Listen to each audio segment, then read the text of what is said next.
What's up, guys? I'm just downloading the Twitch app on my iPad so I can chat with you guys. So just hold on one sec. Hey, Scat.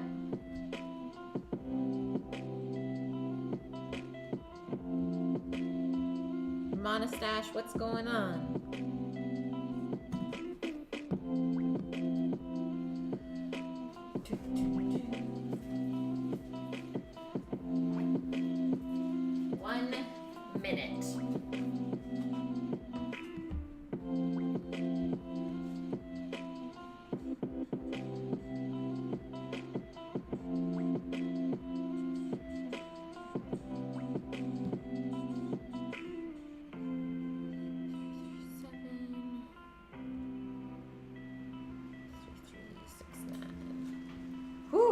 It is windy out today.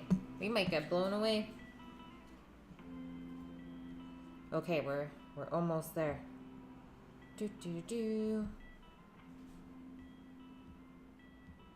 How's your guys' day today? You're getting hangry. I feel ya. Thanks, Scat. I'll literally be out in one sec. You ordered lunch almost an hour and a half ago? What? Okay, I'm turning off the Yeti inside, and hopefully the outdoor mic works.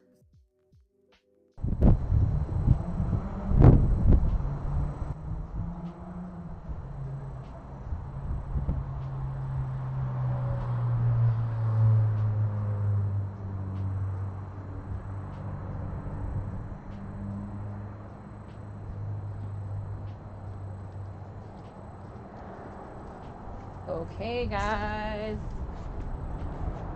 we are here. You guys have to tell me if you can hear me, because that I don't know.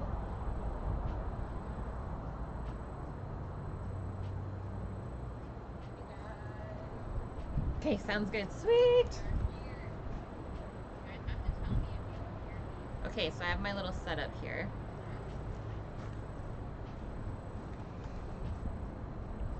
This should be a little bit easier for me to read off of.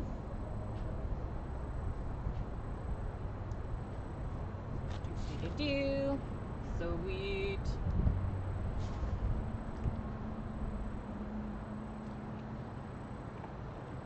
Let's see if this falls over. If it gets blown. Oh, it for sure will. Okay, so putting some seeds in today. So I have some local seeds here, which is actually really important because, so this one farm that I got from ALM Farm, which we get vegetables from there for the restaurant. So she's been farming since 1990, so before I was born. That's crazy to say. So these seeds have been developed kind of over time to withstand all of the weather conditions here.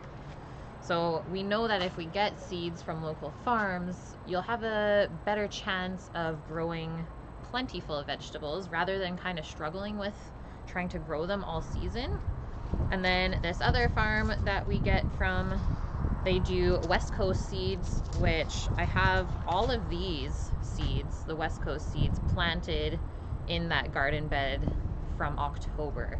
So that was kind of the overwinter vegetables that we did. But today, all we're going to seed is going to be some squash, because that's one of the things that you do want to start a little bit early and then transplant. Most of the other stuff that we are going to plant together this season just can be seeded right into the bed. So you don't have to fool around with doing all this stuff first. And then another thing that I picked up today is the soil tester, which is really important. Basically, for you to be a successful gardener or farmer is you're basically making soil all year round, and you want your soil to be really good because that's what feeds and grows your vegetables. Yeah, pro tips. Hopefully I'll do everything for you guys today and send you on your way. So I got 36 cells, which I definitely won't need. We'll open these up. And this is a seed tray. And I think this was maybe $7 at the hardware store. Really, really cheap. And you can definitely reuse them every season. This is totally gonna fly away, but make sure that we can fit in the garbage later. So this is how it comes. Is you can break apart the cells, but I would say it's easier to leave them all together. And so then there's drainage in the bottom there. You always want to make sure that your plants have good drainage, otherwise they will rot. They'll rot from the roots up. So good soil needs good drainage, and then it just has this little kind of greenhouse cover, because I will still be taking this in and outside. So when we take it outside, we can keep the cover off, because when it gets sunny, it's going to get really hot in there, and you can actually scorch your plants or your little seedlings if they start coming up. And we will cover it when we bring it inside overnight, so it stays nice and warm in there. Little plant babies. So I guess we don't really need this big tray underneath. You can just say scratch that for now. Okay, I need to pick this up. That's fine. Ah! This is gonna be fun today, guys. Stuff's gonna fly away. Just a sec.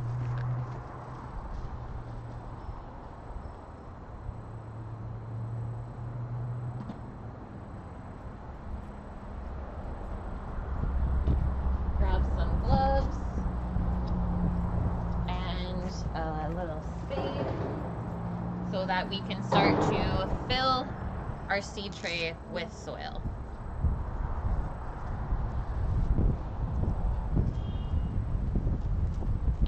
And you do want to fill it all the way to the top. How much do I water my soil? Yours is full of cat poop. Oh my god, that's so sad. That's actually the worst thing ever. If you don't want cats in your garden, one really easy tip is to buy spicy peppers and blend it with water and then put it into a spray bottle and like spritz everything with that really spicy water, and the cats won't come back. You'll literally like burn them out of your yard. Oh, your own cats. Sorry, don't do that then. Okay, so for your seed trays, you don't want to get them too wet all the time. You definitely want a balance between moist and dry, somewhere in the middle. And that's why we use a potting mix, because this soil is basically the most perfect soil that your plants can grow in. And yes, it is really expensive to buy it like this. So that's why I typically only use this to fill the seed trays, and then you obviously take that little bit of soil out and put it into your garden. And organic mix is what we want. So I would say if we plant these today, we always give the seeds a nice water on the first day. Probably won't have to water them for at least 4 to 5 days, I would say. Obviously, depending on how much sun they get too. So there's always different factors. But then the beds that are around me, and then there's one right behind you on camera, these are self-watering. So I don't know if you guys can see these little spouts on the ends. So we fill one side with water with a hose, And then the plants take the nutrients from the bottom, so there's like a cavity almost under there that's just lined where it holds the water. And then when it becomes too much, there's a spout on the other end and the water comes out. So you're never gonna have to water from the top, which is actually really expensive. And it's gonna save you money, and you'll never have overly wet soil. So a little bit more work to make the beds, but a lot less work in the long run, is we really didn't water that much last season. And we didn't even water throughout the winter, is they just kind of water themselves.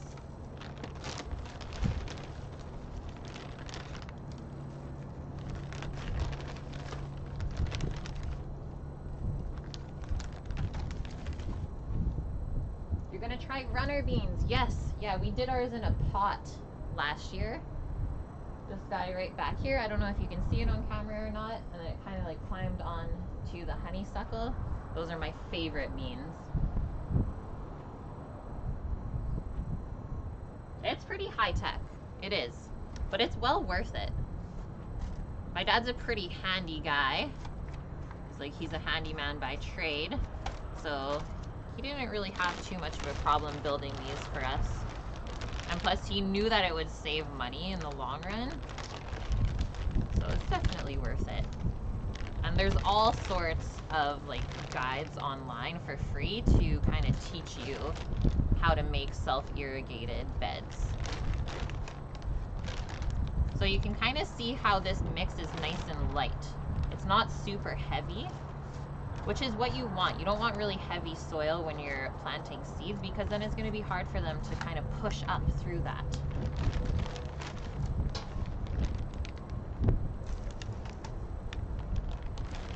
We will do only 3, I think. 3 trays worth. I don't even know if we need that many squash plants, but we'll do them. If there's extra, I'll probably just take it to work. Plant it somewhere on the property there. And I did a little bit of research before this on my phone.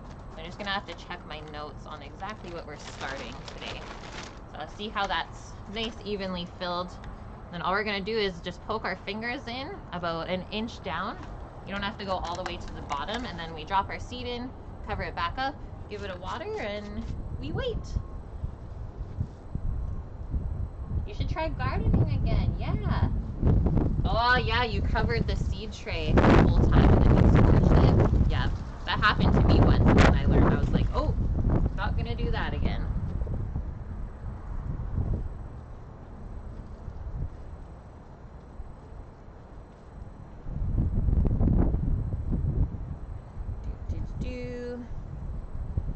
Garden note. So what we're going to plant in April, so in what, about a week and a half from now, 2 weeks, is we're gonna do beet seeds, carrot seeds, kohlrabi if I can find it. And today we're gonna start zucchini and some red curry squash, it's called, which is like a winter squash with a harder skin. And the other things that we could start that I don't have seeds yet, which I think I'm just gonna get little plant starts for because they did really well last year, is eggplant and all of your spicy peppers. So probably within the next week or 2, the like home hardware stores should start to have the plant starts as well. And then we can plant that in all the pots. So just the zucchini and red curry squash today then. And I've never grown squash from seed before either, so this is new for me. So it's called Potamarin squash. I'll show you guys the name.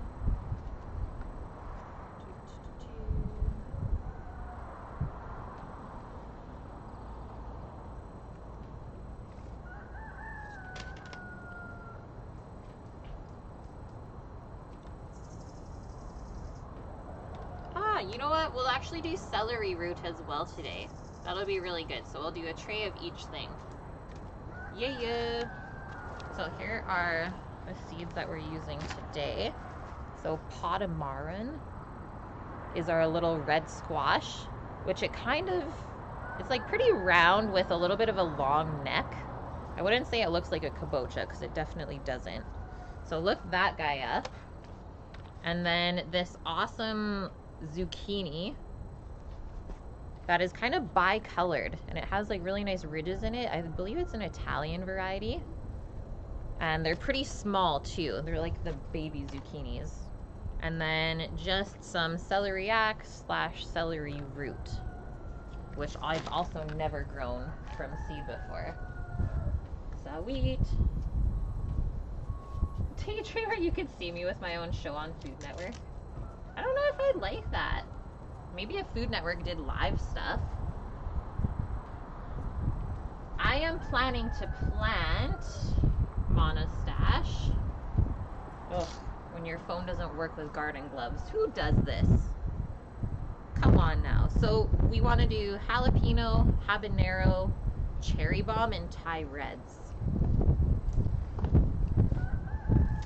Oh gosh. Rooster's a crowing. Rook, are you in here, man? Hey Matt, what's going on, man? Yeah, they don't know what's what. There's like a rooster that always comes in our backyard here. Posh chases them out. And then there's one across the street, and I swear they always talk to each other.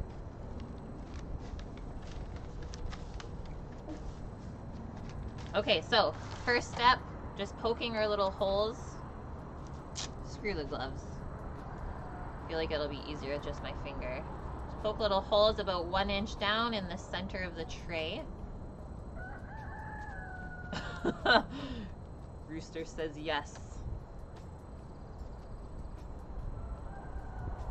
The rooster confuses me, because then it seems like it's always morning. It's always crowing. We'll blame Rook for that. Okay, there we go. So each little tray will put, what, 9 seeds?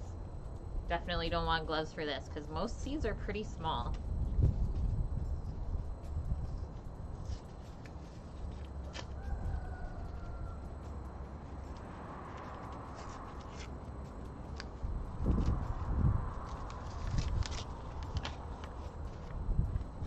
Big old pack. Holy! These are nuts. These are like so small. This looks like a spice. Like obviously this is celery seed. So I'm gonna guess that maybe we'll drop about 5 little seeds in each container.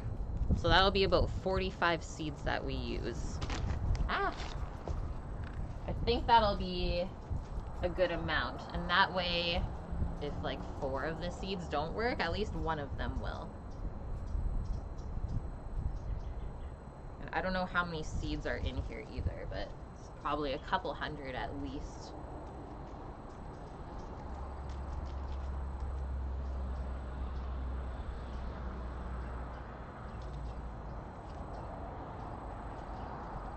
Okay, this is the part where you don't want to spill this entire packet everywhere. So especially be careful if it's windy too.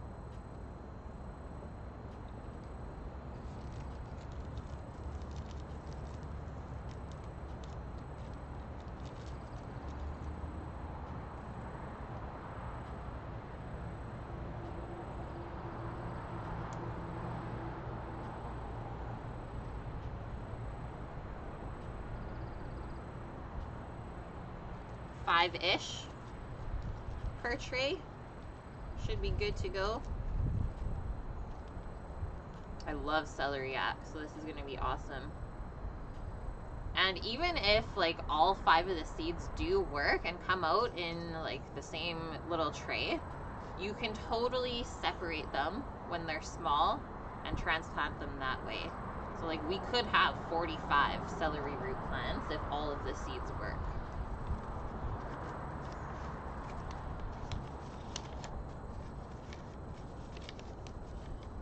That's that.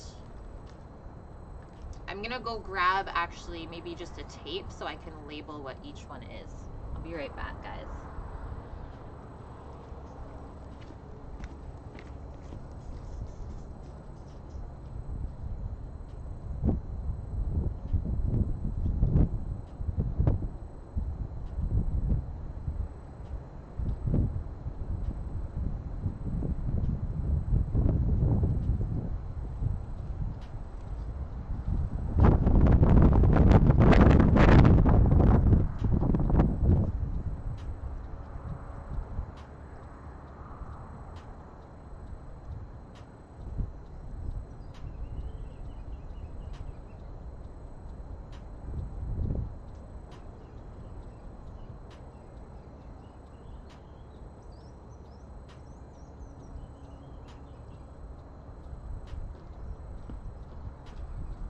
It is seriously so nice out here.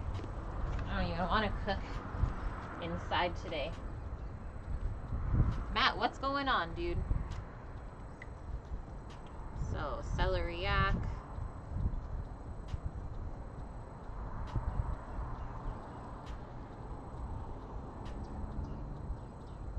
Red curry.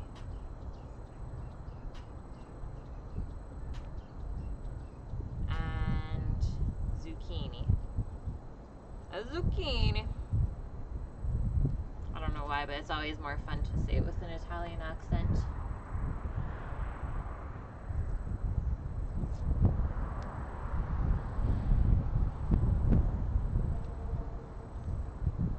Another really useful way to label your trays is to use popsicle sticks as well.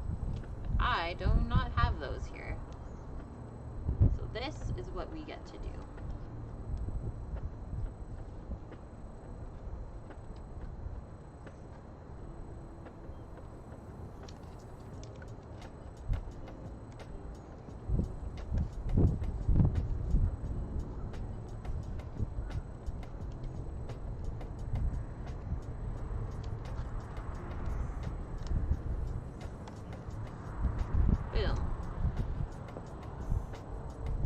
Changing lives one day at a time. So let's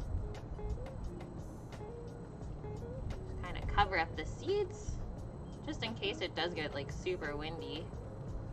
Kind of blows them away.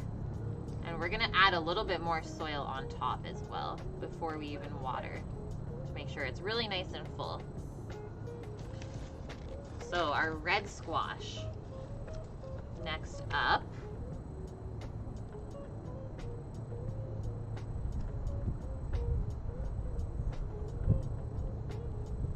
So it's a French heirloom squash, and the name is derived from pumpkin and chestnut. So if you can kind of imagine what those two would look like if you actually combine them. It's got like a burnt orange kind of flesh. It's really nutty in flavor, and it says it's one of the best all-purpose squash, and it stores well too, which is a key for winter squash. Because once it starts producing and you gotta harvest it all at once, you want to be able to store it properly so that you don't have to use it all at once, so it can kind of last throughout the winter. These are not easy to open.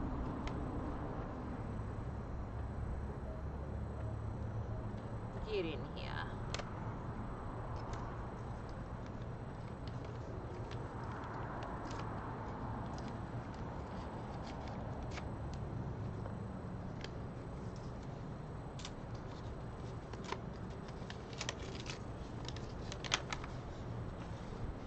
Whew, look at these guys.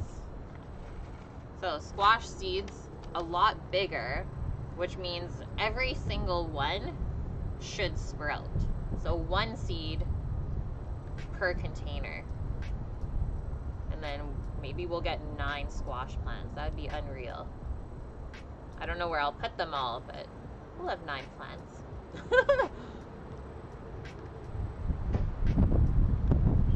Probably bring a couple to work. So there's that.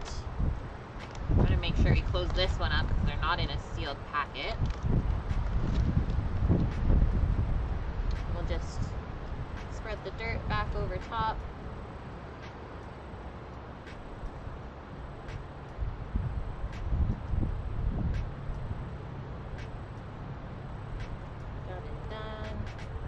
Lastly, our costata romanesco, an heirloom zucchini from Italy.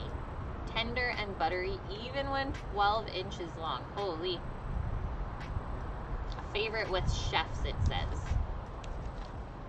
I'm in.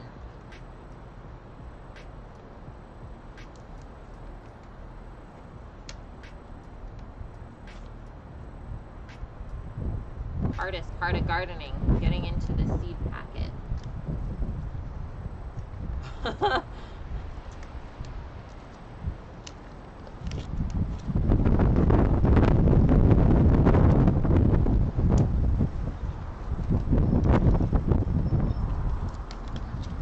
Might blow away today. Okay, so once again, bigger seeds, which means only one per tray. And I'm only gonna do 6, I think.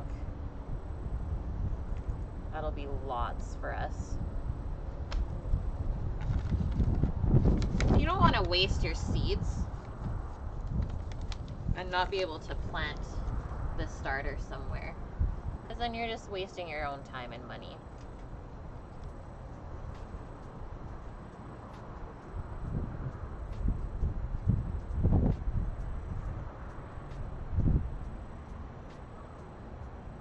We can even just write on this guy that we only filled 6.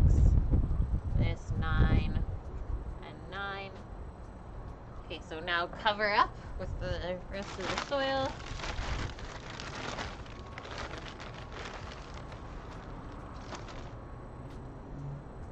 Because when you water, it's gonna suck the soil down. It's gonna compact it and let gravity do its thing.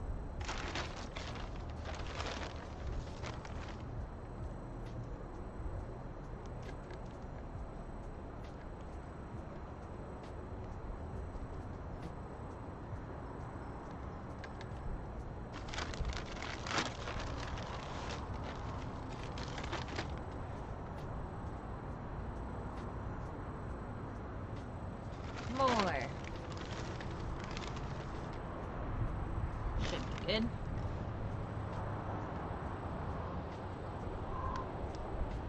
Okay. So excited for little plant babies. I don't think I'm gonna bring the hose all the way down. I might just get a measuring cup from inside to water these.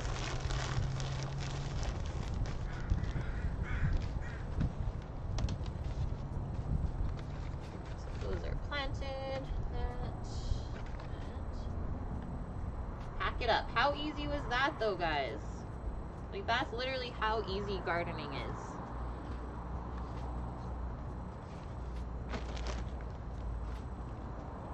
Hey mama, how are ya? Sorry I didn't see your chat until now. So we did 2 types of squash. We did a winter and a summer squash, so zucchini and a sort of French pumpkin. And then we did celery root.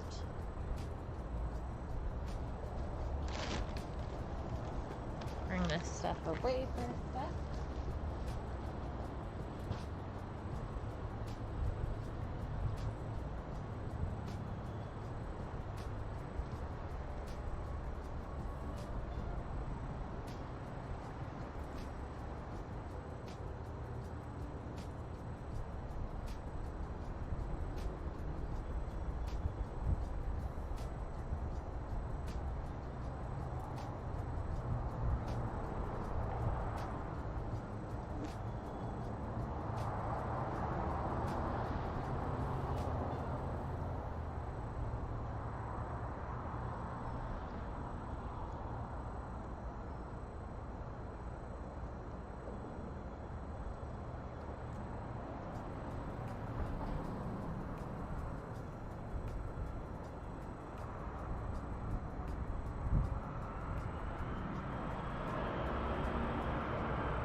I have something to confess, guys. I totally stepped in dog poop. Oh no, on my kitchen shoes. This is the worst. Okay, so try and get just a little stream of water in here. You definitely want it to get pretty wet though. And these trays can be deceiving. So most of the time when you think it's enough water, it totally isn't. So let it kind of soak through as we do the other ones, and then go over it probably 2 or 3 times, because you can see just how light this soil is. The water kind of floats on top at first, and then it sinks down. which then you have to be careful. If you do too much water at first, it can actually wash the seeds out. So we'll start back on this side.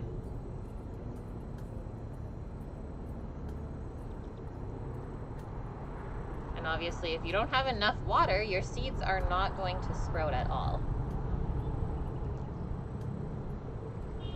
Water and sunlight. That's literally what all plants need.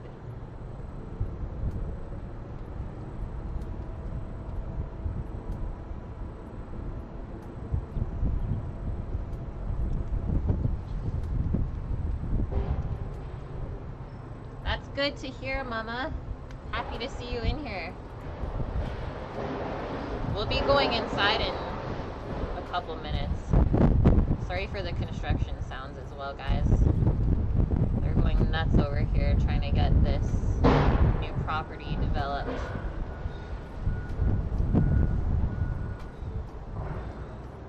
And obviously you don't have to worry about over-watering this, because like I said earlier, there's a drainage hole in the bottom. So even if there's too much water, it's just gonna go down the bottom. It's not just gonna sit there and rot. Basically like little plant pots.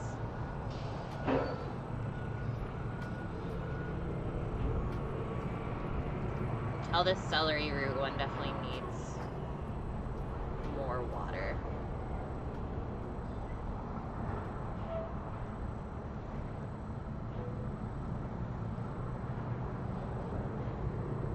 Soak in.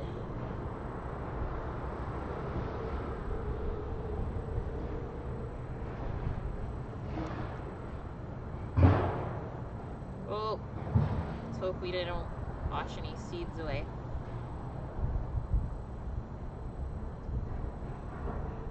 Like, this still feels super light.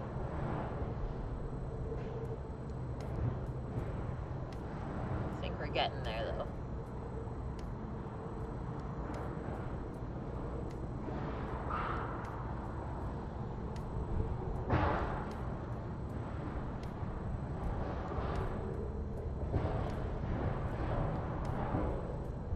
We're good.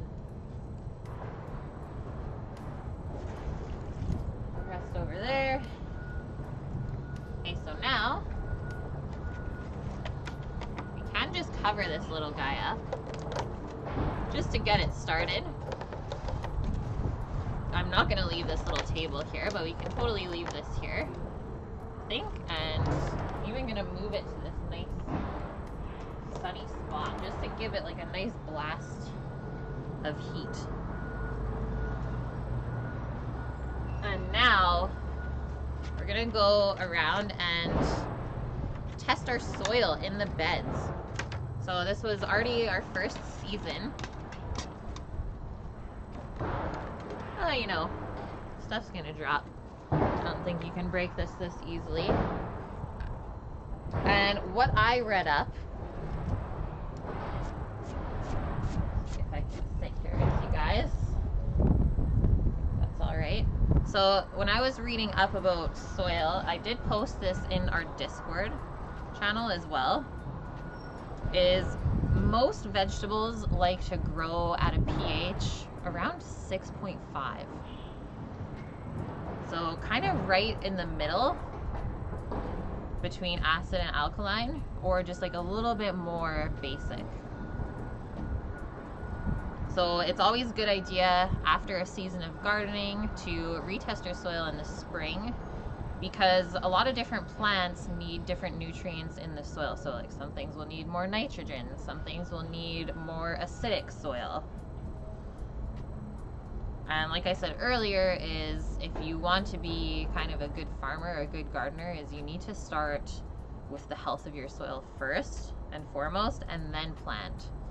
So because I'm not planting those seedlings just yet, is I will have to kind of rework the beds, kind of till it up, dig it up a bit, lighten up the soil, and then see if we need to add any nutrients.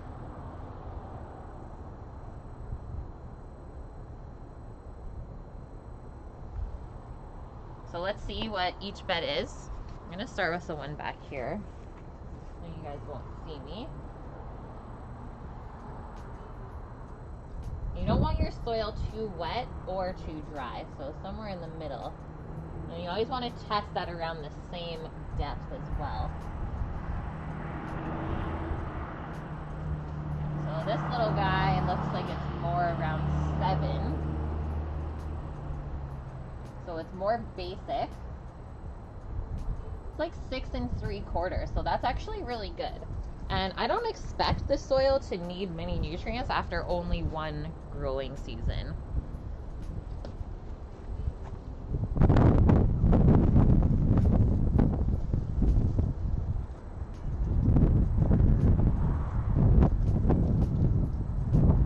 So this is at around the same, which should make sense because we got all this soil from the same area.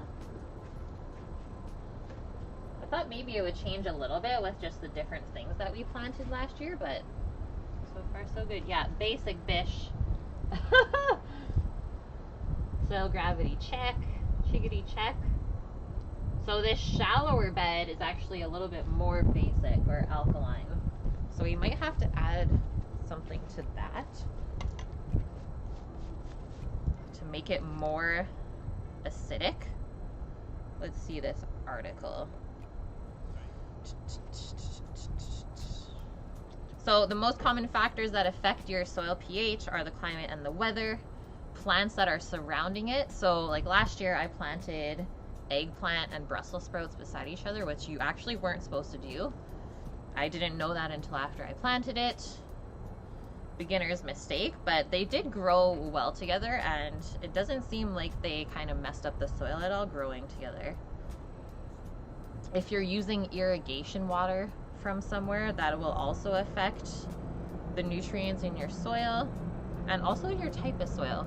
So I know when we filled these beds last year at around this time, is we got like a really good mix of regular soil with a lot of peat moss in it, which is designed to keep this soil that waters from below really nice and light, so that it just isn't soaking wet.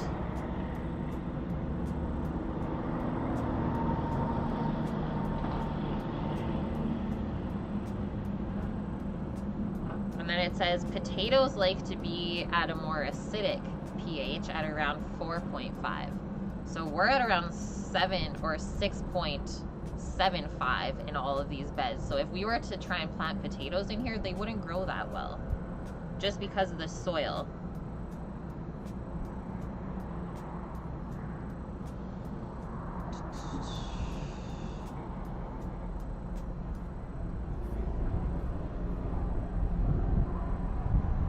So if we need to make this more acidic,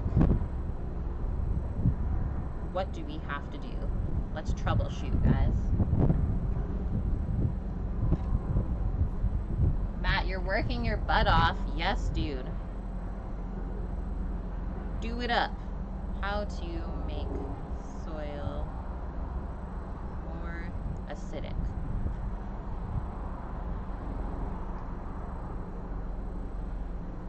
So it says we need to add a little bit more compost in all of these beds is the most natural way to do that. Compost or manure. Easy mode. That's something that you can get from the hardware store or like your local kind of landscaper peoples, which I will probably do that maybe this weekend coming up. Work in the beds. So that's it for our garden stream today, guys. How easy was that? Now we get to go bake some chocolate chip oatmeal banana bread for a snacky.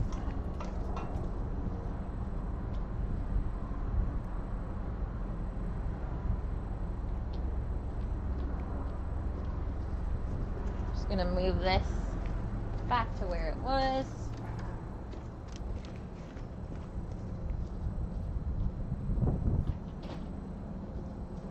And I'll see you guys inside, back in the kitchen.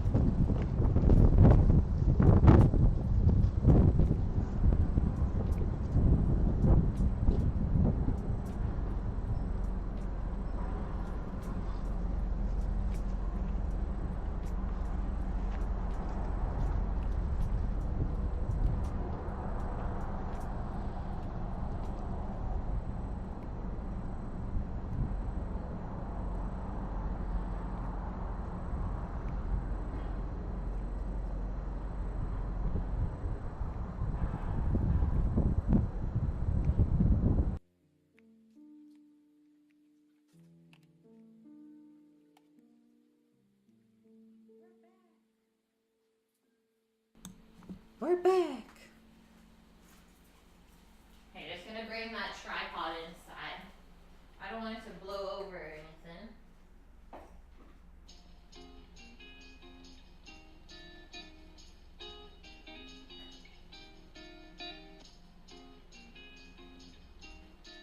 Okay, I can close the door back up.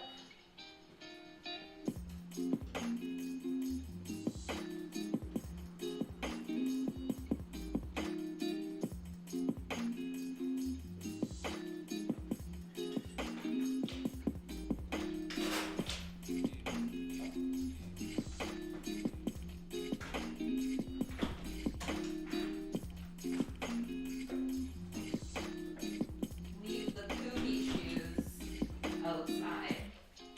Just had to step in dog poo, okay?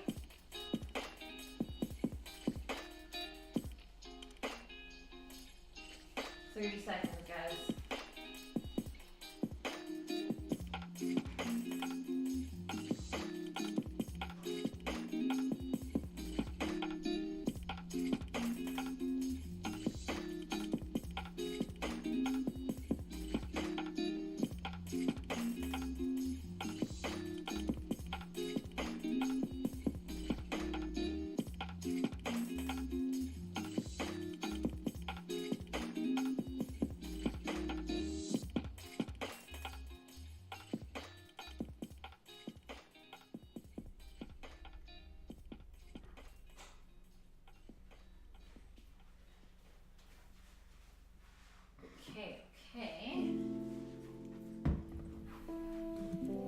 Okay, I just get to wash my hands after working outside with that stuff. Don't know what's on here. Sparta Remix. Thank you for the follow. Oh, what's going on here? There we go. Oh, yeah. What? Mikey. Thank you so much for the 2 months in a row, man. How are you doing? Onuris. Your wife has succulents in the window, but you feel like she never waters them. Should you shove some in there? I don't know. I mean, over the winter, you're only supposed to water cactus once a month. But I keep all my succulents outside. Except one. I actually water like maybe once or twice a week, depending on how dry it gets. I haven't killed it yet. Actually grows really well, but they don't like that much water. It's true. Hey, Blue Blue. Ho-terrific, yeah. This has got to be the most dirty stream on Twitch. Hey, Ryan. Things are good here, guys. Just gonna wash up my garden hands. And we're gonna make some treats. Some kind of healthy-ish treats. Chris, Danny, and I. We have a lot of brown bananas, so we gotta make some banana bread. Sammy's been begging me.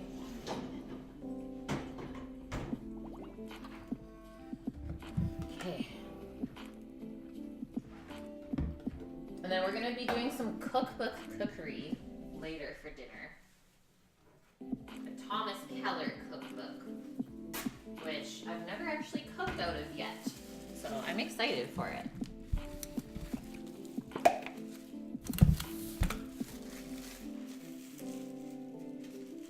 Gonna line my compost bin.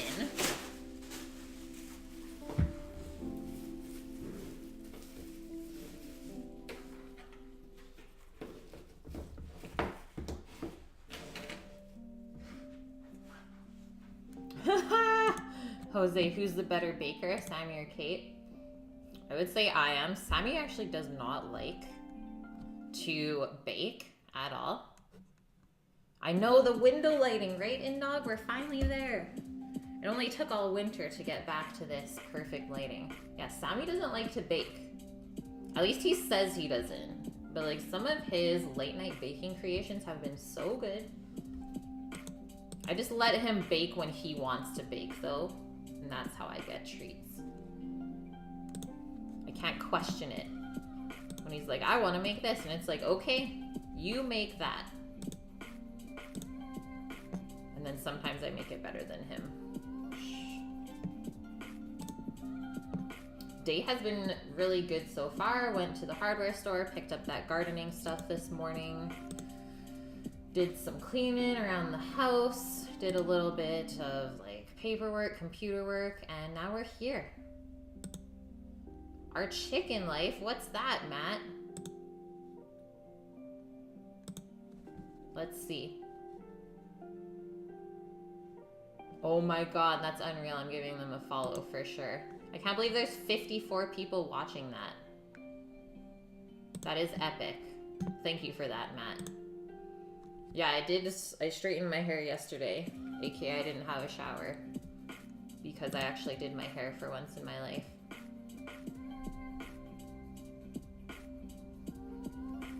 JX, thank you for the follow. Welcome in.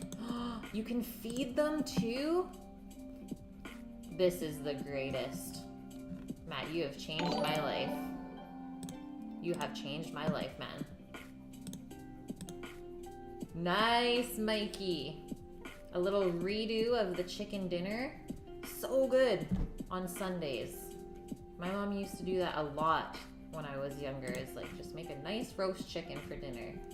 Some potatoes, some veggies, good to go. Yeah, shut up and take my money, scat. Why are you angry, Matt? Is it Josie? Is that how I say this right? Hey, Josie. Okay, so recipe that we're starting with today is right there. Use the recipe command if you so desire to make this again. Oatmeal, chocolate chip cookie, banana bread. What is this? And nobody is cooking meat. Matt, we're making duck breast later for dinner. Hold your horses.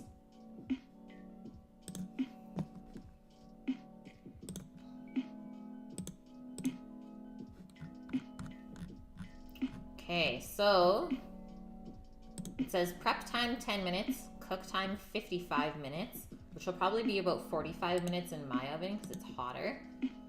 This makes one loaf. It says 16 slices. I don't know if you can get 16 slices out of one loaf like this in your typical banana bread pan. Maybe we'll make kind of 2 smaller loaves. This is what my mom got for my birthday. Silicone loaf pans with like this really cool design in the bottom. So I want to use these today.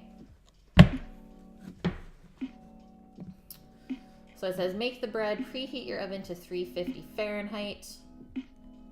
Grease your loaf pan, set it aside, which we actually don't need to grease this. Nothing is going to stick to this. So that's a good part as well about silicone, but I've not baked in silicone that much, so this is kind of a trial and error for me as well. Kind of weirded out by the plasticky thing, but it's supposed to be really good.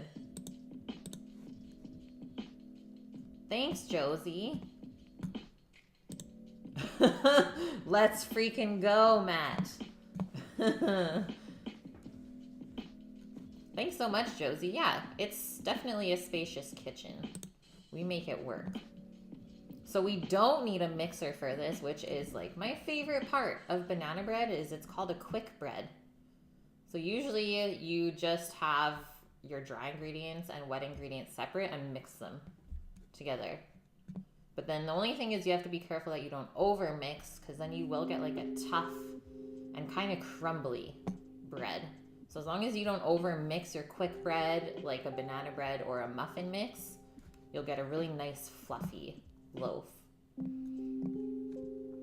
So we need to beat our bananas, sugar, butter, milk, eggs, and vanilla until it's smooth. And then we fold in the flour, oats, baking powder, baking soda, so 2 types of leaveners, salt, and cinnamon. And then fold in chocolate chips at the end, which we might be a little bit crazy and use salted caramel chips as well. Maybe we'll do like half and half chocolate and salted caramel. We're crazy today. Oh yeah, they've already been washed. We're good to go, nurse. I'm a really picky person about that. Like whether I buy something for the kitchen or clothes, I always wash it before I use it. Thanks, Josie. Yeah. I mean, I've been cooking for 8 years professionally, so Definitely have a good kitchen setup here. All of the things have been thought of. Yeah, I love walnuts in it too. Maybe we can stick a little bit of newts in it. Banana bread and walnuts. That's one of the things where walnuts definitely belongs. Hey, Chickadee China! Welcome in. It has been a while. Yeah, the sun comes out once. Kate's crazy. Let's see what I can rummage up over here. That's peanut butter chips.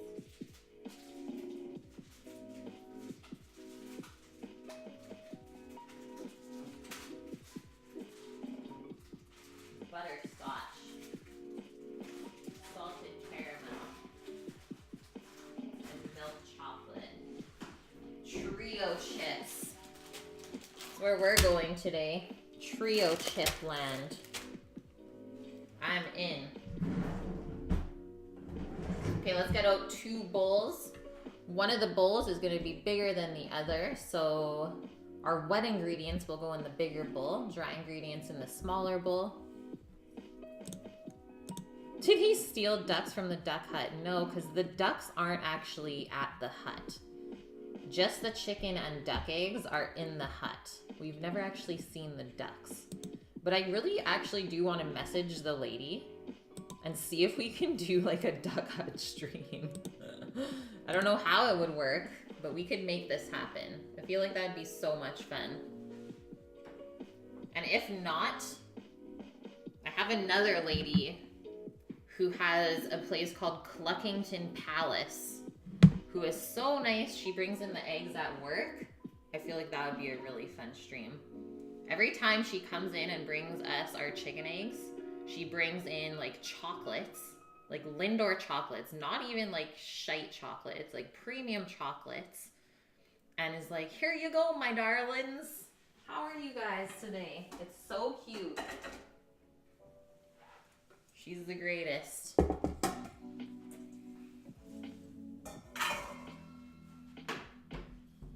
Chickens. Yeah, ducks, goats, and sheep. Let's make this farm happen. Like, we're allowed to have ducks in our backyard. Just don't know if there's enough space. Whoa, a hunting stream on Twitch. That's pretty cool. What's up, iShot? Okay, let me look back to this recipe. See how much things we actually need. So 3 large bananas ripened. So this is the madness of our bananas. And I don't think they're large, so I'm actually gonna use all 4 of these. Need some brown sugar, butter, milk, eggs.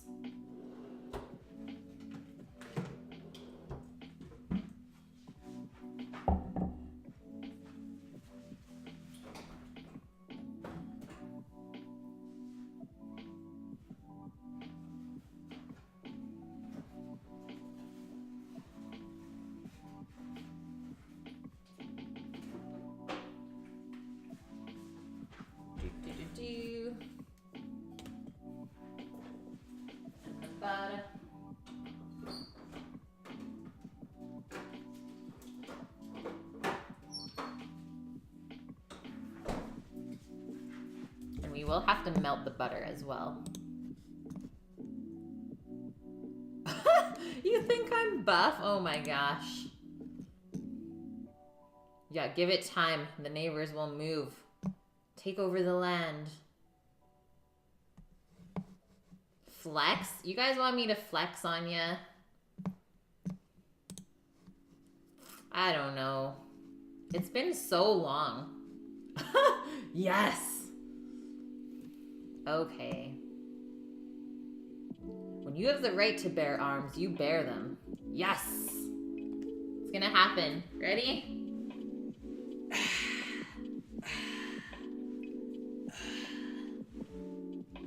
It's been forever since I actually lifted a weight, though. I'm actually surprised I kept most of my muscle mass since when I competed. Back to baking. Okay, let's get these bananas in the bowl. Buff.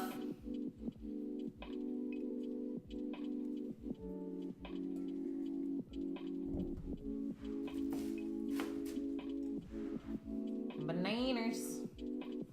Don't worry, guys, I won't beat you. I actually arm wrestled a lot when I was young. I've always been kind of buff. Like, the first sport I ever kind of competed in was gymnastics, which, number one, you definitely need like a strong upper body for.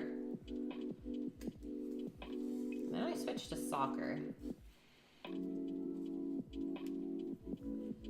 Grew up with the sports. I think I'm gonna mash these bananas with my hands. Actually, let's try out the potato masher. See what happens. The next masked female wrestler. You guys are crazy. You guys are cray cray. Yeah, I competed, Jose. I competed at the Kelowna Classic, I believe it's called. This was 3 years ago, I think now. 2 or 3 years ago. I did a figure category. This actually is working okay.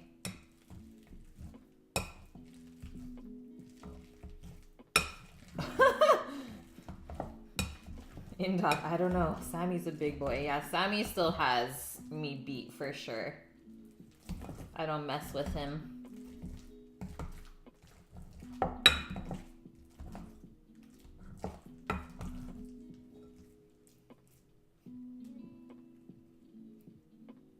Can you see Sammy's muscles too? He's not home yet, but I'm sure he'd flex for you. You guys are hilarious today. Okay, so we're all mashed up.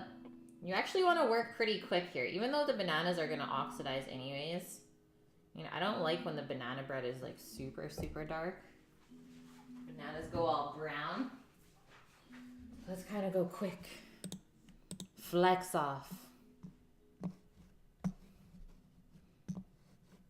You guys are hilarious. Bend them into a pretzel though. I've never seen the kid stretch in my life. I don't think that's possible. Okay, bananas, sugar, so 3/4 of a cup of sugar. Which is actually not that much sugar. Usually like there's a full cup.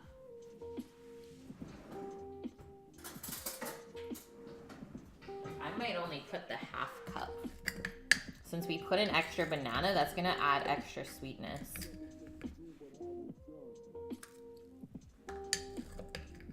Then we gotta melt some butter.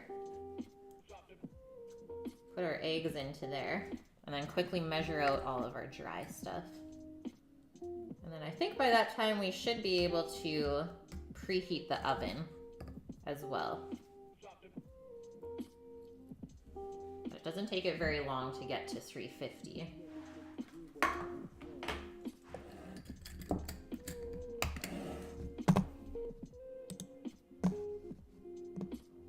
Bananas have lots of sugar, yeah, exactly. I don't want to overdo it, for sure not. You want a Sammy Flex maple syrup shot stream? Maple syrup shot stream? Say that one 5 times fast. A half a cup of milk. We're gonna switch to a whisk here, just to blend all this stuff up evenly. I don't know if I've ever made banana bread with milk either. That's a new one. It's gonna keep it nice and moist. How you guys like that? So 1/3 of a cup of melted butter. Not even that much fat. This is like a healthy-ish recipe, I would say. Healthy-ish is the word we're gonna go with.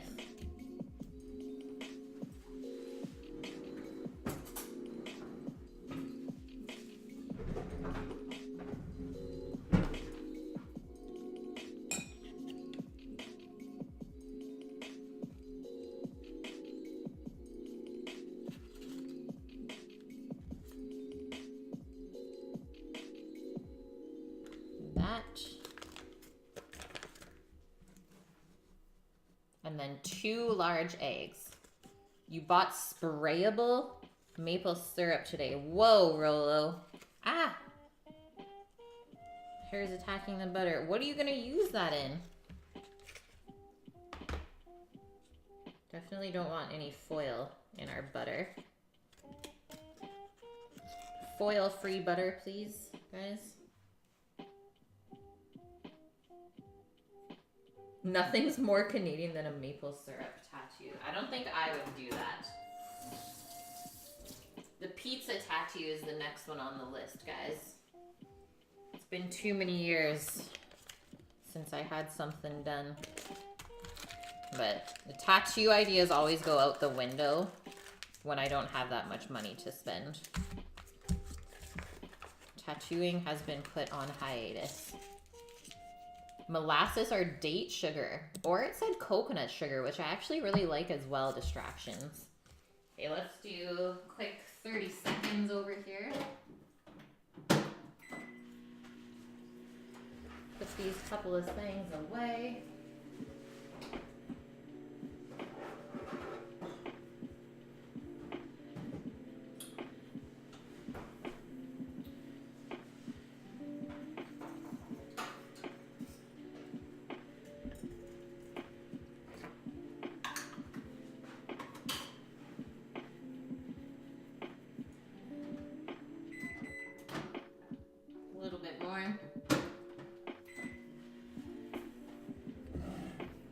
Scaramouche, how are ya? Foil free. Yeah. How else are we gonna get our nutrients?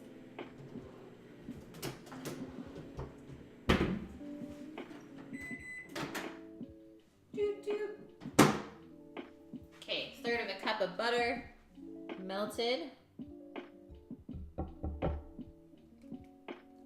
Into there. Scrape it out. Just post that up this side. Let's get this nice and smooth. Try it as a topping for ice cream. Ooh. I could see that being really good. Maple walnut ice cream with spray-on maple syrup. Give me this. It actually does not have a ton of coconut flavor in the coconut sugar. It's really nice. It's like a brown, kind of a drier brown sugar consistency. Warm butter makes all the difference, right? Like, look how nice and smooth that is now. Kind of just brought everything together. Melted the sugar a little bit, too. I'll put our eggs in. Woo! Pete with the host. Thank you so much, man. How's your day going? Keep on cooking. I love that emote. And in other emote related news, I did message my artist today, Solid Smith, who's also Ryan Howe's artist for emotes, to get him working on our second tier 1 emote, which is gonna have a raid theme to it. So it's gonna be an emote that we can spam when we go raid people. So hopefully we'll have that done within the next couple of weeks. Always fun and exciting things happening on Twitch. I love how they keep making changes to everything. Keeps getting better for affiliates as well. Okay, so there's all of our wet stuff. Yeah, Matt. Need your pick for the emote, okay, man? Oh, we almost forgot the vanilla. That would have been a tragedy. Never forget the vanilla. 1 tablespoon it says, but because this stuff is a paste, we don't have to go that much. So we'll go a couple teaspoon instead. I don't want to overpower with the vanilla flavor. So I just whisk that in. And now our dry stuff, so 1 cup. You can either use white or whole wheat flour. Let's see what I have here. Now I have this bag of stone ground whole wheat, that little bit. And then I think I'll top it up with this cake and pastry flour. Then we should have a really nice and light cake. Because whole wheat flour is really dense. So most of the time I don't use fully whole wheat flour because it can actually make your stuff dry. It's a lot heavier than your typical all-purpose flour. And then cake flour is actually really light. So this will be really nice to balance out, I think. This is the whole wheat flour and cake flour. Ooh.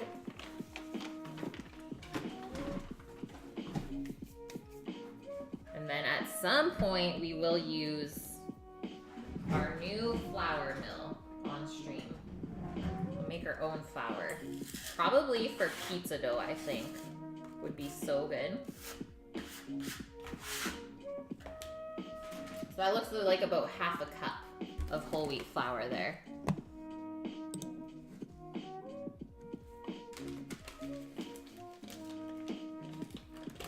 Vanilla's 3 times the price you paid a few years ago? Yeah, that bottle is a couple years old now as well. 2 cups of vanilla goop? Oh my god, Anuris. That would be unreal though. Bad stuff going on in Madagascar. That's nuts. I actually had no idea.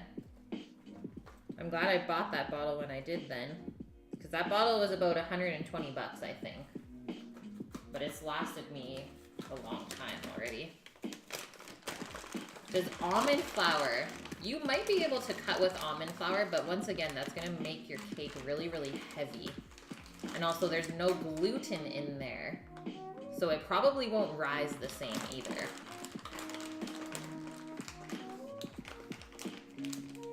Yeah, interesting, right, Scaramouche? Spray on maple syrup.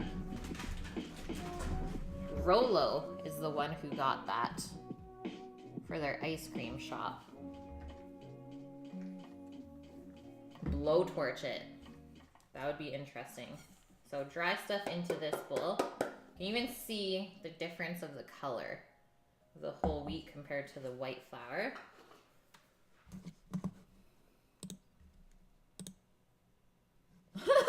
Also, we're allergic to almonds, so you would make us sad. That's hilarious. 3/4 of a cup of old-fashioned rolled oats.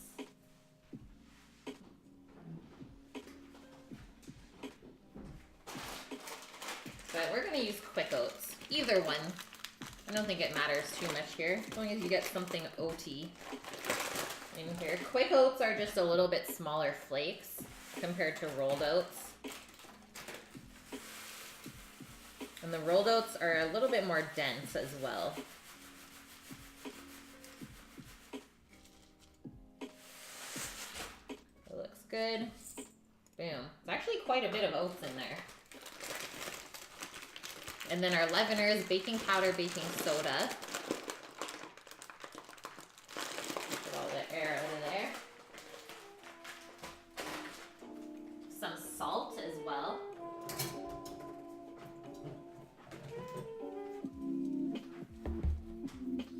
So 1 teaspoon each of baking powder and baking soda.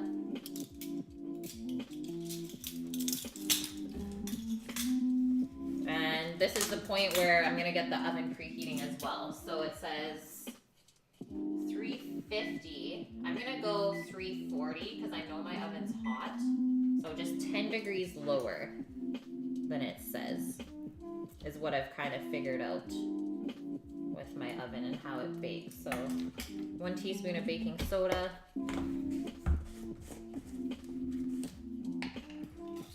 1 teaspoon of baking powder.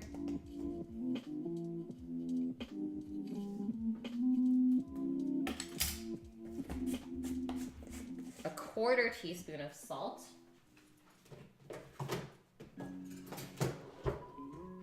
AKA just a pinch will do.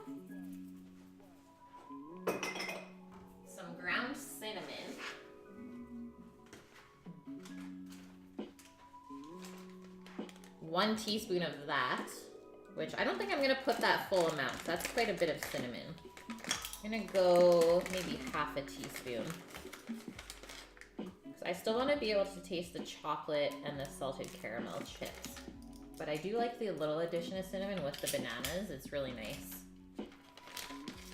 And so then we need 3/4 of a cup of chocolate chips, or kind of any kind of chip you want. Salted caramel, maybe even score bits. Toffee bits would be good.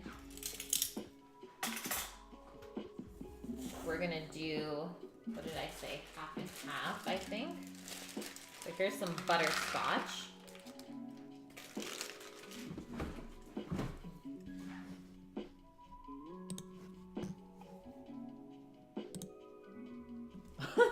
The cake is just like you, Jose. Heavy. Real heavy. Oh, I'm always impressed with you, Matt. You can have everything but almonds and hazelnuts? Wow. Cashews are your bae. Cashews are... You're lucky that you can still have cashews. That's awesome. Cashew butter? Oh my gosh. It's expensive, too.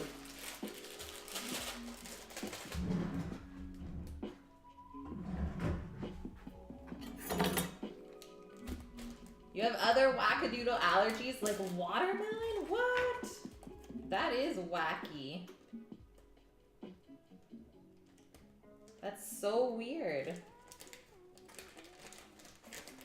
But you always hated it growing up as well? What? Yeah, you disappointed her.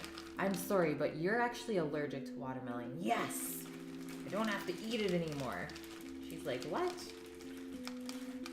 Say what? Milk chocolatey chips. Did I listen to NF after the stream yesterday? No, I didn't, Matt. But I'll definitely have to download his playlist.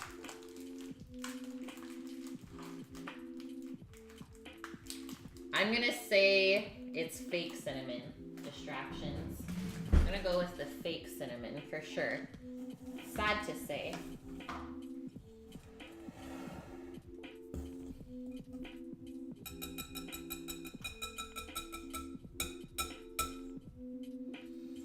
I'm just gonna pour this in. Just kind of sprinkle it so it's pretty even. And then I'm not gonna use the whisk because this is gonna get thick. Right, guys? Thick. Get all these little driplets off of there.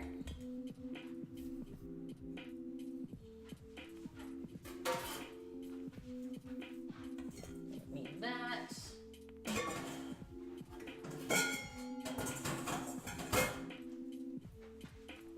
And now, kind of just slowly mix everything together, but we don't want to overmix. Just until all of the dry bits are gone. So I like to scrape around the edge and then kind of go inside.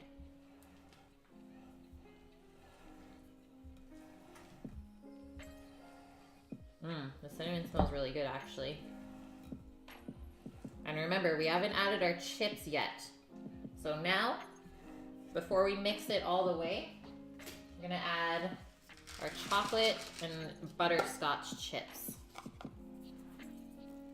You're allergic to winning, Daydreamer. Sad, sad times, hey? You need to memorize all of the NF songs and then do a duet with Lil Meat. Lil Meat and Lil Veg.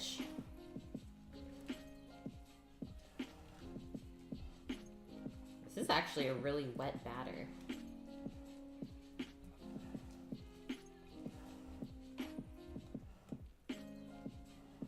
But we do want to make sure that we get all of the dry bits incorporated. I think we're good. Looks good, guys. I'm gonna put the silicone pans just on a baking sheet.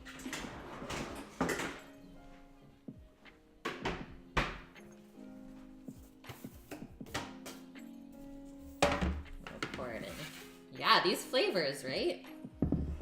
Butterscotch, cinnamon, chocolate, banana, oats. It's gonna be good, I think. It does look good. For your birthday. When's your birthday, Matt? I know Rook's birthday is on Friday. You gamble with bones here. Yeah.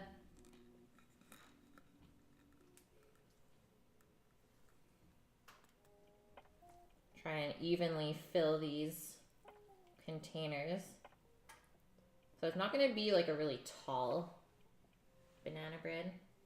This way we can have kind of more snack size pieces. Almost like bars when you cut it. But we do want to make sure that we evenly fill this so that they bake at the same time. So we need to touch this one up. The most accurate way to fill this would have been putting the pans on a scale though and doing it by weight, but I feel confident just eyeballing it. We'll be just fine. Just spread it out a touch. Scrape off your spatula.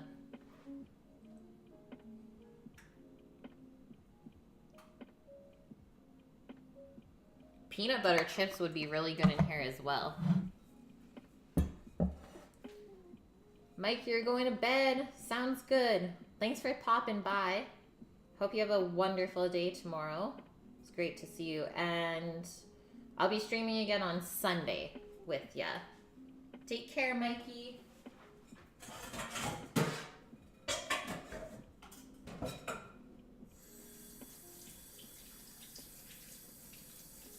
Fill that bowl with some water so that nothing sticks. And that is our oven saying, hey, I'm hot and ready. Sounds great, man. See you later. Okay, so what did we say? It said 55 minutes to bake. We're gonna go on the low end. I'm gonna go 45 minutes and then see if we have to adjust the temperature or not. And obviously the timing as well. So let's go into the oven, guys.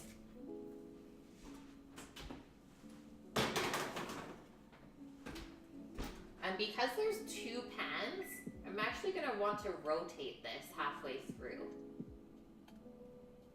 So let's do 20-minute timer.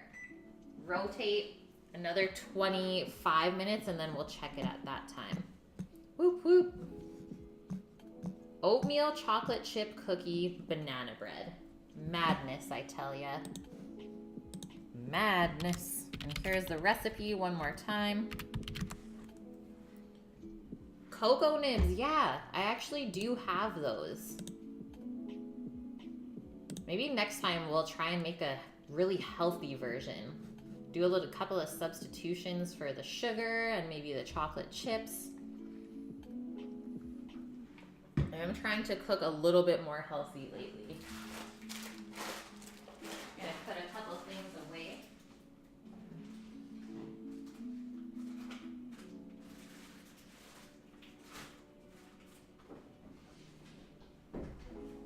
And now we get to go over the cookbook and what we're making tonight for dinner.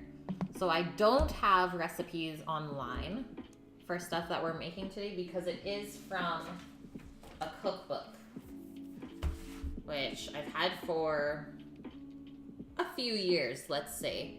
Probably 4 or 5 years already, and I've not even cooked anything out of it. So from a really famous chef, his name is Thomas Keller. And what I did do for you guys though is I put this book on my Amazon blacklist, or sorry, blacksmith extension. So if you guys hover over the stream, there should be a little icon with the Amazon smile on the top right. And I have the cookbook linked in there if you guys want to check it out. Yeah, he is amazing. So Ad Hoc at Home, specializing in family style recipes.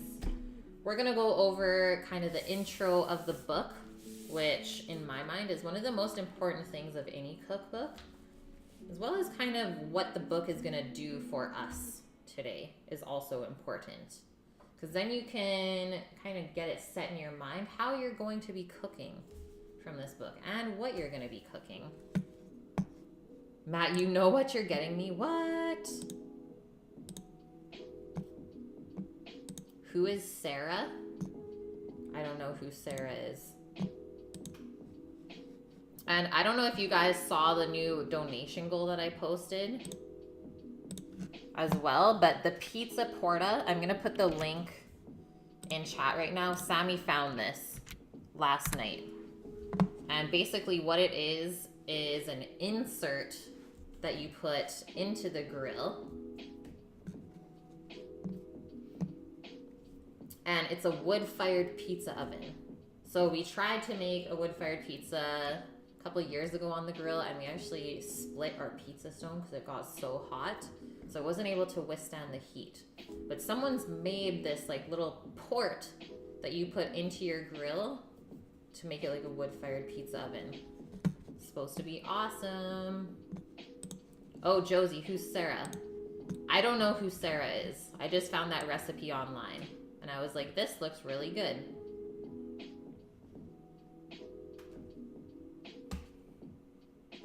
I usually go for the recipes that have high votes and positive reviews is the way that I pick my recipes online. I actually don't have modernist cuisine. I do not have that set. Because honestly, I don't know if I can justify spending, what is it, $500 on those books. Oh, you thought that was me. No, I'm Kate. But we do have a viewer in here named Sarah. So I thought maybe you were asking who she was.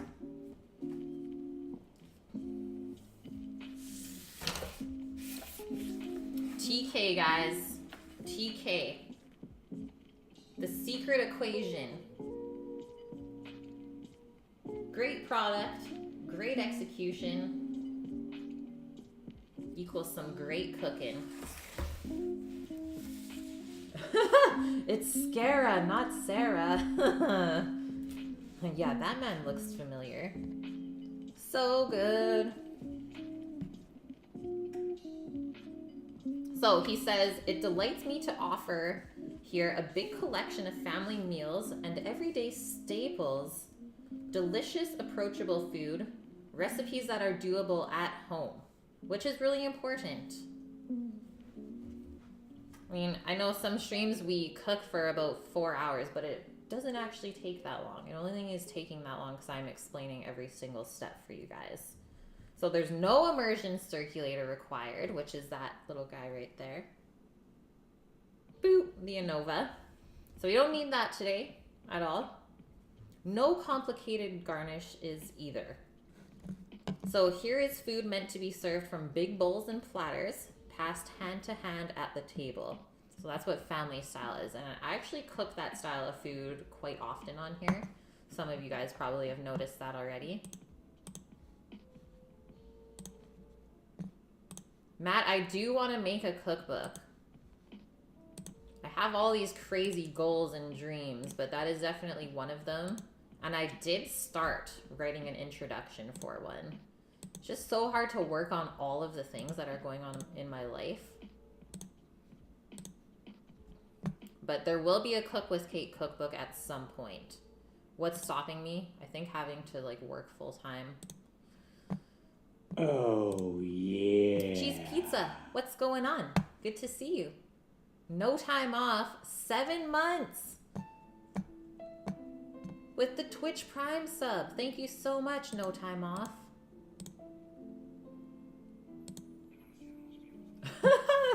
Oh, Matt.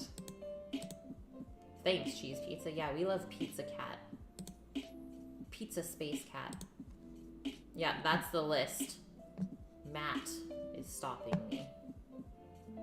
I have an ANOVA sous vide. We've had the ANOVA for 4 years already, I think, and we love it. Love it. For the price point and the quality, that is by far the best one. And I have the Bluetooth one.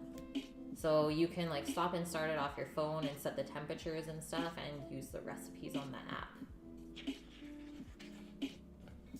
Okay, so food that is in this book that we can cook: hearty soups, vegetable salads, potato hash with bacon and onions, braised short ribs, chicken pot pie, peaches and cream, and pineapple upside down cake, which are like all dishes that I so love. I love good old school food, I think. He says, this is the food I love to sit down to with my family and friends. It's food that makes you feel good. How many times have I said that on stream? It's like, today we're cooking food that might not necessarily be the healthiest, but it makes you feel good. Gives you all those feels. You wanted to ask about the big green egg cart you see on a previous stream. Is that yours? May you ask how much it was? Just the cart, not the grill. So funny you ask, Cheese Pizza, because my dad actually built that for Sam. He surprised him and built it for Christmas one year. My dad is a pretty handy person. But I think if you were to buy one of the like wooden tables for the egg, I think they go for a couple $100. Big Green Egg actually makes one that's nice as well. Yeah, exactly, Hojerific. Since the pizza stone split, only logical answer: importing a wood burning oven from Italy, or steal one from Famoso. Yeah, we'll steal from Famoso. And it's true, Anuris, $130 for a Bluetooth sous vide, not that bad. And I would wait if you are thinking of getting one, because sometimes you can get them for $100, like $99. They'll have sales. So just wait it out. Don't buy it full price.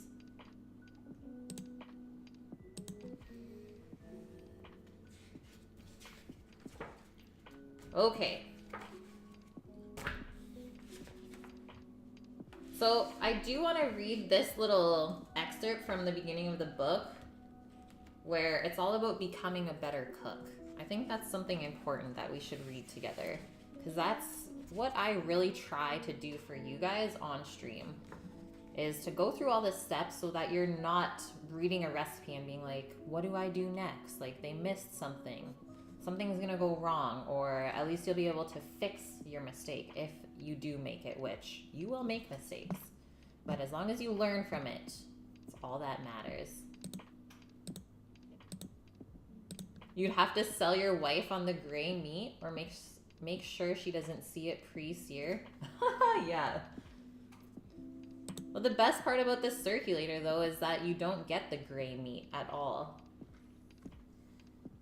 Yeah, you're supposed to get better at cooking? What?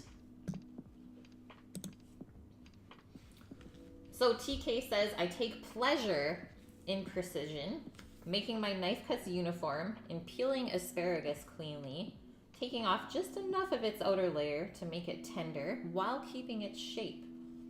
Naturally, I bring those habits with me into my kitchen at home, which I'm sure you guys notice that I do that as well. It's important to keep practicing your knife cuts so that you do keep getting better.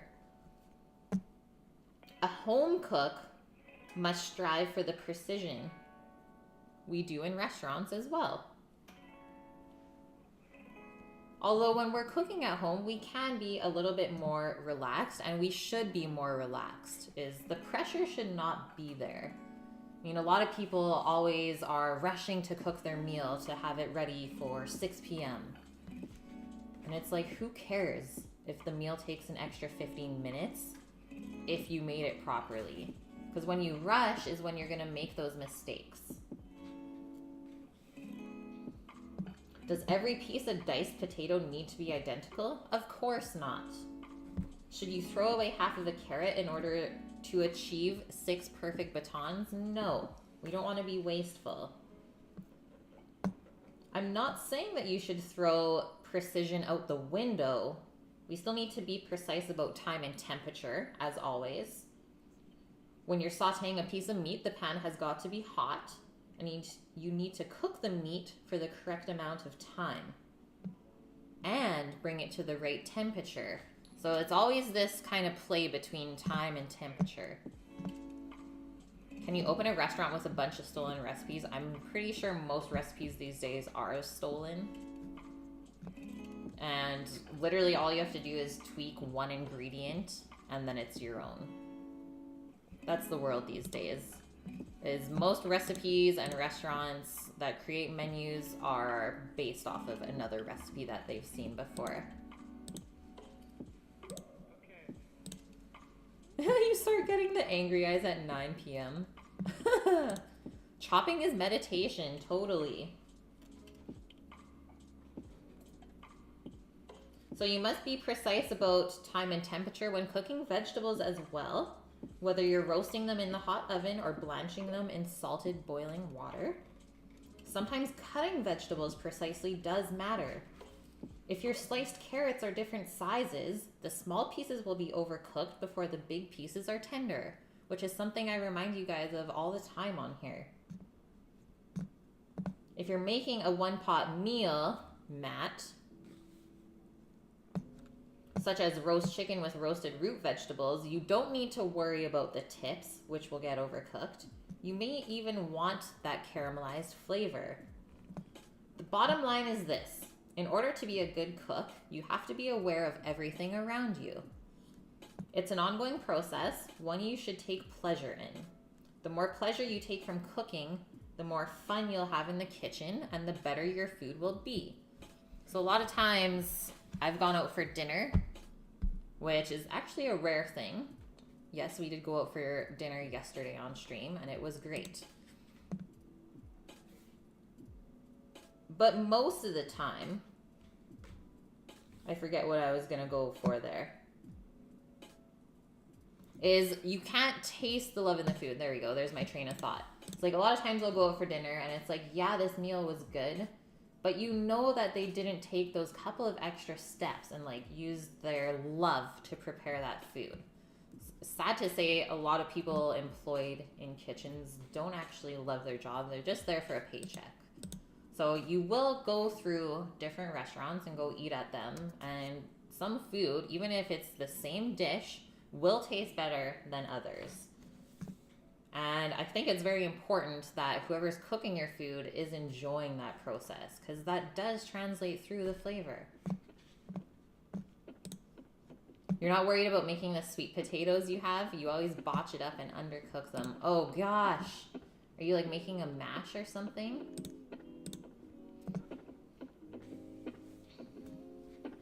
So one of the great things about cooking is that no single task is particularly difficult.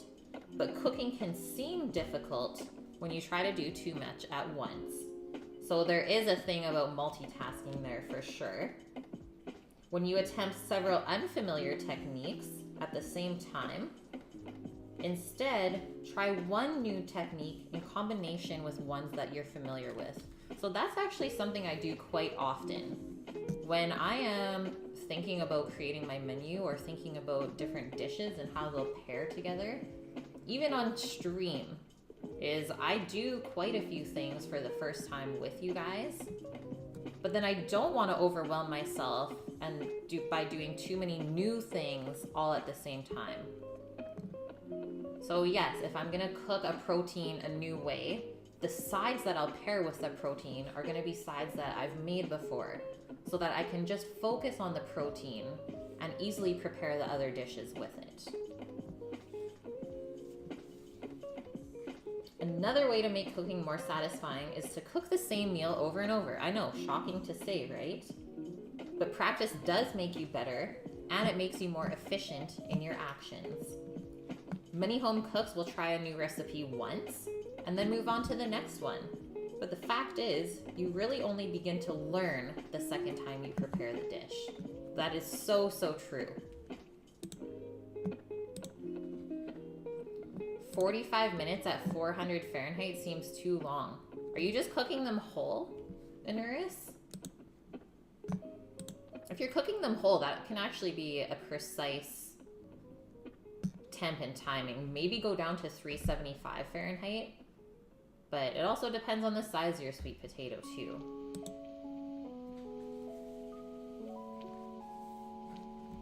So yet another way to improve your kitchen skills is to cook the same kind of fish or cut of meat in different ways as well. So if you like salmon, learn all the various ways you can prepare it. Discover how it's different when it's grilled, sautéed, or poached. The same techniques can be used with any thick cut of fish, from halibut to snapper to bass.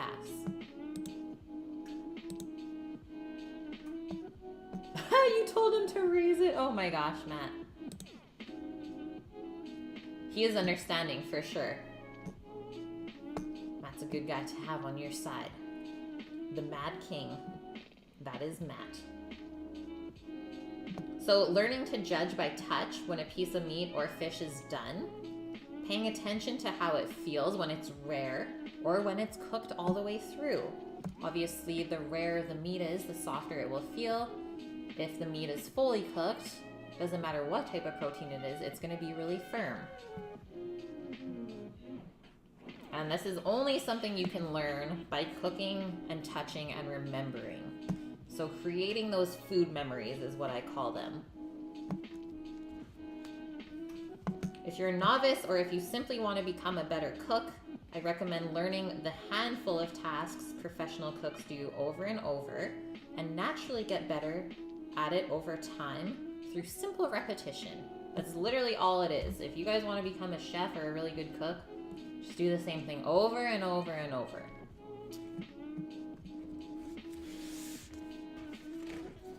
Okay, we're gonna call it there and start to prep our dinner, which is going to involve 3 different recipes from this book. So the first one is going to be a pan-roasted duck breast. This is the meat that we're gonna make for Matt today. We're not gonna be serving it with those Brussels sprouts and radishes though. But our duck should end up coming out looking something like that. So we're gonna learn how to cook duck breasts together with the guidance of Thomas Keller. Really simple ingredients that we need. So I'm only have 2 duck breasts today, one for Sammy and one for myself. We need salt and pepper, grated nutmeg it says, which is an interesting one, but we'll go with it. We will go with this. You'll report back after dinner. Okay, sounds good, Honoris. You better let us know. I am what I eat. I am a cookie. What type of cookie, Blue? Yeah, it doesn't even list the tasks. What the heck, Honoris? I think he might have, but I wasn't sure if I wanted to keep reading to you guys. Okay, so that's our halfway point on our banana bread. This is our rotation time. Actually, it looks like they're baking pretty quick.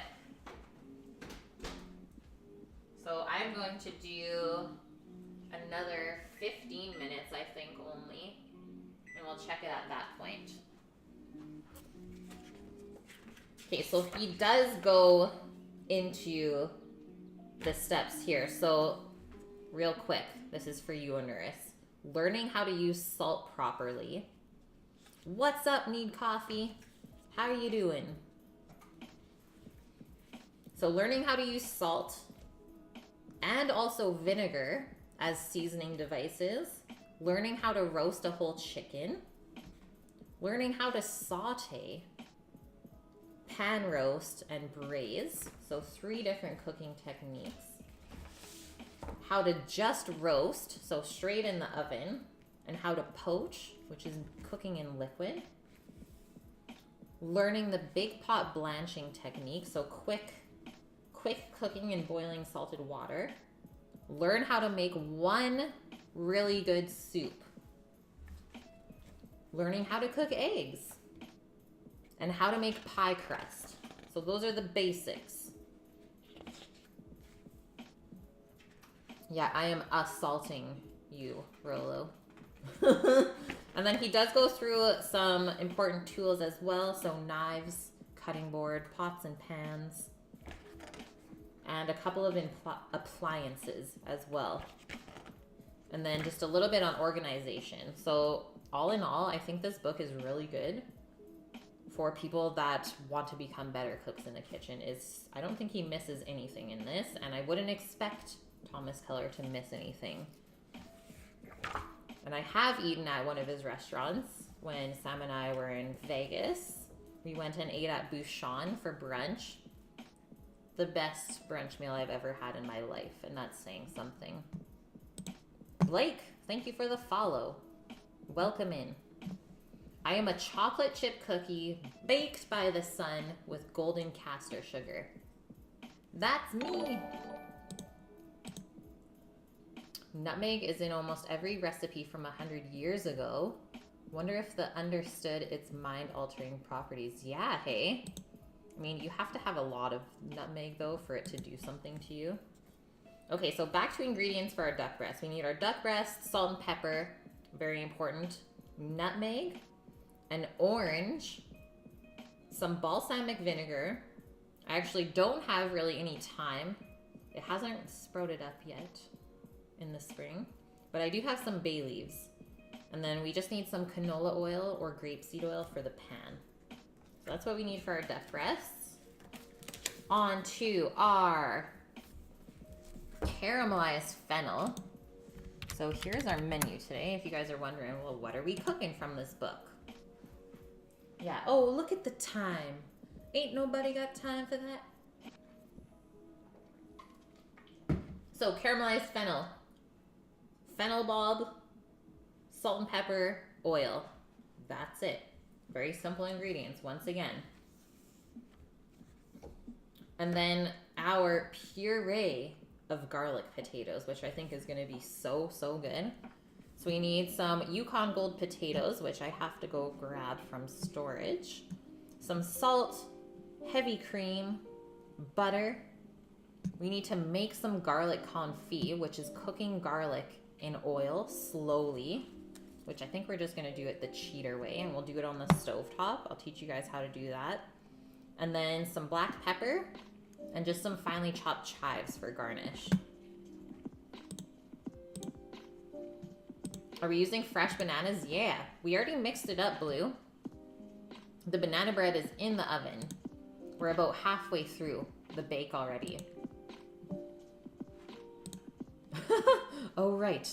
That is right. I always like to do my baking before dinner so that dessert's already ready to go once we make dinner.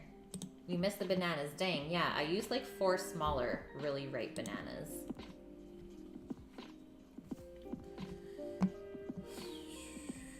So nothing here that we're gonna prepare for dinner takes that long. There's not really any long processes here. So let's start with our duck breast. I think that's gonna cook for maybe 10 minutes, not even. So what Thomas Keller says, one of the keys to an excellent duck breast is crisping the skin properly, resulting in great flavor and texture. The first step is to score the skin and season it in advance. It actually says 12 hours before cooking. So let's pull out our duck breasts, get those seasoned now.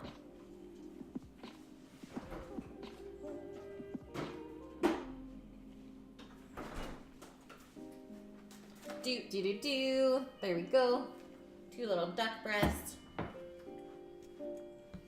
In this dish, the breasts get what amounts to a cure. So we're kind of quick curing this by salting the duck breast beforehand up to 12 hours.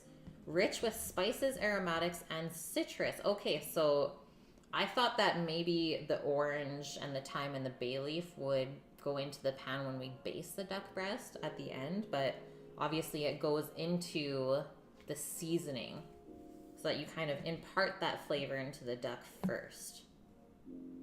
And then the second step is cooking the duck breast very slowly over medium heat, skin side down, to render out the fat, which we're gonna pour off little by little as they cook. It says when the skin is crisp after 20 to 25 minutes. I don't think it's gonna take that long. It's simply a matter of briefly cooking the flesh side so that the meat is medium rare. That's a long time to cook the duck breast. And you definitely want a low heat if you're gonna go for that long. Otherwise, you will overcook it. We are looking for a medium rare center here. So kind of same as a steak. You love duck breast? Like, I also love duck breast. My favorite way to prepare it is to pan-sear it and serve it with sour cherries. And we're gonna save the duck fat that we pour off as well, because that's like liquid gold. Okay, so that's our duck. So all we have to do is season it up.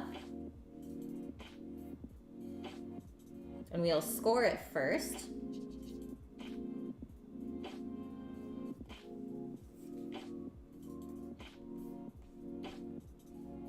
And we're gonna season the flesh side, so we're not even gonna season the fat. Oh man, open the bobs. What's going on, man? How are ya? Open bobs. You missed it earlier, oh Matt. They made me flex for stream. Flexing on them. And Polsh, what's up, man? Welcome in. Okay, so we're gonna get some orange zest off of the orange, put it onto the duck breast. It actually says put balsamic vinegar onto the meat. And then cover it with the bay leaf as well. Crazy. Yeah, you missed the flex. That's good, oh Matt. Things are good here, man. Yeah, you will see breasts today, just not Kate's. The breast of the duck. Pretty nice still. Not quite the same though. You just finished up leg day, nice. You're crushing it. And I need to start lifting weights again. And I'm with you on that. Hojerific, favorite duck dish will forever remain the duck from the Chinatown barbecue meat window. That is definitely a good one too.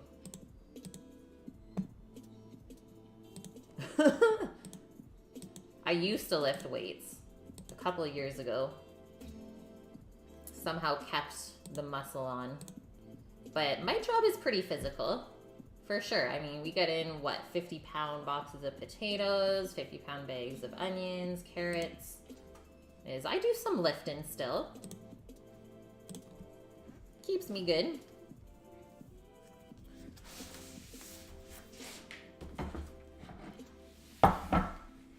Switch that. Getting into the breasts. Just gonna grab a little bit of water first.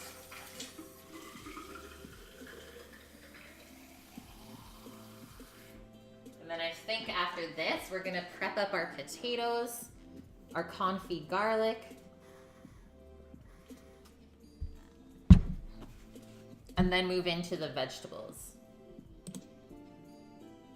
Good food helps keep the gains. That's so true. Yeah, eating enough, you'll keep your muscle mass. If I did not eat enough, I would be skinny for sure. Hey, Jalal. How are ya? Missed you too, man. Nice. You've never cooked duck before or seen someone cook duck. You should learn some stuff today for sure. Grabbing our orange. And we'll grab some bay leaf. Oh my gosh, those breads are starting to smell good. I think we'll have to cut into one. We'll have a little snacky midstream. I only had a little bit of soup for lunch today. It wasn't enough. You missed the garden stream. It was actually pretty short today, Polish. We only filled a couple trays with seeds, but we still will be doing another garden stream to seed directly into the beds. Carrots, beets, all of that good stuff. So don't you even worry. Pretty soon here, I think we'll be doing like a garden stream once a week. Oh, my diet was so strict when I was competing. Hojerific. It was the worst thing ever. And that's why I don't do it anymore. It made me like not really enjoy food anymore. I really lost my love for food, and that's when I was like, why am I even doing this? This isn't what makes me happy. For sure not.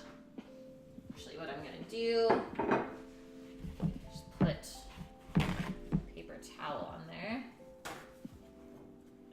The way that we're gonna get a good sear on the duck breasts as well is to have them nice and dry. So line your plate with some paper towel. And then I'll probably use this to also dry them off before we score them and such.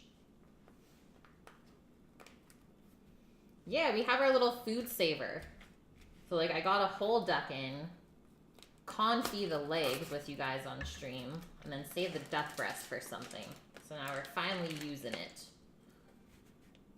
Obviously vacuum sealing will just keep it a lot more fresh. No breakfast. Oh, I had breakfast too. I have like a fruit and veggie smoothie every day during the week. That's really healthy. And I just had some like beef and vegetable soup that Sammy made for lunch, but it wasn't that much.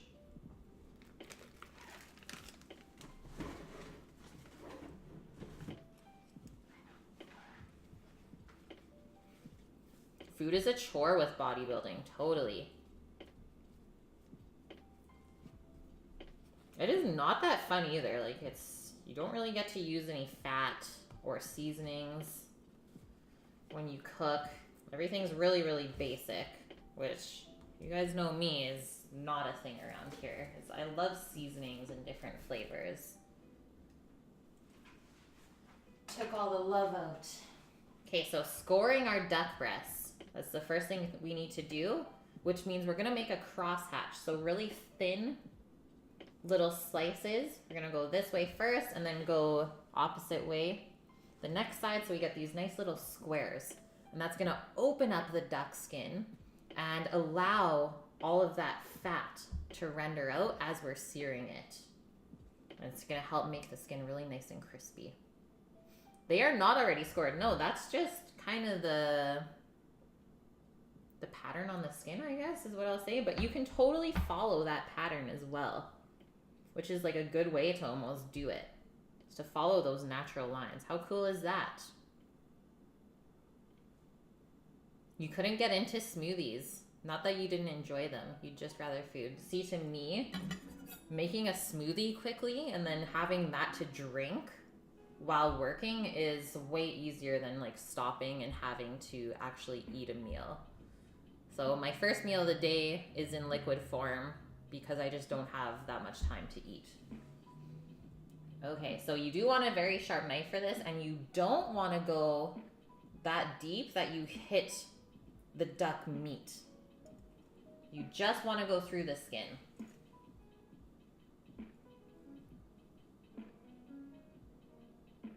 Like so.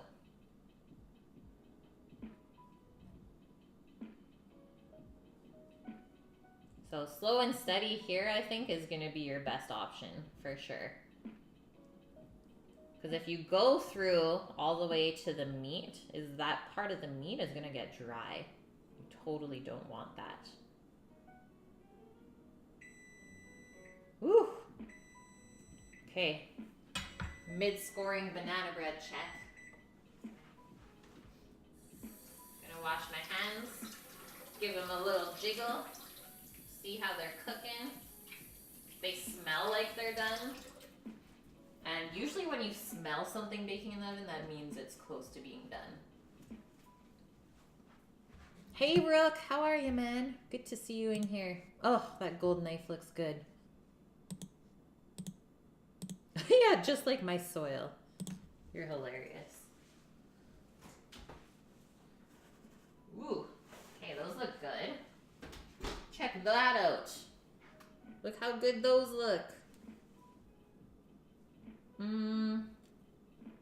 Not quite springing up in the middle, so I think they need a couple more minutes still.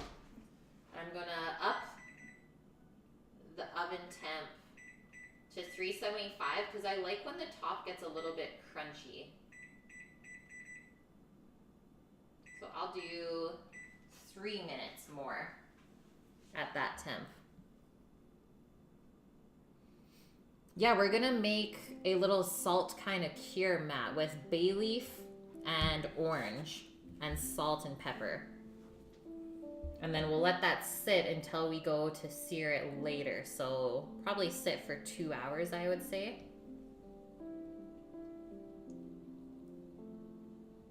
But you can let it sit for up to 12. And obviously, the longer you let it sit, the more flavor it will impart.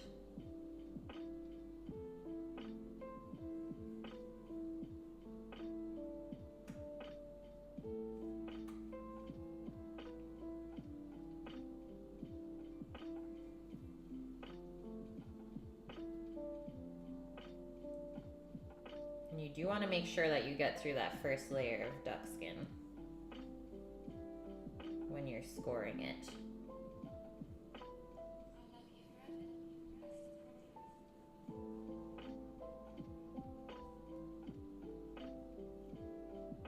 There we go. Now you can turn it. See all the nice little lines in there. Almost went too deep there. That was a close one. 10 more minutes? You think, Matt? I think not that long. It was firm, but it wasn't quite springing back up enough.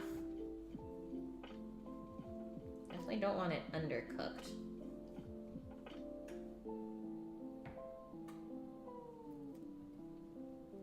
Polish, you got a couple new cheeses. What kind?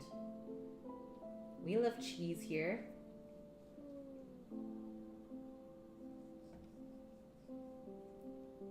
You stopped eating breakfast after seeing the good research on time-restricted feeding. Yeah. So, like, my breakfast, usually eat that from, let's say, 11 to 1. Usually takes me a couple hours to drink that smoothie. It's pretty big. It's a fair amount of food in liquid form. And then I don't eat lunch at work until around 5 p.m. Sometimes even later. So like I get a good kind of 4 to 5 hour break in between. So there's our one duck breast. Let's carry on with this other one. I'm not gonna do it just yet because we have only 15 seconds left on our timer.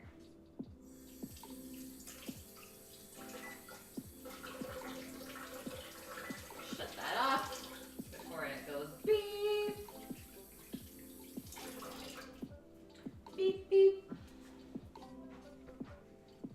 Snarky Chef, welcome in. How are you doing? Yeah, cheese is very much accepted here.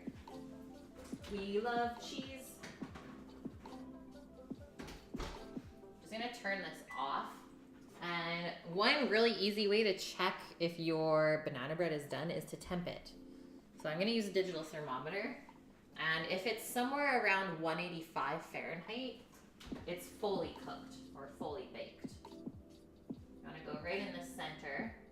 So it's actually only saying around 165. So I'm just gonna let this hot oven bring it up to temp. We only need about 30 more degrees. So why don't I set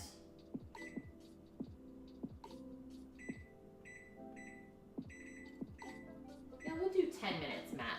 We'll do 10 minutes for you. And then we'll see how it is after that. But I've turned the oven off now. So I cranked it up to 375 and just turned it off. And we're going to let that residual heat slowly cook the banana breads. And that way it won't dry out. Red wine, extra old cheddar. I like that one. I've actually tried that before and it's good. Green peppercorn Monterey Jack. Yum. Those sound good, Paulsh. Sharing is caring.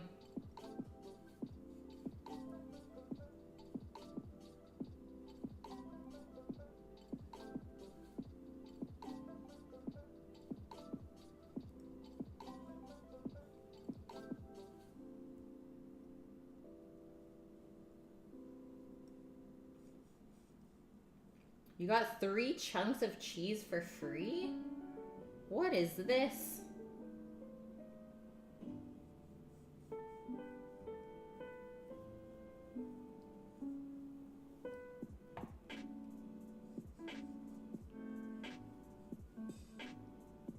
When you become a homeowner, that's how you're gonna buy your neighbors. You're gonna have food parties. Exactly.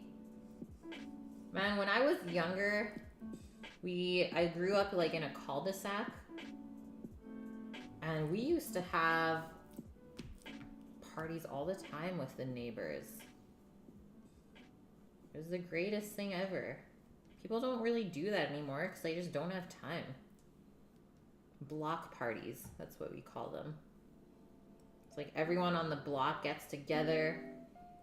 The men all bring their barbecues out, have some beers. Ladies gossip.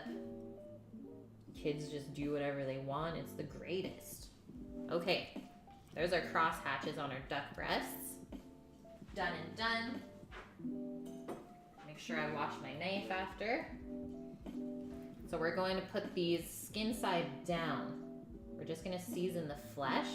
And I might have to just trim a little bit off of this. Just this little bit of silver skin here on the underside. But other than that, the shape is perfect. It's nicely trimmed.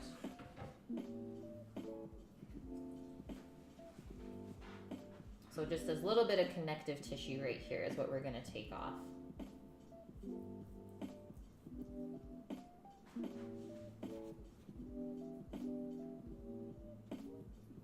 It's actually just a touch of fat is what it is. Let go. See how it's kind of stringy? That's not going to render that nice. And then just this little bit of silver skin here that won't really break down even if you do cook it.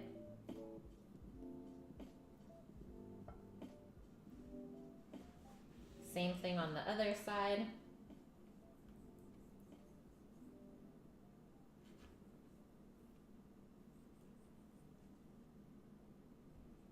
That little bit of silver skin right there. Actually more on this one. And you don't want to waste too much meat. So you want to try to just get that silver skin off.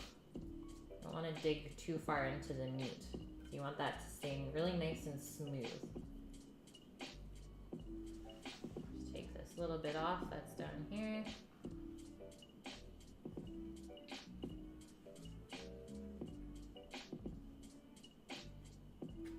There we go. So nice and smooth. And we're keeping the tenders on. We are keeping those tenders on, which is this little guy right here and this right here. And you can see that they do also have a little silver skin line through it, but if we try and take that out, it's just gonna tear up the whole piece. So we're just gonna leave that.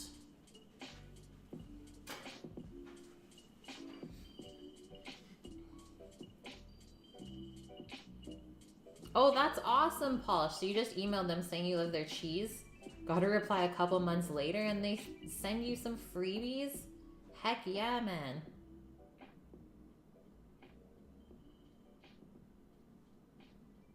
Josie, have a great night. Thanks for checking us out. Hope to see you again on here. L Speedwagon, thank you for the follow. Okay, I'm gonna wash up my chef's knife and my hands. Make sure you use soap. Don't want to cross-contaminate any raw meat. And then we're gonna make our little citrus bay leaf salt rub for our duck breast.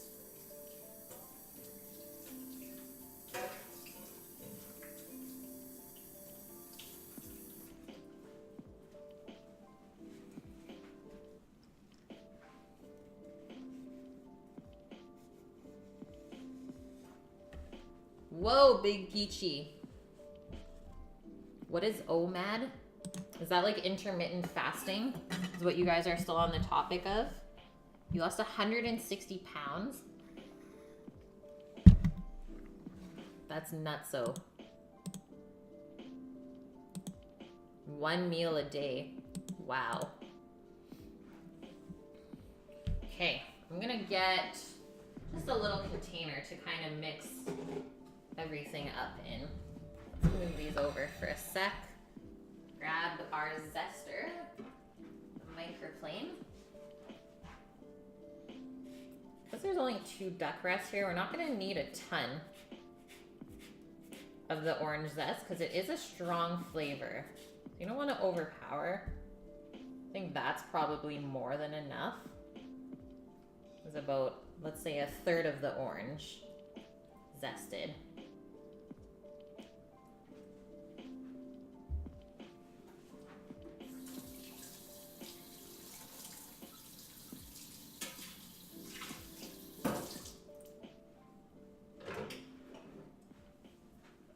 Our salt. Got nutmeg. Let's do a pinch of nutmeg. Yeah, the cookies look a lot like meat.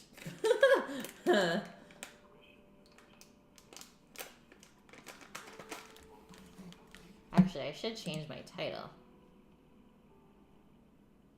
And we changed it from cookies to banana bread today. So the banana bread's almost done.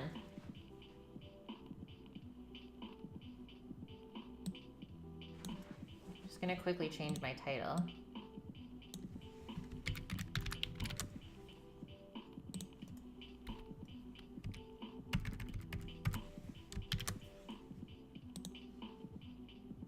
Update. Boom. Okay, so just a pinch of nutmeg, really strong spice. You don't want to overpower the duck breast. Meat cookies. That's Matt's favorite type of cookie. Can you quarter a sweet potato lengthwise and just roast it? Yes. Yes, you can. Great question.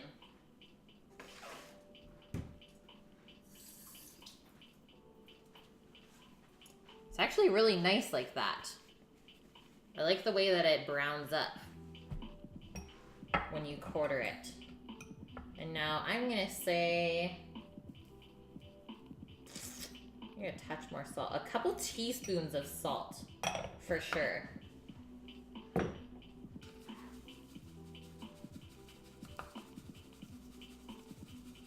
Just try and mix that together. Oh, yeah. Just use our fingers. And you'll see how the salt will kind of soak up the nutmeg and the orange zest and infuse itself almost.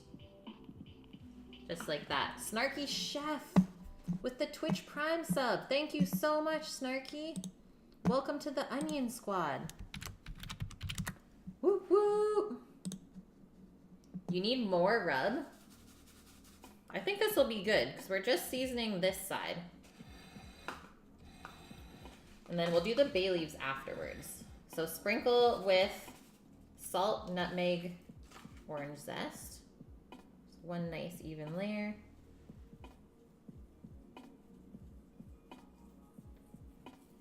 You want to get an even amount on each one.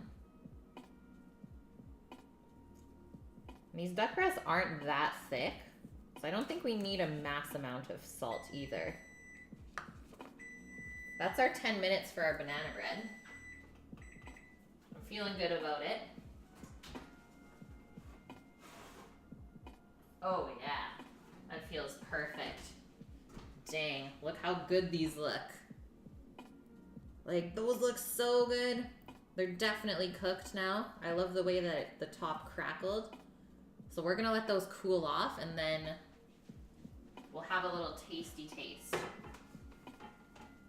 But definitely let them cool off for probably 20 minutes, if not half an hour.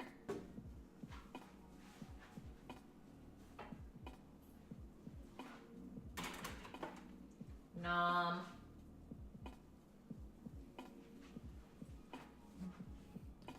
Matt, the garlic's gonna come later when we make our garlic potato puree. So I don't want to make the duck overly garlicky if one of our side dishes kind of has garlic as the star. Because garlic can be really overwhelming to the palate. So if we put it everywhere, that's all you're gonna taste. So I think that's good. I don't know if I want to go... we'll just use up the rest of this salt. It's not that much. And it's only sitting for an hour and a half. So I don't think we'll over season. But evenly mixed throughout. And then these are fresh bay leaves that I just picked off of the bush from work. And to get even more flavoring in a short amount of time, just kind of break them up. And then you'll see as this sits over time, the salt's gonna draw out moisture from the meat. And this is gonna get a little bit wet looking, which is then gonna start to draw out the flavor from the bay leaf once it gets a little bit saturated.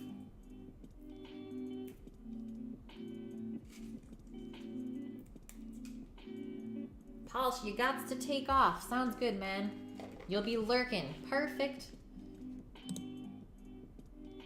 You're leaning out. Okay, I've got to make sure that I send you some awesome recipes. And check this out, Polish. Probably going to send you some recipes from this Power Vegetables book. They got some really awesome, flavorful recipes. Send you a couple of photos for sure. Ooh, this looks good. She's looking good, guys. So now all we're gonna do, put this back in the fridge. Duck is done until we have to cook it, which will be about 20 minutes before we plan to eat today. I love the cover art on that book. It's probably one of my favorite covers on a cookbook. I'm not gonna cover it, no. We want this to kind of dry out. We want it to dry out because then we'll get a better sear than that. Oh, the banana bread smells too good. Too good. Okay, I'm just gonna take a quick bathroom break. You guys hold down the fort for a sec. I'll be back in about 30 seconds.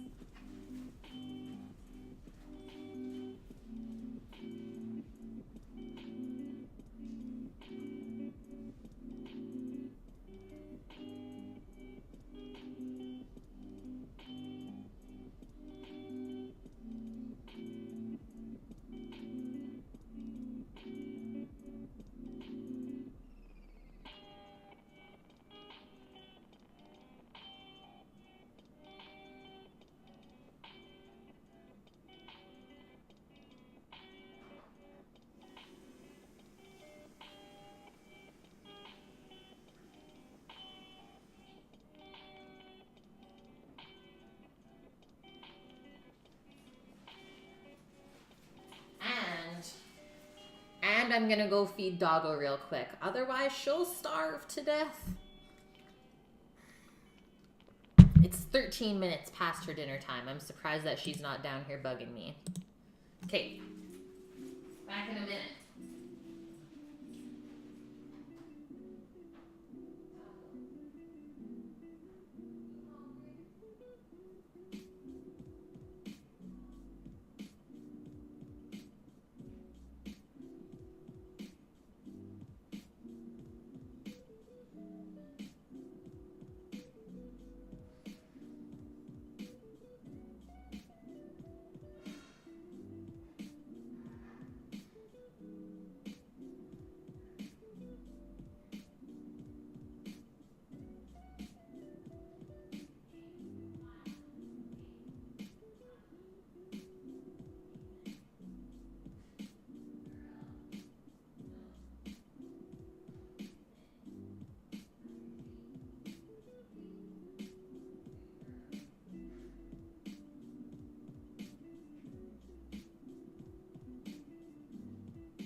Guys, the smells in here. It's insane. It's making me really hungry. The duck. And we need more MSG. Ruck. MSG and salsa, I could see that being good.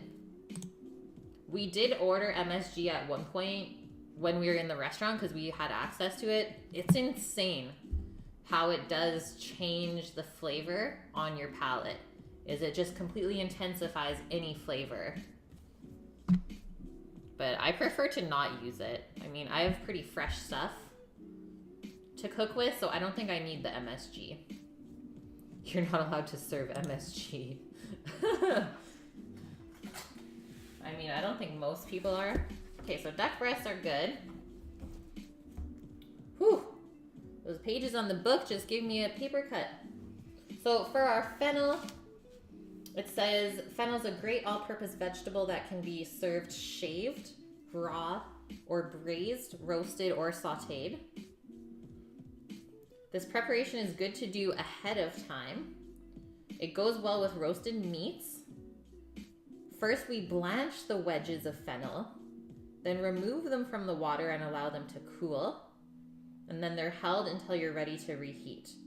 I don't think we're gonna have to blanch today because we're just gonna roast it in the pan. Because I do want a little bit of crunch still on the fennel. And even roasting the fennel for less than 10 minutes in a pan, you'll almost get it too soft. So I'm gonna not blanch today. That's one thing I am gonna change, and just we're gonna straight caramelize it in the pan. A little bit of white wine as well will be really good with that. So let's get our fennel out. Start to cut it up at least.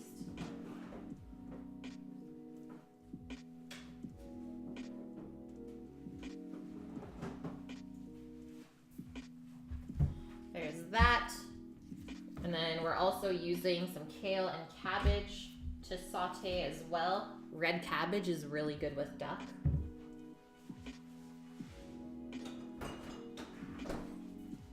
And then let's check our potatoes to see how long that will take. We should get that garlic confit going pretty soon.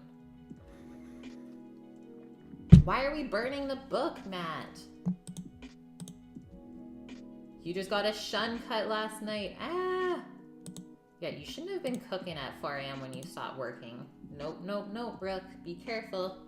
I have a couple of shun cuts as well.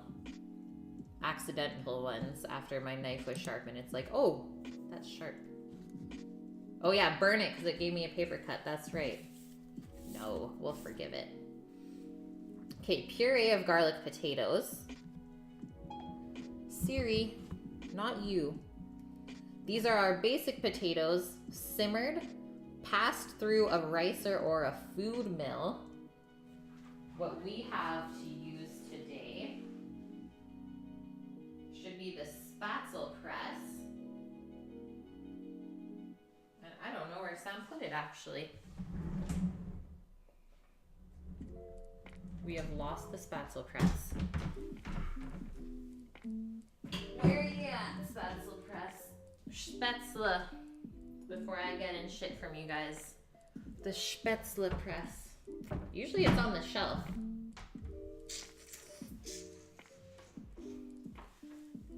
Tragedy has ensued.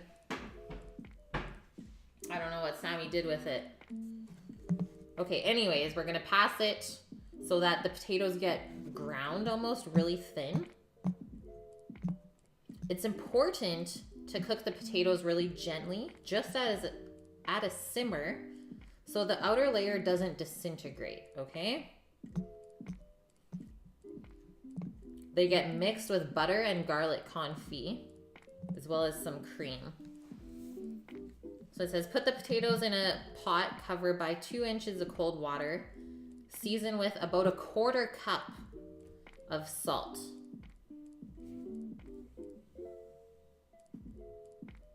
I don't know how many this serves. That's the only thing it doesn't say.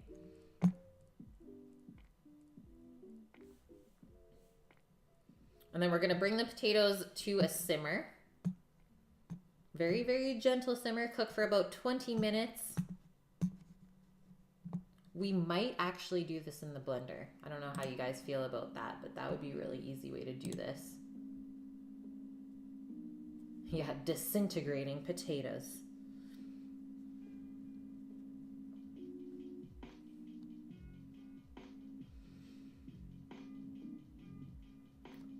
And then we slowly mix the potatoes with butter and the garlic.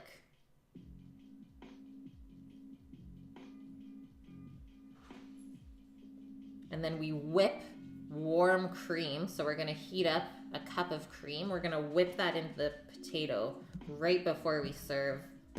Season with some salt and pepper, garnish with some chives, good to go. So pretty simple task, I think. 30-step process right here. Easy home cooking, he says though. Okay, we're gonna get our garlic going. I'll go and grab our potatoes.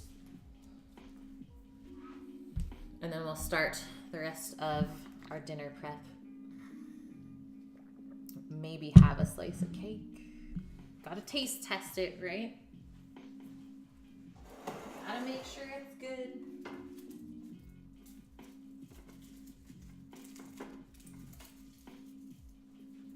Okay, we're gonna use the German white garlic today from Sam's mom. It's the smallest little bulb, but they are so potent in flavor. I think we're gonna use all of this. And all we gotta do is peel all these little cloves and then just slowly simmer them in some oil. Matt, I feel like you said that last week to me. You wanted my hair. It's actually been doing really good. It's gotten pretty healthy in the last year or so, but I do have to get it cut pretty soon here.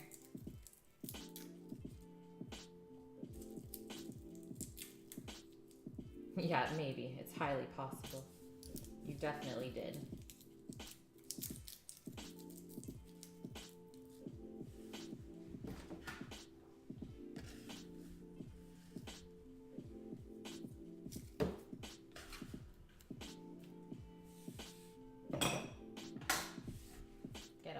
Peels out of here. Get out of here. It's so small, right? Like the smallest little garlic. It's just so cute. Man, you gotta start smoking less weed then, Matt. If your memory is getting worse, that's not a good thing. You're too young for that. So we're just gonna cover the cloves with oil.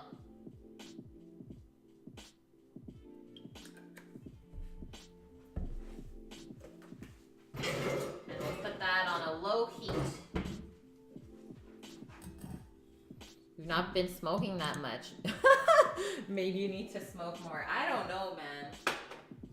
I don't know if that's how it works.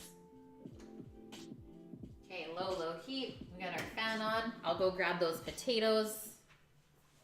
And while we wait, let you guys look at this lovely thing. Don't cut the hair.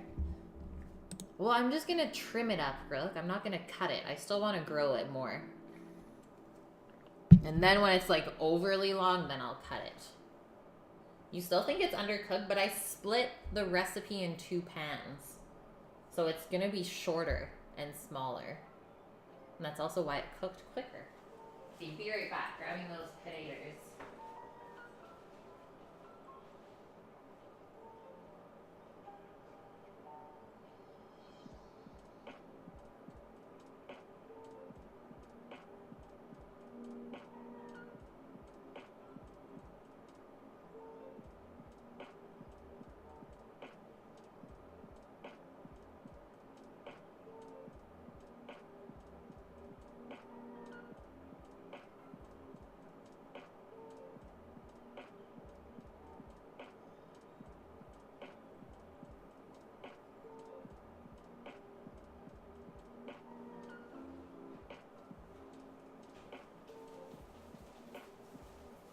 Okay, that's still weirding me out that I don't know where the spatula press is. I don't know, guys.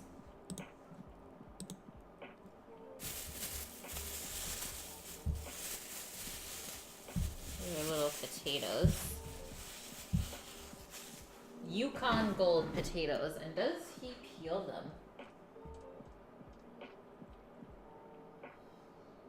We do not peel the potatoes. That's perfect. Okay, first things first. You want a piece of cake? Yeah, they are pretty big, actually. What's going on, Vune? Okay, I'm gonna run a paring knife around the outside. And hopefully this comes out.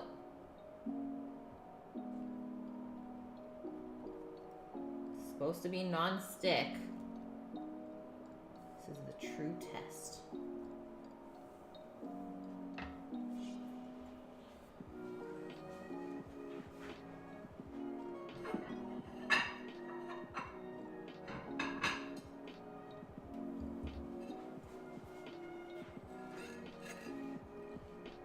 You got the flu, Vune? That is the worst. I can't believe that. Were you not fine yesterday? Okay, we're going for the flip. If it tears apart from the bottom, well then I guess that's that. At least we have another one.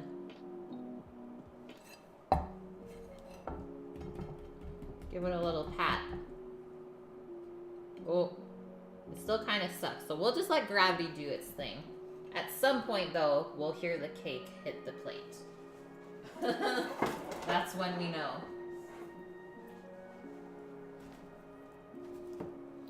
Okay, so we need a small-ish pot for our potatoes. And they look pretty clean still. I think we just gotta clean up a couple parts where they're kind of cut or not looking so good.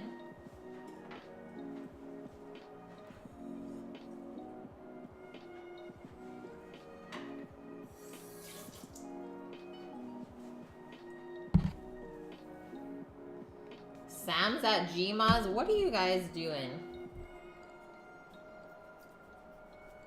I was wondering why Grandma would say, "Oh, yeah. It's gonna stick." No faith. Hey, Sammy?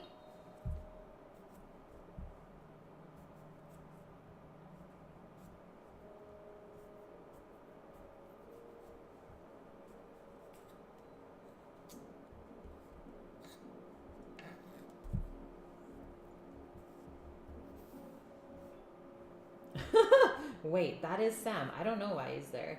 They were working nearby, though. I know that.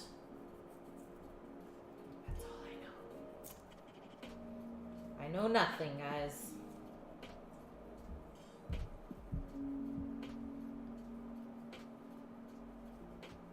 Whoever was digging these potatoes up kept hitting them with the shovel. Now we got all these pierce marks that we gotta take out. Who does this?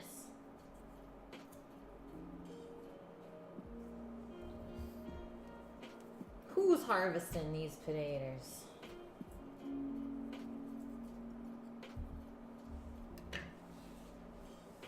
Boom! It won't stick. Oh, you won the duel! Yes!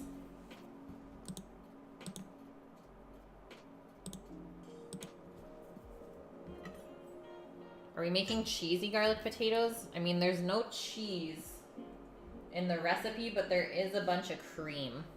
So it's supposed to be really creamy. Oh, Ralphie broke something. We're fixing it up.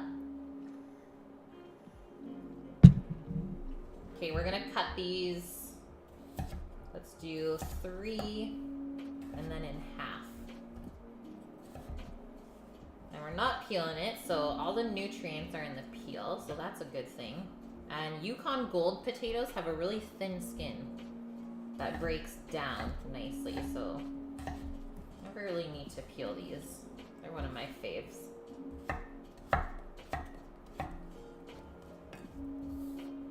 Then you guys are on your way? Perfect. I'm just rolling along over here. Thin-skinned. That's you, Vune. That's you. I can't believe you got the flu. This is no excuse. Like, you know you're still going, right? Do you have oil of oregano? I don't know if that helps with flus. but it definitely helps your immune system for colds.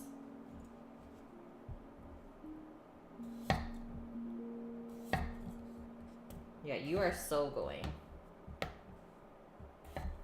Oh, you're taking the train. Oh, that's gonna be so much fun. That's how I went there too, is by train. Lullaboo with the host. Unreal. Thanks so much, Lullaboo. Hope your stream was good today.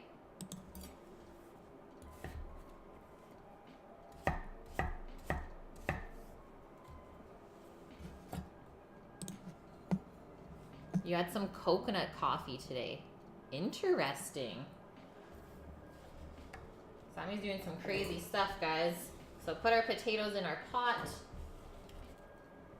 Cover with cold water. And add 1/4 cup of salt. That's a large amount. But it's actually surprising how much salt potatoes can take to properly season them. Coconut flavored coffee beans. Was it kind of fake tasting? Awesome. What did you make today, Lullaboo? Okay, we're filling up our potatoes.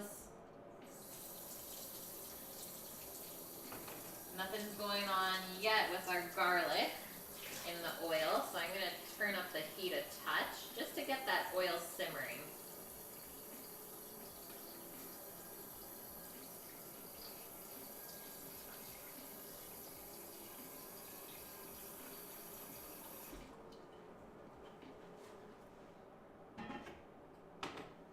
Prop our potatoes over on our stovetop.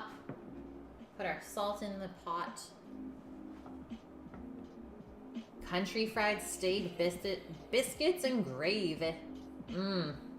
What a good meal. I am so down for that. I love biscuits and gravy.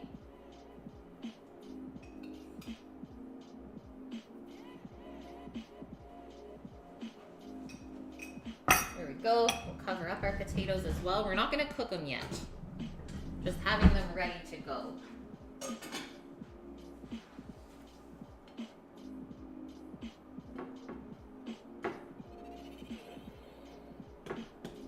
The banana bread for sure stuck to the silicone pan, guys.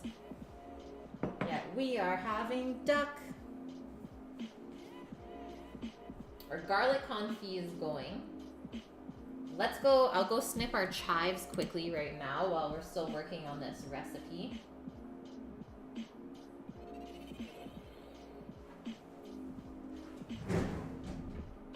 Chives and mashed potatoes, the best.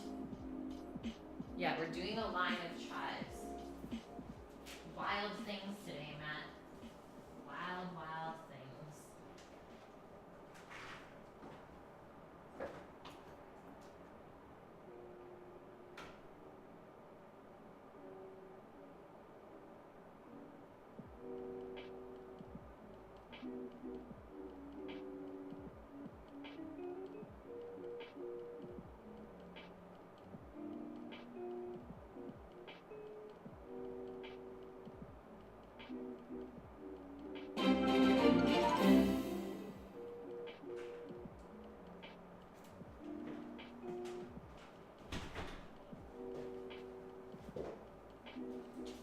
It smells way too good in here. I'm gonna keep saying that.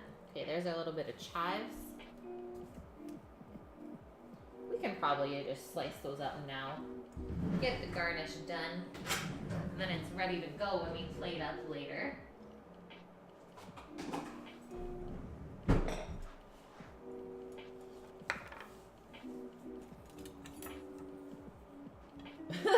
Thank you for the host, Puppy Palace.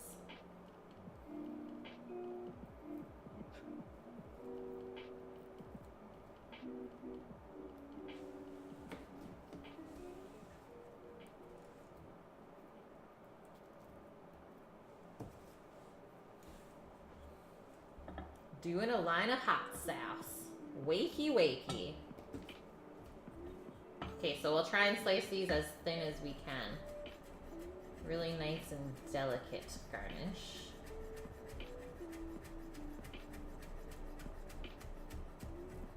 And then one dish that's not in the book today that we are gonna still pair with the meal is we're just gonna saute some red cabbage and some kale together for another vegetable side dish. Those are two things that I need to use up out of the fridge. I think we'll maybe cook it with a little bit of red wine. Do some white wine with the fennel, red wine with the cabbage.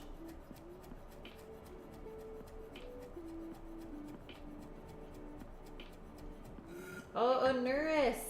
The wedge was a way better idea. Yeah. I mean, more surface area that you have, I think the better it's going to taste. Especially when roasting. Because there's going to be more caramelization. Compared to if you leave it whole.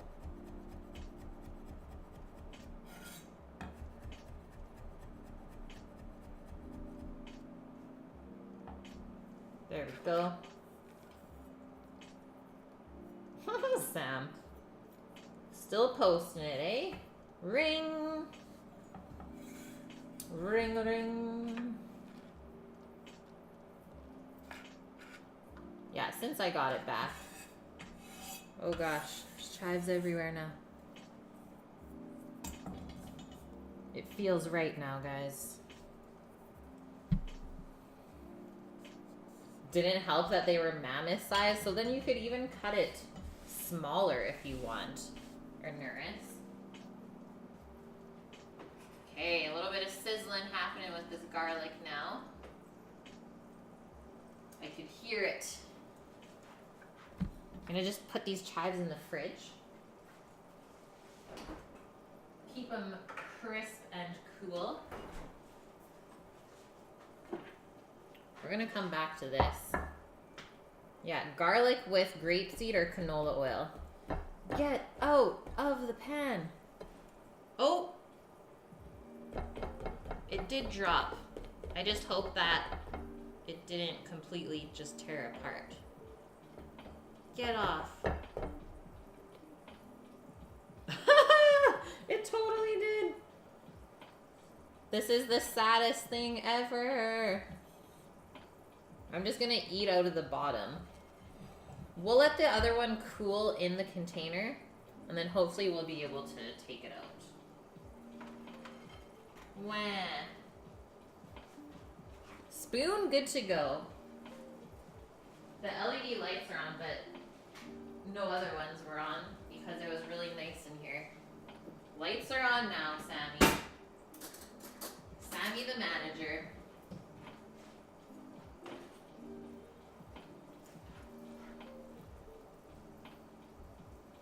It does look really good though. There's so many melted-y chocolate chips in there.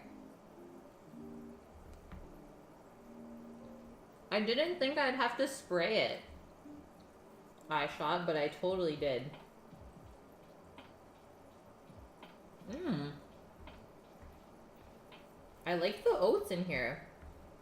It gives it like a really nice chewy texture. The little bit of cinnamon's really good too. Obviously chocolate chips and banana, always delicious. The pulled bread. That's exactly what we did. We did this on purpose. In-dog rolling with the dog.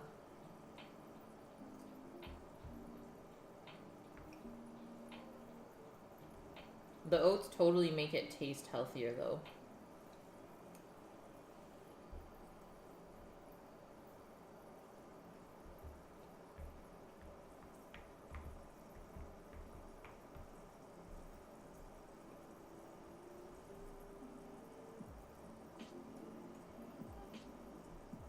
I shot you love rolled oats.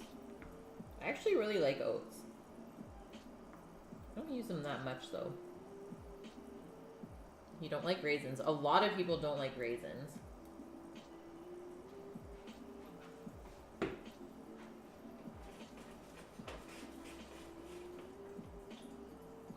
turning down the heat on this garlic now. It's ripping pretty good.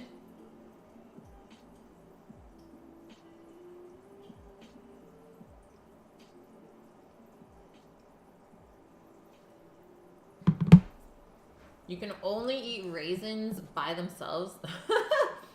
Matt can only eat chocolate-covered raisins. Baking while baking banana bread. Yeah. Banana bread is so good. How are you, my drops? Okay, let's get into our little bit of fennel. A vegetable that's really good for you. It helps with digestion. And in Italy, they actually just serve like pieces of raw fennel in the middle of the table in a bowl so that you can kind of munch on fennel as you eat, and it helps you digest your food better. We're going to take off these tough stalks. And then the little frilly part is called the frond. The fennel frond. This is a bulb.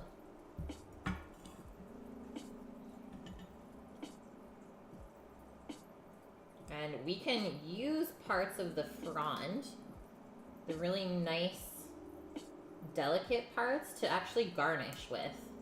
We still have a pretty strong fennel flavor, but it's always nice to just put little pieces of that around the plate.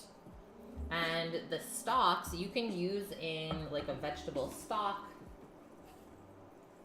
or a broth for extra flavoring as well. That's what I usually do with them at work. So then if we look at this, usually the outside layer of the fennel is not super nice looking. It gets kind of bunged up at the store. So I always just peel that part off.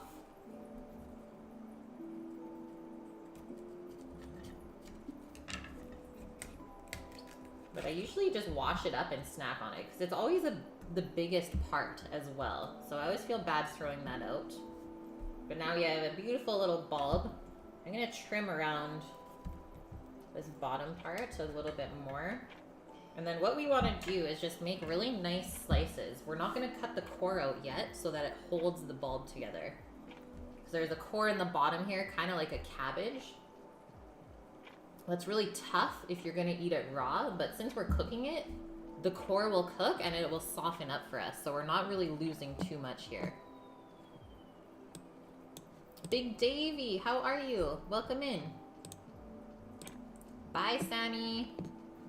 That was Sammy. So Sammy was just at my grandma's using her Twitch account called Puppy Palace. They're fixing something at her place. And now they're on the way, so about an hour from now is when we'll eat. So thickness on our fennel slices, I always go around a 1/2 inch thick. You don't want to go too thin because then it's just going to get really soggy in the pan.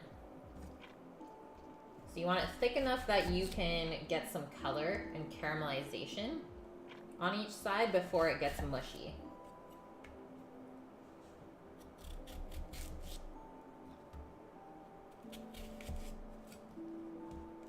So you get some nice little pieces like that. And that's all we got to do. So we'll just put that on a plate. Set that aside for later. I'm going to give a little stir to our garlic confit.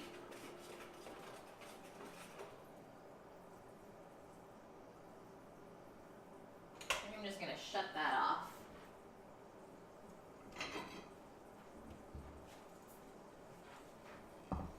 In about an hour. Sammy will be home in about an hour.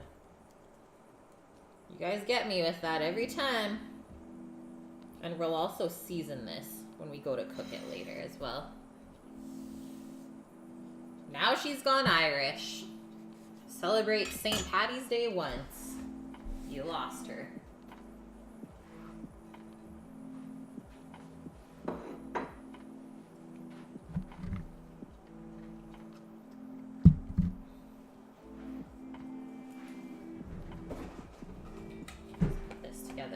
Our fennel tings. Fennel-y things. So this little bunch of kale is what we also have growing out in the garden. This one's actually really curly. But this kale is sometimes called dinosaur kale, or The actual name for it is called lacinato. Lacinato kale. And it's not as curly as your typical curly kale that you see in the store, which is actually called winter boar kale. This one is really nice to actually serve raw. It's not as chewy as the other curly kale, but we're gonna saute it today because it's kind of floppy. It's not the freshest anymore. And we're gonna first start by trimming the ends. Cleaning it up. And then we're gonna take some of this thick stem out, because that doesn't cook up that well either. It stays pretty hard.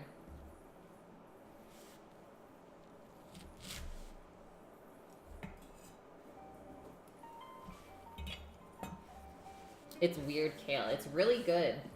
It's one of my favorite types of kale. So what I'm gonna do to take the stem out is just hold the stem with one hand and go along the sides of it and just peel the kale away, kind of like you're stripping herbs. Like if you were to pick the thyme leaves off the stem or the rosemary. So just like that. And this is called zipping. Zip the kale.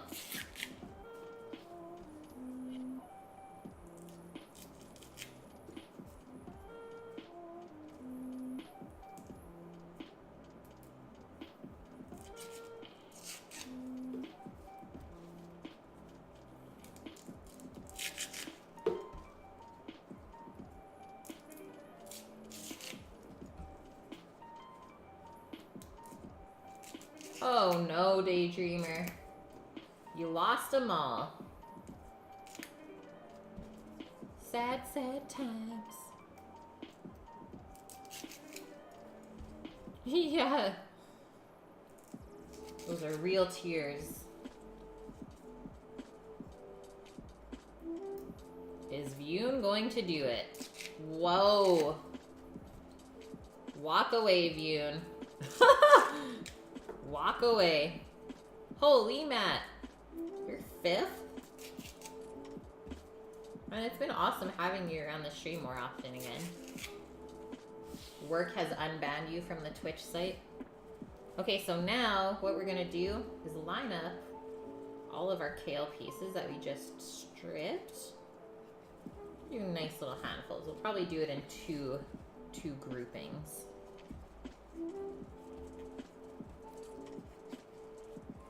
That little piece. Yeah, shh.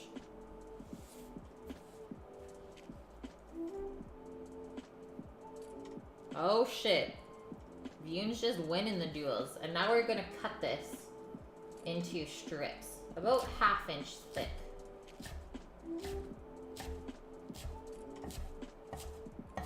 And we'll cook this down with the cabbage. It doesn't take long to cook this either. A couple of minutes in a hot pan and you're done. Quite delicate. The cabbage will take a little bit longer by itself first, and then we'll throw the kale in near the end.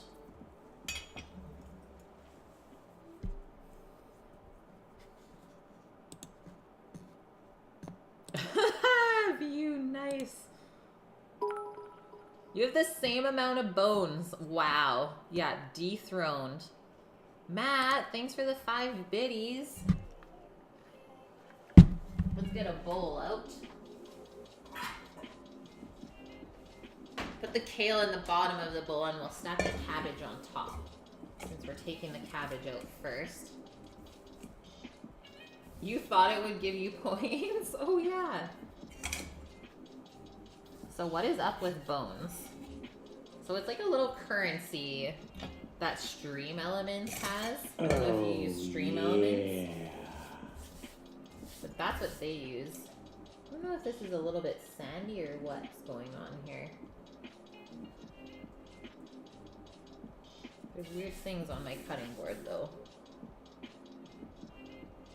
Hopefully it's just salt. Can you make them to make... Can you use them to make a big old soup? Yeah. So I've usually used bones for giveaways and stuff like that. And they are points accrued as you watch the stream. So for every 20 minutes you watch the stream, you'll get 20 bones. Donations and bits should give you some more, Matt. So I think you're right with that. My drops. Welcome to the squad. Subscriber roll. Thank you so much, Matt, for gifting the sub to My Drops Ill. Whoa. So yeah, you prep the kale and then you just throw it aside. Is what we want to do there. No, just kidding. So let's get into our cabbage. I'm gonna cut this piece in half. I think that's all we need anyways. Reserve this other quarter here. Give it a little wrap.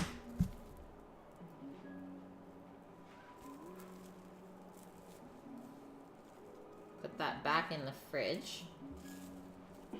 It is crazy how long cabbage will last in the fridge. Even once you cut it. It's like one of the best vegetables to have on hand always. And then first things first is to cut our core out. So just cut on an angle and you'll get something like that. And it's just really hard and it does not break down. So we don't want that. Oh my gosh, you guys are dueling.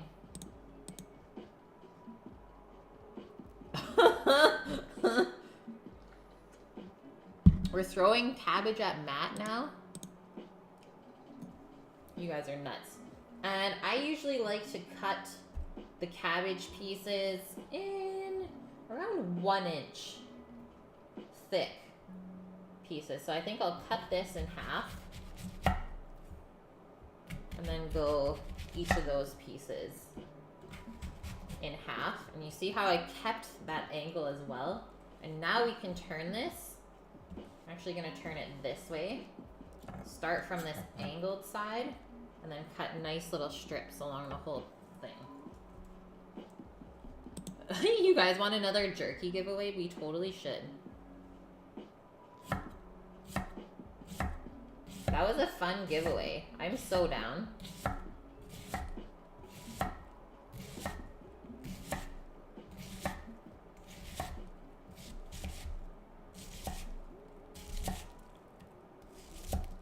Whoa. Okay, now we're sliding out, so we'll just move those other pieces over. So we still want to keep this consistent in size. So precision does matter here.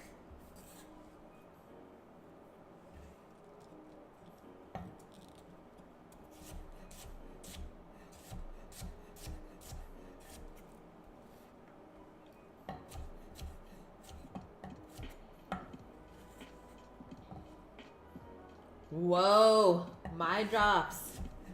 Getting into the duel war. You're treading some crazy territory there. Monastash, jerky giveaway? Did I hear jerky being given away? Is this real life? You can buy people in chat. What have I done? What have I created here? Rook here's jerky. He's back for it. Okay, we might have to then. Oh no. Forgot about the cabbage staining the board. Took me like 2 weeks to get the purple out last time. This is the worst.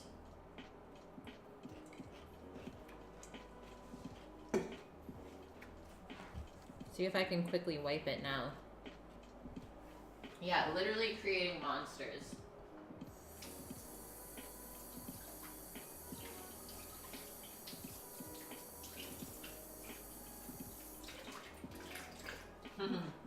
What have I done? Let's see if a little bit of water will help. How do I deep clean my boards? Good question. So I have a separate scrubber that's not metal, like one of those cloth scrubbies. And I usually just squirt some dish soap on the board, get the scrubby nice and wet. Just give like a lot of good scrubs around the board. Let it sit for a couple minutes with the soap on it. And then I use a bench scraper to actually take off kind of that layer that we built up on the board. So something like this. So scrub it all up, it'll be all sudsy. And you just use it to scrape your water off to here, and then I just wipe it up. And then you let that dry and oil up the board. So like even then, there was a small amount that we already scrubbed off. But you can't even like see that liquid on the surface. Because bacteria can totally build up in there. You don't want that to be all over your food when you're cooking.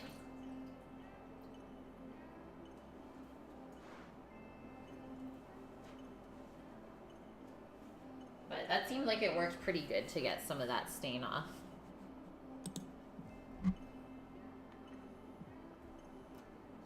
CBD, how are ya? Welcome in.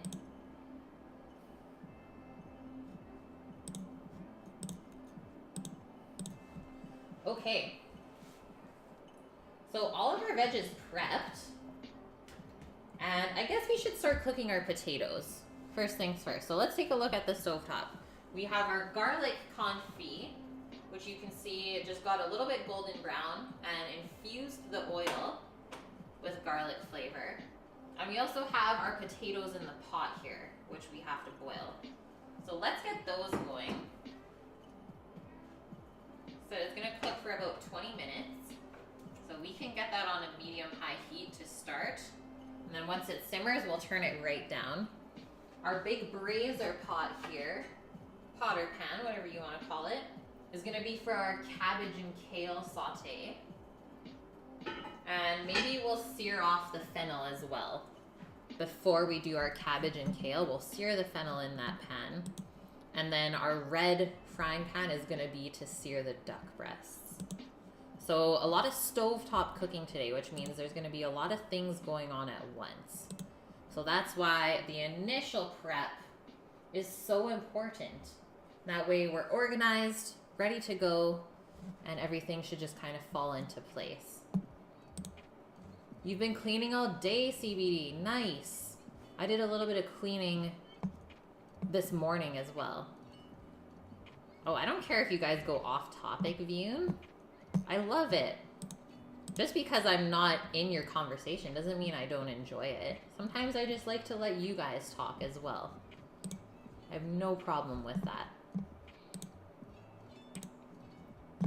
Yeah. What's with these yellow knives? Who do we gotta complain to, InDog? The loot drops. I know these gold knives. Making my day.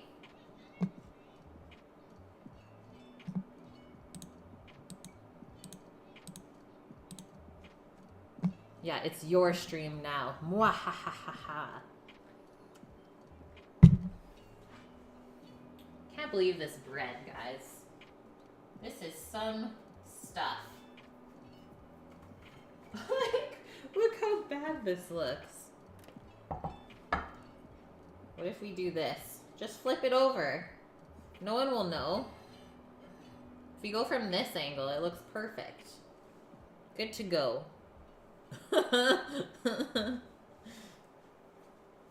it is so tasty. It is actually really good. Next time, we will spray the container.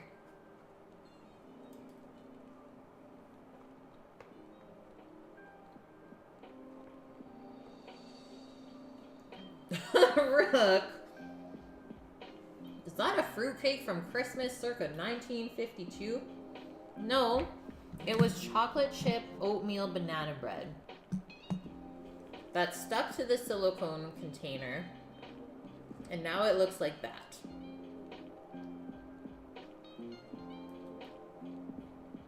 Yeah, TV Cosmetics 101. Just flip that shit over.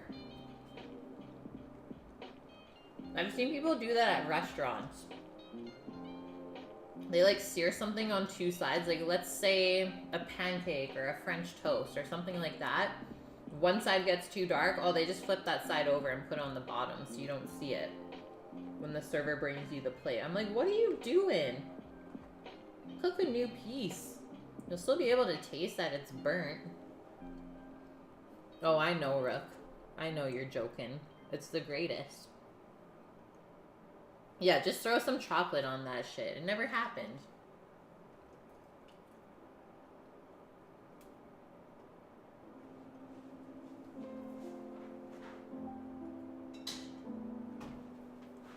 So, kind of going by what our book was telling us earlier, that was the first time that we tried that recipe.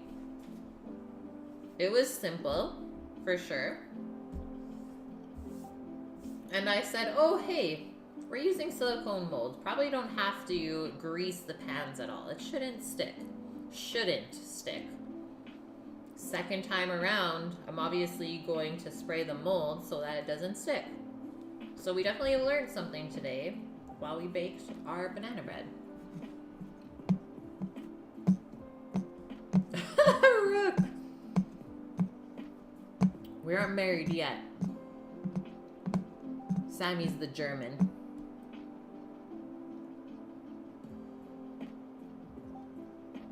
You've heard some of Chef de Partie stories? Yeah, it's so funny. People sending salmon overcooked out. Yeah, it's so bad. I'm like, you should not be cooking if that's how you're going to prepare food for people. Like, if you don't care, you should not be cooking for people. That's how a lot of people get sick.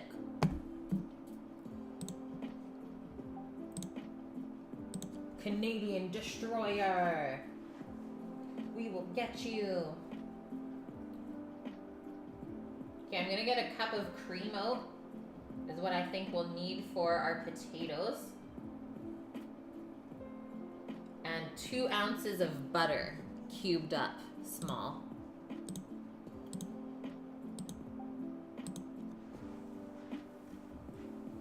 Potatoes aren't simmering yet.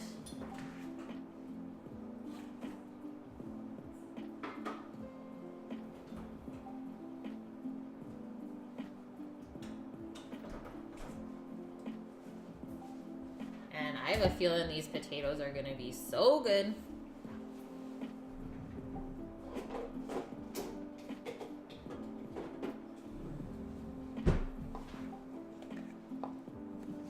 What is a Canadian destroyer? What is this madness?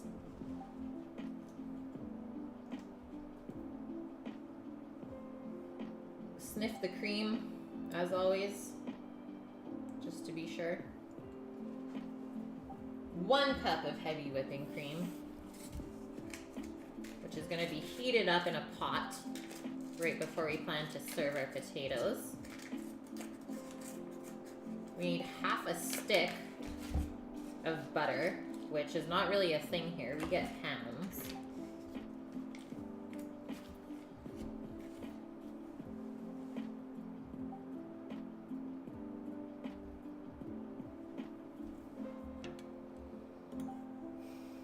So what is that? What is 1 stick of butter in cups?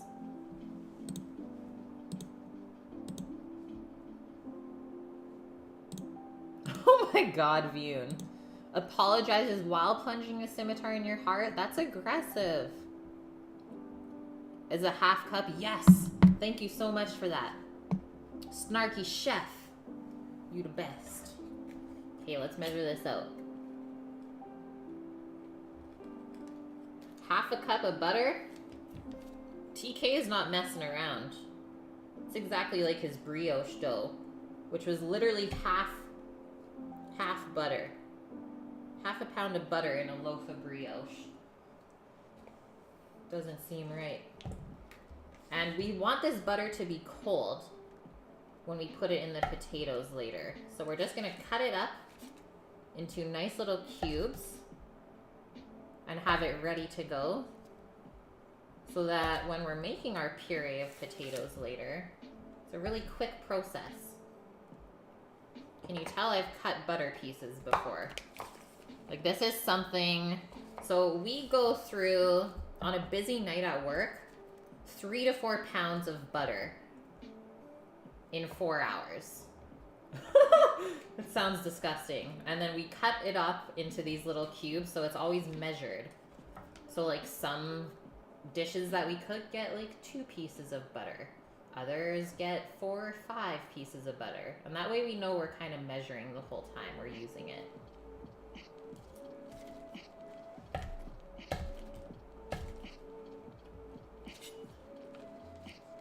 Yeah, we do not mess around at work. I mean, we can still cook vegan things. But like, fine dining, most of the flavor and the reason why the food tastes good is because there's a lot of butter in it. Or cheese. Butter or expensive cheese.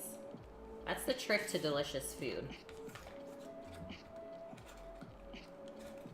Yeah, measuring butter. Who does this?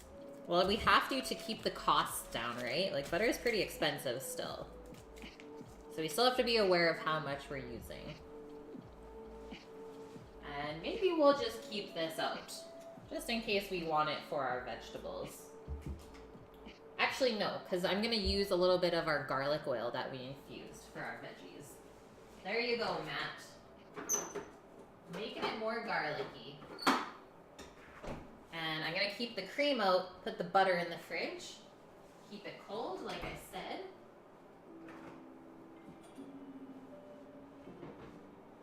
And I'm going to take our duck breasts out now as well. You guys can take a peek at those. Which now you can see the salt has dissolved. Bay leaves are still chilling on top. But they do look a little bit wet. The duck breast now. The salt's starting to draw out some moisture.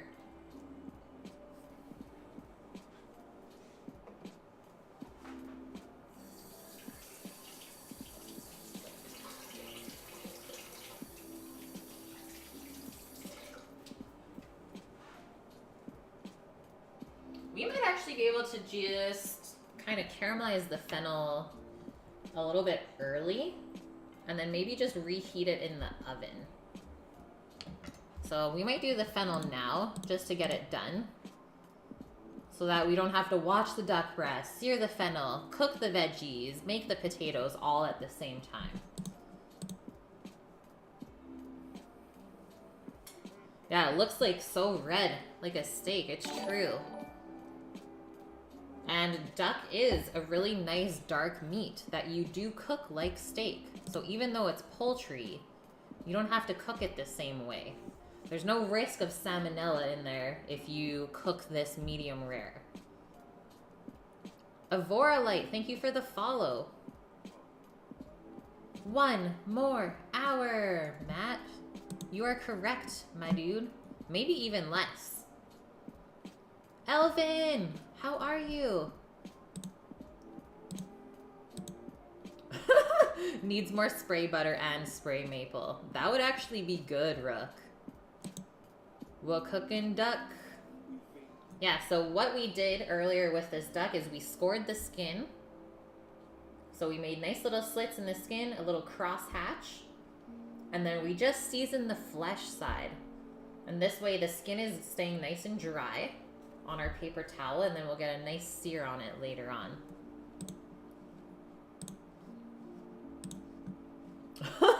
You meant 1 more hour of work for you? Yeah, you don't care if we eat. Grow up, Matt. Well, you better be here for the plate up. You were troubleshooting a prime rib roast emergency? Oh no. What was happening? Oof, okay. Potatoes have just started to simmer. But like he said, is we don't want too much agitation. So we're going to turn that down. Just a nice medium heat. So we're just gently cooking those. We still want to keep the potatoes intact. You got a text message. Elvin, help me. Yeah, I hate you, Matt. I hate your pretty face and your delicious looking food. You're the worst. The emergency is they don't know how to cook the prime rib roast. That is definitely an emergency. I'm glad you helped out with that, Elvin. Okay, let's get this pan heating up while we wait. A little medium-high heat as well. And I'm not going to use the garlic oil for the fennel. I'll use it for the cabbage and kale.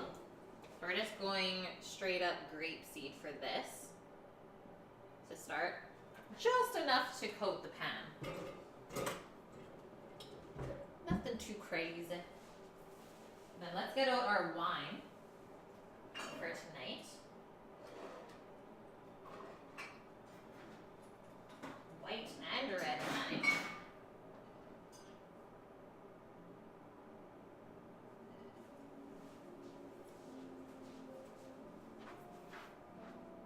We're ready.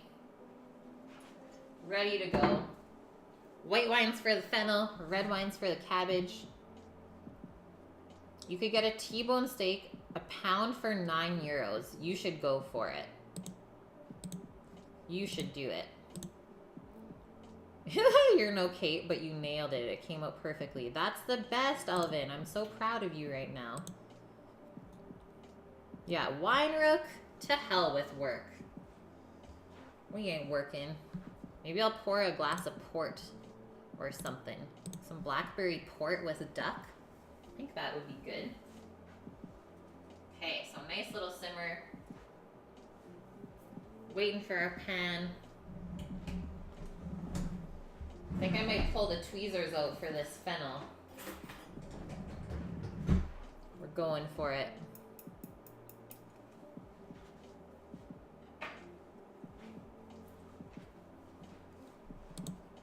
Is anyone else cooking today?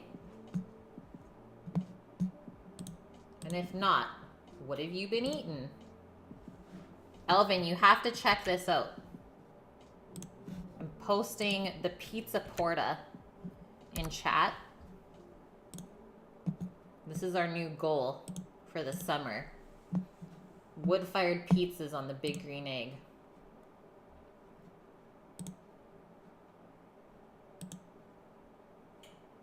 You don't have time to drink and cook, so you'll pick up some DQ on the way. Grill and chill, Matt. Grill and chill. Prime rib is the easiest as long as you have a thermometer. That's true in dog. It is really easy.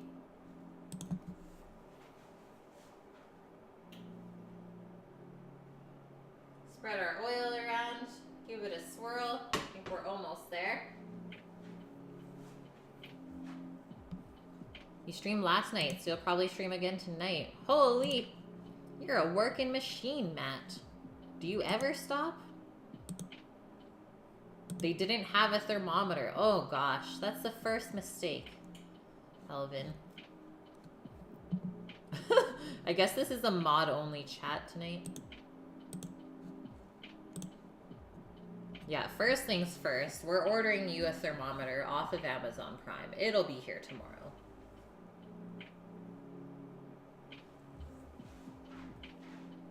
Okay, our oil dancing a little bit in the pan. If you can see in the center there, where it looks a little bit different, that means it's hot. And when we drop the fennel in here, we should get a good sizzle as well. And then we'll season when we drop it in the pan. Just some salt and pepper. Really, really simple. So I'll start with our bigger pieces first.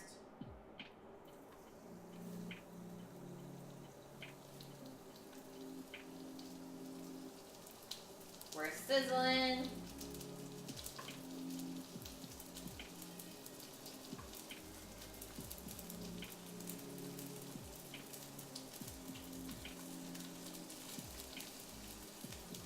There we go.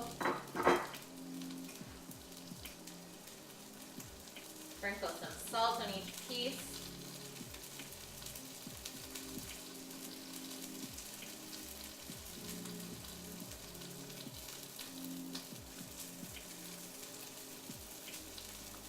And we definitely want to get these nice and golden brown. So nice caramelization on there. Will give you the best flavor on the fennel. I'm going to just take a paring knife while we're waiting and test these potatoes. Not quite there. They're not quite falling apart. So I go a little bit longer still.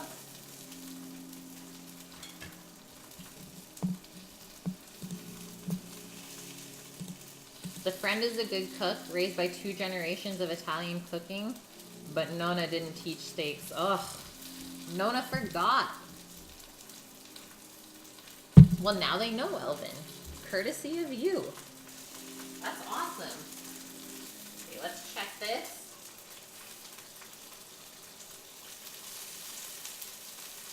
Nice blister in.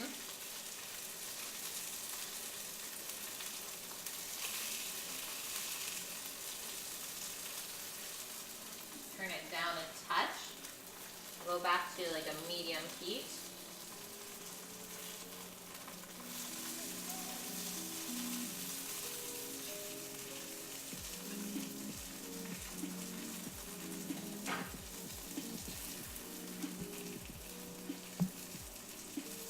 You always eyeball it and know time's intense, so you never worry. See, but that's something that you've learned over time, right, Matt? It's like you have the confidence to not even need a thermometer. Whereas like even I rely on a thermometer a lot. Basically just for precision though. I mean, most of the time I know by touch how something is. But for the most precise, always use a thermometer. I feel like these are gonna need a flip. Look at this guy. Just blistering up all nice. Smaller pieces are always gonna cook quicker.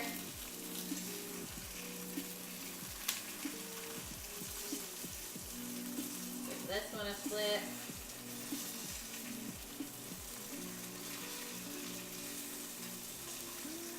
You could even go a bit darker than that. Oh no! Get back in there.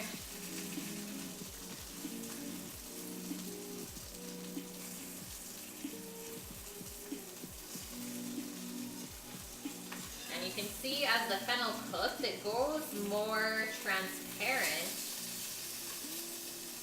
when it's closer to being done. So like this speckling right here is perfect. That's exactly what we want.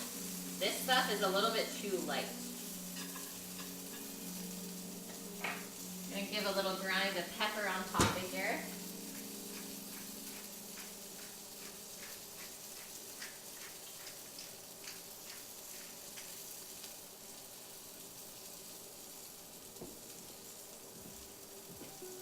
Looks so good.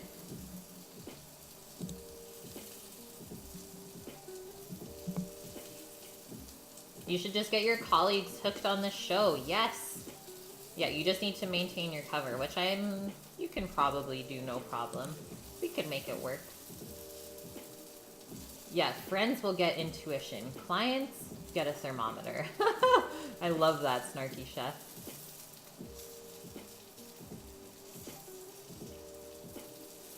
Get a blizzard, yeah.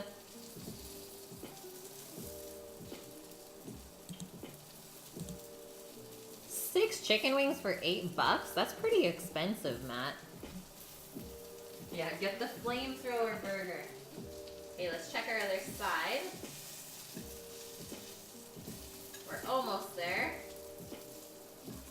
I'm gonna switch this guy around, get a little bit more color on this.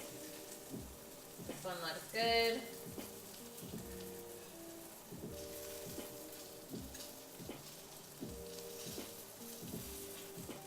That one looks really good. And now, we can turn our heat off. We're just gonna pour in maybe a couple tablespoons of white wine to deglaze, add a little bit of flavor to the fennel. And it should sizzle pretty rapidly when you put this in. Your pan should be nice and hot. Right in the middle. And it should evaporate.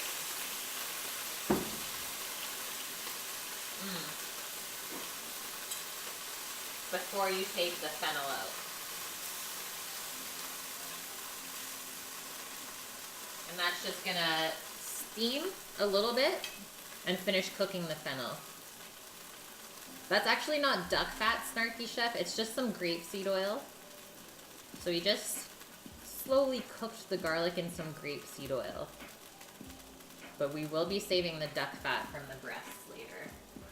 Okay, our wine is all evaporated. Now we can take our fennel out of the pan. Nice golden brown on each side.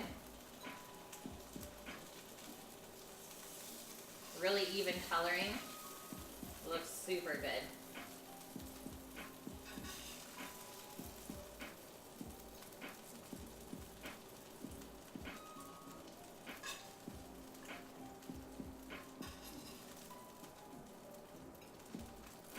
I'm gonna eat that little piece.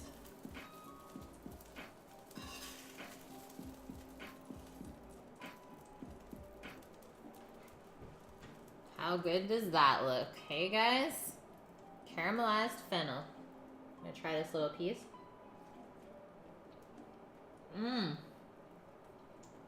It's like perfectly seasoned. The wine added a little bit of sweetness too.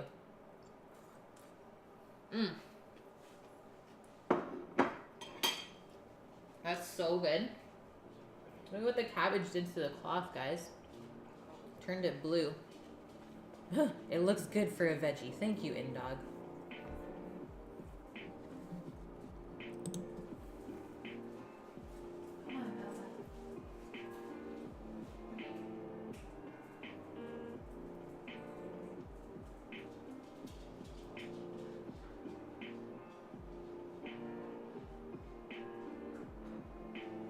Doggo is trying to sneak in.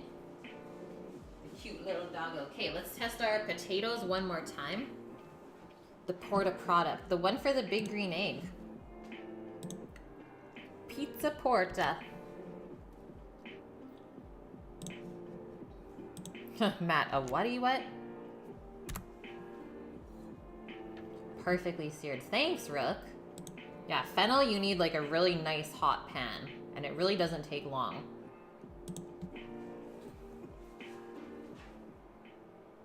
Okay, potatoes feel really good. Always test the biggest pieces as well, because that's what's going to take the longest to cook.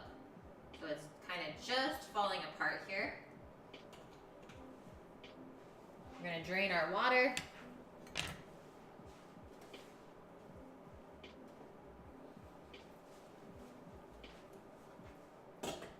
And I'm going to ask Sammy where the spatula press is. Sammy to the rescue.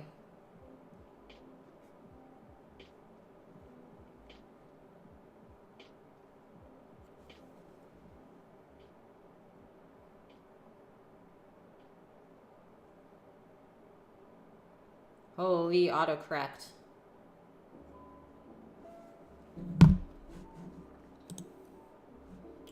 Refund gifted sub. Oh man, you guys. Where is the press?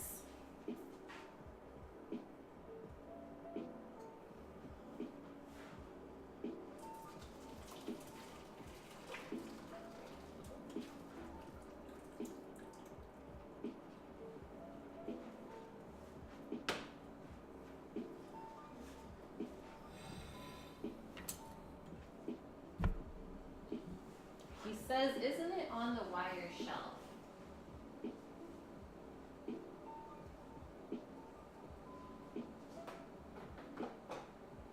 It is not, though.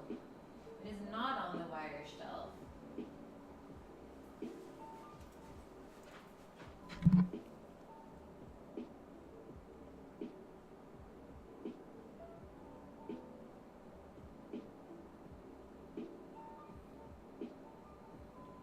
Guys, it's disappeared.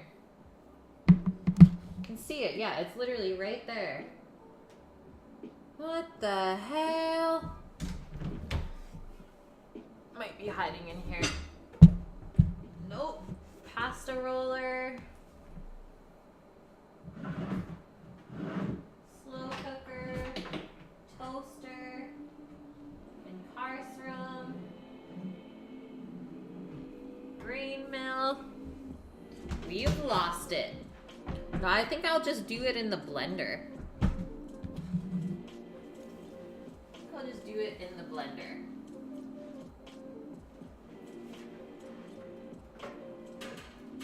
You just have to be really careful with that though. That we don't make the potatoes gluey.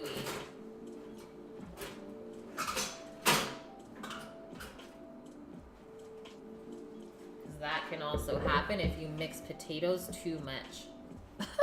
Use the scimitar. That would not work, man.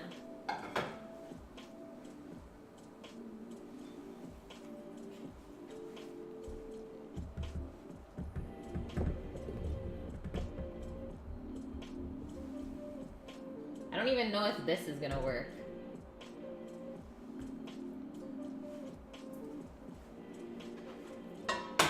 I'll be back in about 30 seconds. See if I can hunt this down.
One more check down here.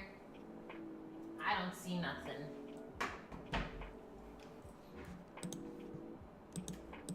We are adding a cup of cream, which I should be able to get going now. And I think I'll blend the cream in first and then start to drop the butter in.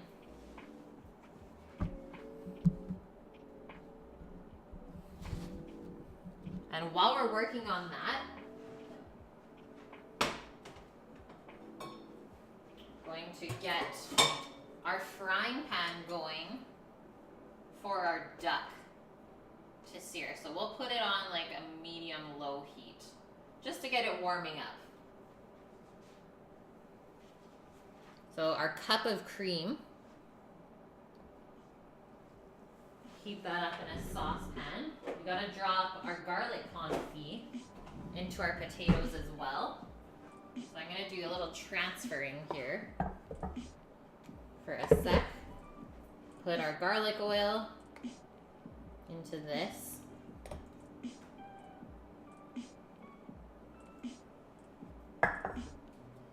Cream into our garlicky pot, since we're making garlicky potatoes. Saving dishes as well. We'll bring that cream just up to a simmer. Scoop our little pieces of confit garlic into our potato. And then I'm gonna keep the potatoes covered so that they stay warm. The warmer they are, the less gluey they'll get.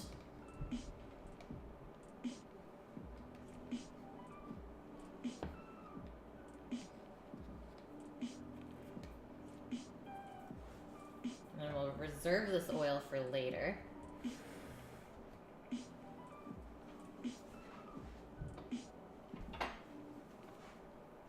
Keep these little guys warm. I'm gonna take the bay leaves off of our duck breast while we're waiting,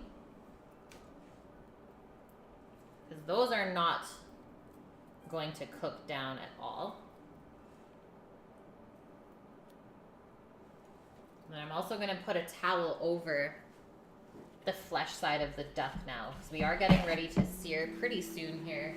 We don't want it to be wet, because that's just going to make it splash. Hi.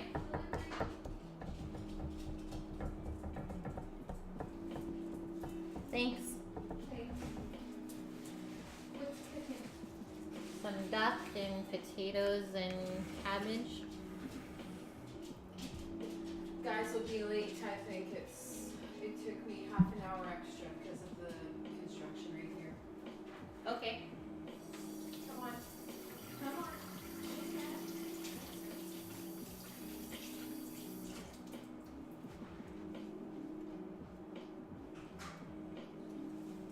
Yeah, noms. She's giving us the lowdown, guys. You're gonna put a couple things away while we're waiting on our cream. We'll see if Sammy's late.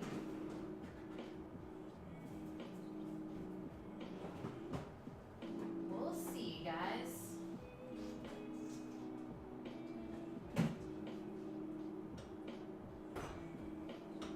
We're almost there, though.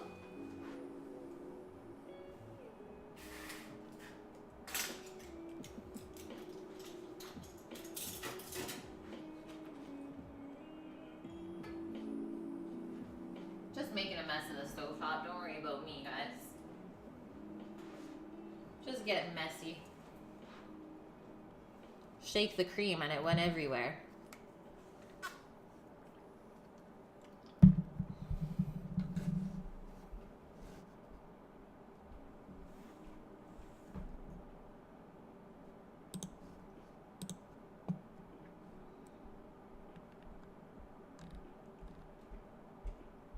And Nuris, I don't know if you're still in here, but I just saw your sweet potato photos on Discord.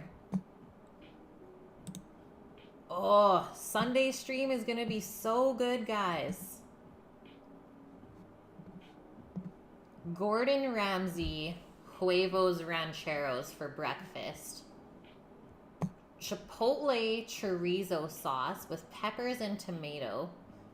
Lime black beans. Corn tortillas, cilantro, avocado, smoked sour cream, and hot sauce. That's gonna be good. Yeah, chat, are you okay? You're pretty quiet. This is something I wonder to myself sometimes as well, Matt. It's like, is everyone okay? Are we still alive here? Sometimes they just get quiet, though. Yeah, my time is wrong. Sounds good, my drops. Thanks for everything today. Hope you have a wonderful day. And I'll be back on Sunday. Cream's a simmering. Woo! Woo! Did you see that? Caught it just in time. You've done the Gordon Ramsay huevos? I'm so excited to make them. I totally watched the vid that he did for it. Okay, so hot cream going into hot potatoes. I'm not going to add all of this cream to start because we still have to add butter. Just don't want these to get too watery. Because I definitely didn't make the 4 pounds that TK said to make. That was all the potato I had. Elvin, does your same mean that you're heading out? Is that what you're saying to us right now? Move over, banana breads. We need the blender.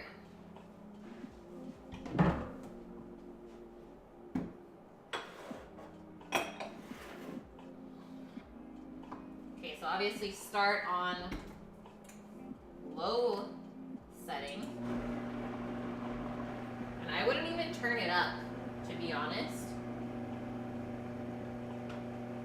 Just let it slowly mix those.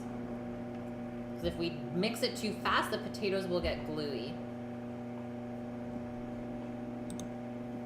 You love huevos, so you're all about getting Gordon's done. Yeah, as long as the tortilla stays crispy, I think that's all that matters. good. Actually mixing it quite nicely. So we're gonna let those get mixed up about 3/4 before we start dropping in our butter.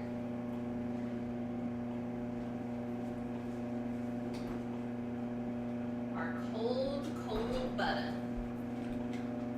So there's our cubes.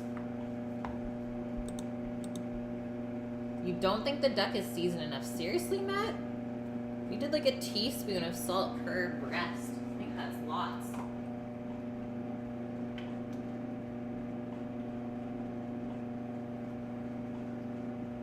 This is the greatest. So just keep dropping like 3 or 4 cubes. And the blender's gonna suck it down because it's right in the middle. It's gonna make it more smooth. And honestly, butter is the secret to good mashed potatoes. You cannot skimp on the butter.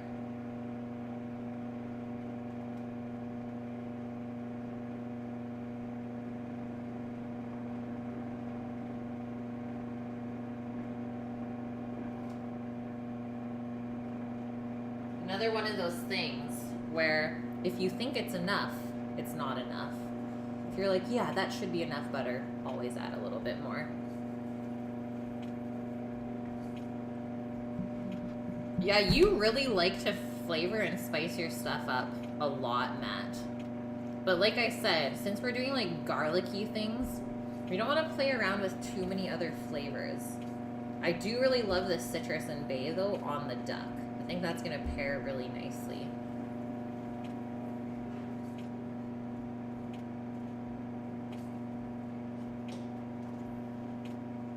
Okay, we'll add a little bit more.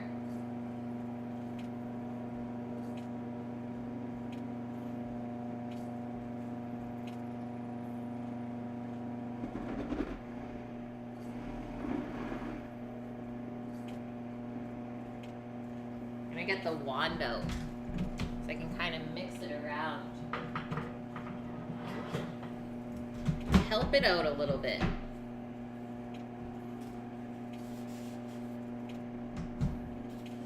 Yeah, you are so bold, Matt.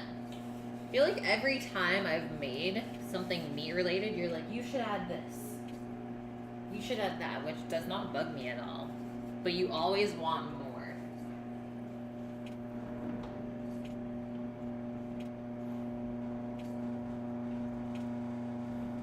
Okay, we're gonna add more cream. We're gonna add the rest of that cream.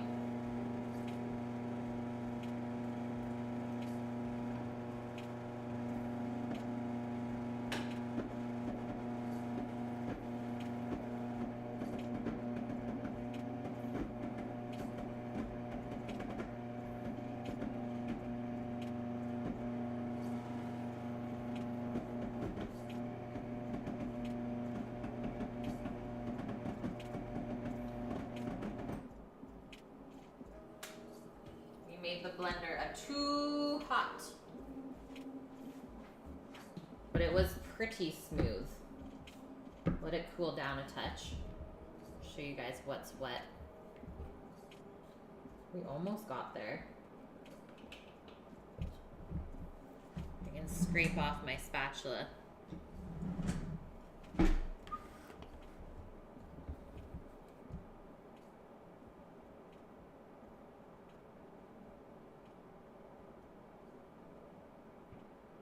We might just have to mix it quickly by hand. I really wish we had that spatula press somewhere. I'm kind of surprised that it's not anywhere to be found. It's really weird.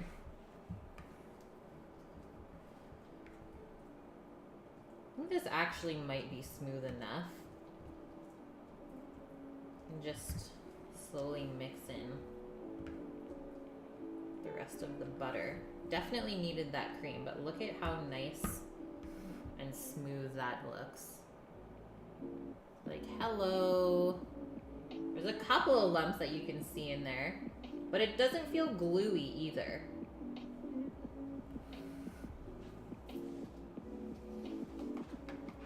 So all we have left to do is sear our duck. and cook our cabbage and kale, which are two things that we're gonna do once Sam gets here.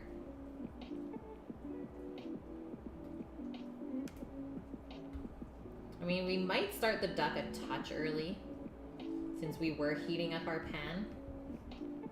We can get that slowly roasting, but I think he won't be home for about another 20 minutes at least. Let's have a little taste of this.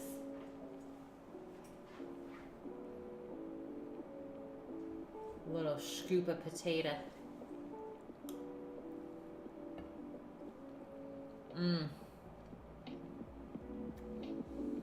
Like, you could even add some of the garlic oil, but that is so perfect. I don't even think it needs more salt. I think it's perfectly seasoned. There's a little bit of butter cubes in there that are just kind of melting on top. I'm just gonna keep this covered with the lid. And I don't think we have to mix this anymore. Blender actually did its job before it got overheated this time. Not like the hummus.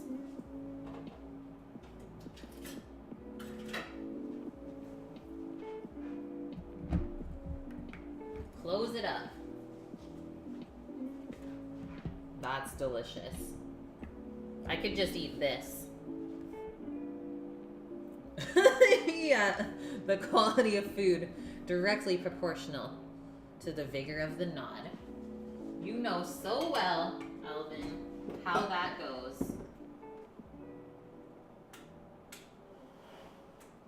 Hilarious. Okay. We are set. Let's turn on our duck pan again. We're gonna get that going here. Hey, that's a Sammy.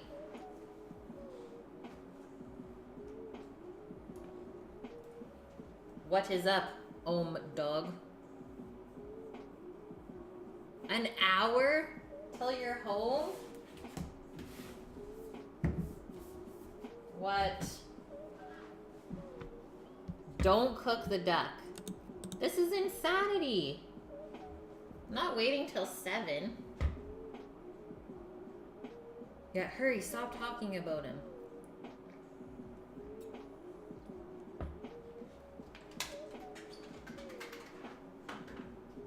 The feud has begun.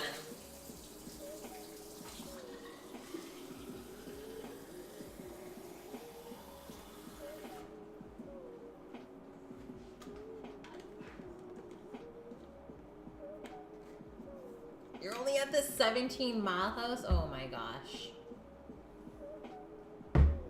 Dinner's gonna be late, guys. Just wanna cook the duck. I'm not actually getting mad, Matt. Sometimes you don't have any control over the situation.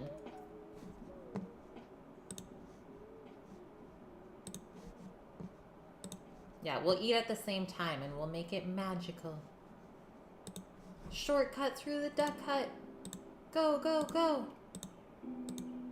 Well, good thing I had that banana bread snack then.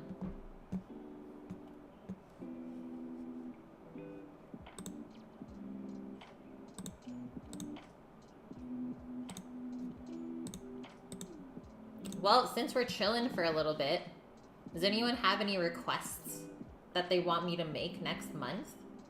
Since I'll be making that menu plan pretty soon here. This is your chance, guys. Tell me what you want. So for next month, this is from Nike 2G. He still wants us to make a poutine. So maybe we'll have like a Canadian stream day. Yeah, Canadian Destroyer on the Sammy for being late. That's it. Where does Wild Mountain buy their products from? So 95% of the ingredients that I use at work is sourced from local farmers and purveyors. So everything is from the island and most of it is like within an hour driving distance. So like we have probably a handful each of like vegetable farms and also pig, chicken, and cow farms as well. And then we have a mill where we get like our grains, our legumes, flours, cornmeals, stuff like that.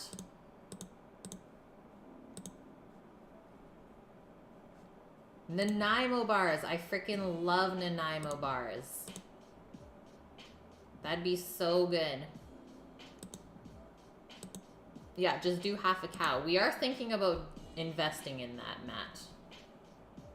Just making sure that these duck breasts aren't warming up too much, but they aren't. They're still a little bit cold, which is perfect. Okay, poutine with Nanaimo bars for Monastache. Cassoulet. I feel like we did cassoulet not too long ago, but I'm always down to do it again. Didn't we do the cassoulet with the duck leg that we confit last time?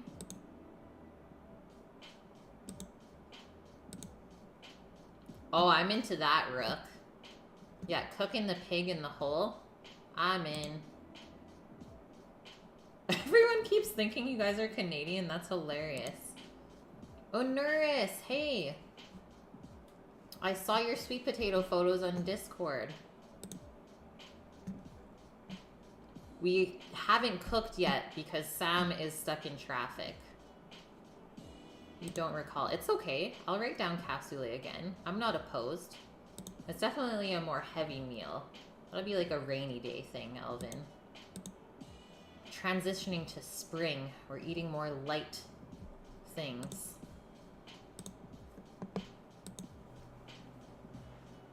Yeah, extra time, exactly. Nothing wrong with that, okay? Yeah, I'll quickly write this on the board.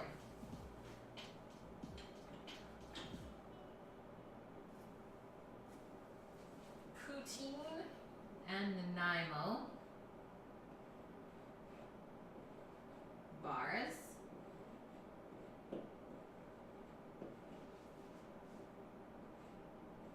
For Monastache. Cassoulet. That's something I know Sammy would totally be okay with, Elvin.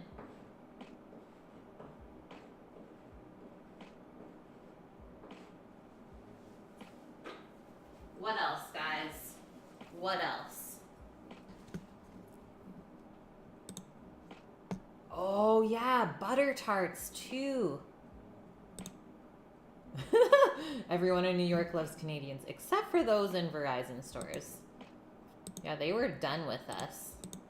He was having none of it.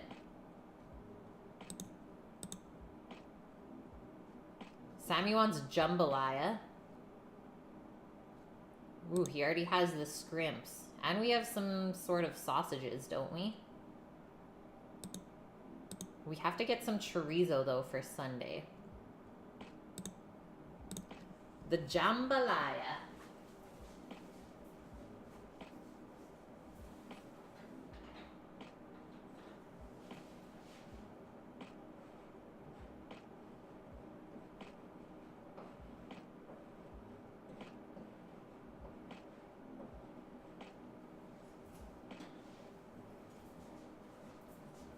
Well, while we're waiting, I think I might chop up a little bit of dill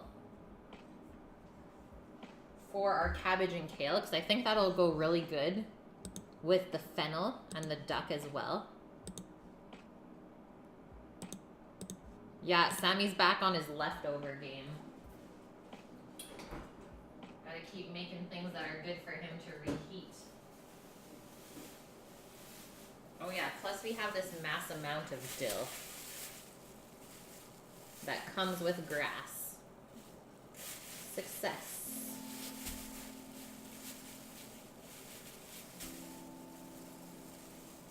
Let's do that much.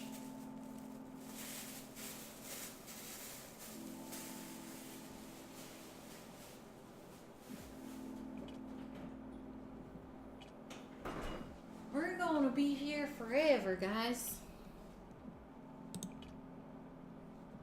What do you make for dinner when you don't feel well? I always make soup. Always make soup. Usually some sort of chicken style of soup. Whether it has like noodles or rice or something like that. Lots of veggies. Heavy on the garlic and ginger.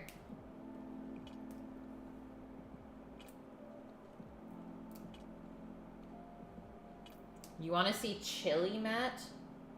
You would. I feel like you requested that already, and then I totally did not follow your recipe, and you got so mad at me on stream.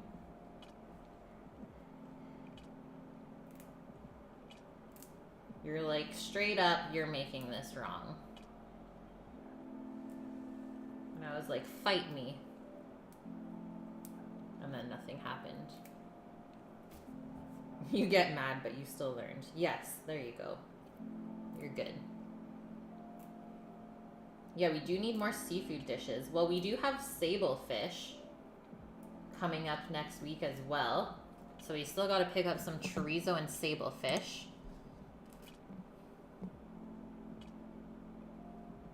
And we're making bagels next week. I totally forgot about this. We're making bagels on Monday and baking them on Tuesday. And they're gonna go with some smoked sable fish. We're gonna make a kimchi butter and some pickled carrot. It's gonna be kind of like an Asian-y bagel. And then the day before is International Waffle Day, and we're doing smoked salmon candy waffles with a chive and dill mousse and pickled red onions. It's gonna be good. Next week is good, guys. We're making bagels!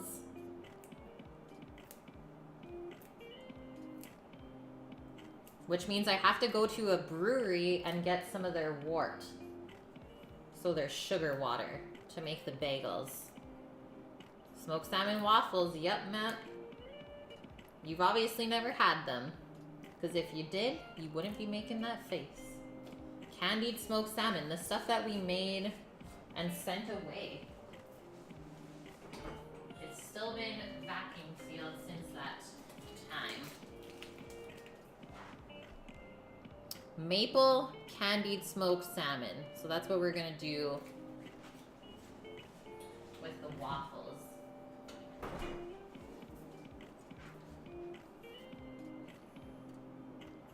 You're pickling a nice big jar of red onions now. So good. Pickled red onions go so well with so many things. Vegan gelato. So I'm not doing the baking soda or the lye method. I'm doing a cheater method, which Sam and I learned when we were working at the brewery. And so what gives bagels their sheen on their outside is a malt extract, which we figured out if we use, instead of water, we use the wort, so the sugar water from the brewing process before it ferments, you get the same result. So I need to message one of the breweries, see if they have some wort on hand that I can use for the bagels. And then we also have this like awesome spice from Trader Joe's, everything but the bagel blend. So good.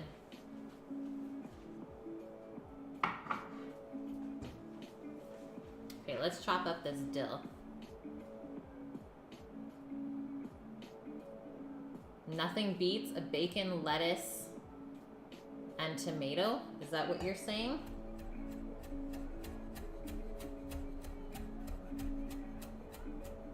You have a slice of jalapeno in there. Yeah. Yeah, that's a really good way to do it. That's very Mexican of you, Alvin.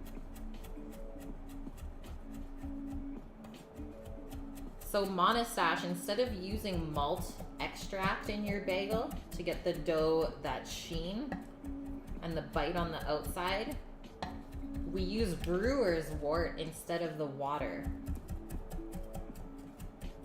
And it can't be too dark either, because then the bagels don't rise properly and stuff. So you need more of like an ale wort almost.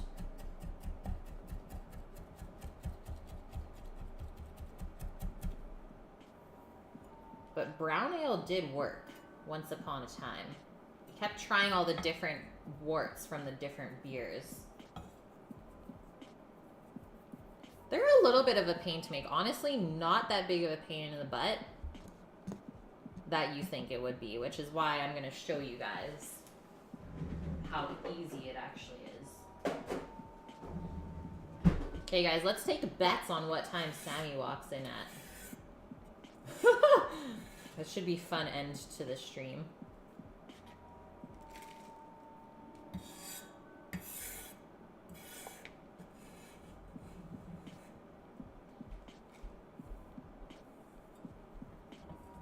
You made the pickled onions to go with your tuna escabeche. See?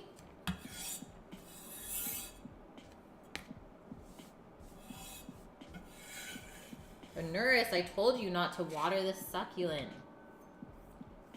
Matt, you're almost there. 4 minutes. Yeah, it was really fun working at the brewery and trying to figure out how to cook with beer or bake with beer. Or beer-related ingredients. That was a really fun learning process for us. Eye shot, you want to smoke the dill? Sounds good, Snarky Chef. Thanks for popping by. Hope you have a good night. And I will maybe see you on Sunday when I'm back. The rest of the week, I'll be at the restaurant. Yeah, I love the spent grains.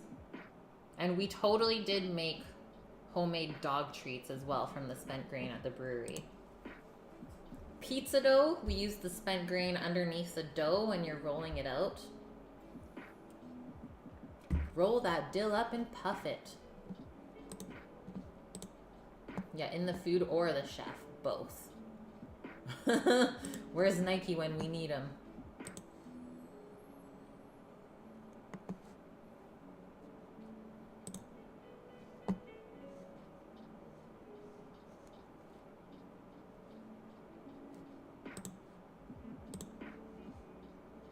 Patiently waiting. I'm gonna say Sammy shows up at 6:18. That's 20 minutes still from now. Can't wait this long.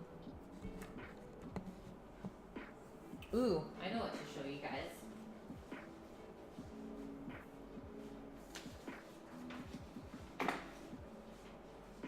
Check this out.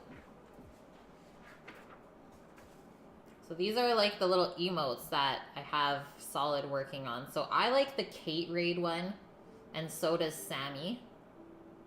So he would like incorporate the knife into the little emote that would say Kait raid. Otherwise CWK or just a raid with a knife.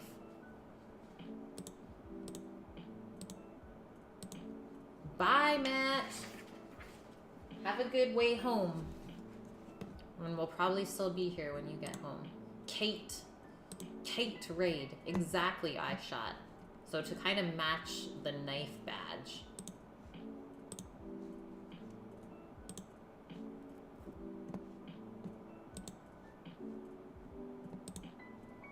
You wish you could have kept us a bit longer. Honestly, that was a very expensive trip, Elvin.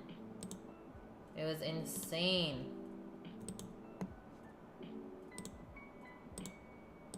That state is nuts. Flavius341, thank you for the follow. Welcome in.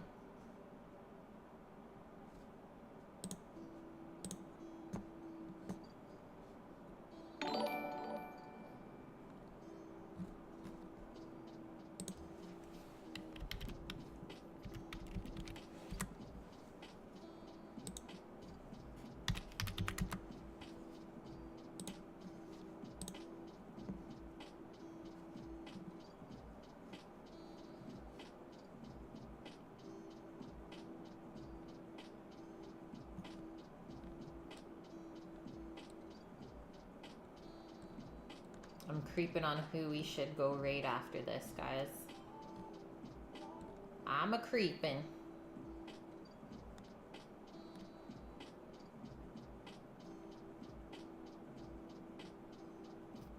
Maybe Miss Molly. Wow, there are so many people on Belly now.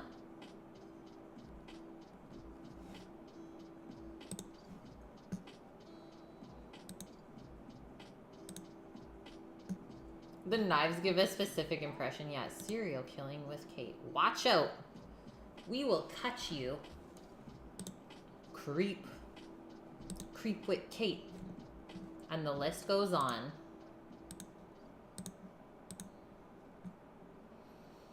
Okay, I'm thinking about how I'm going to want to plate this. I don't think we're going to go in the bowl. I think we're going to go with a nice plate.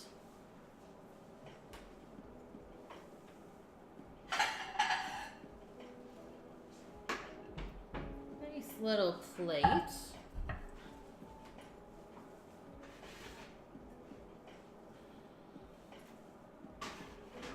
then, while we're in here, I'm going to transfer our fennel into this pie pan so we can just quickly heat it up in the oven.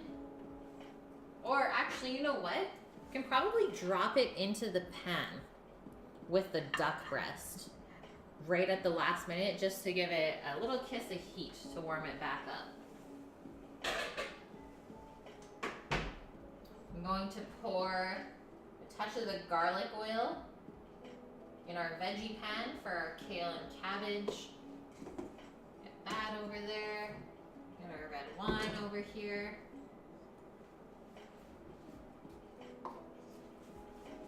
So that way we are just ready to go when Sam walks in. Oops. Breaking things. Oh! Just passing hard review. Okay. We got the go-ahead. Let's turn our duck pan back on. Medium heat. No oil in there.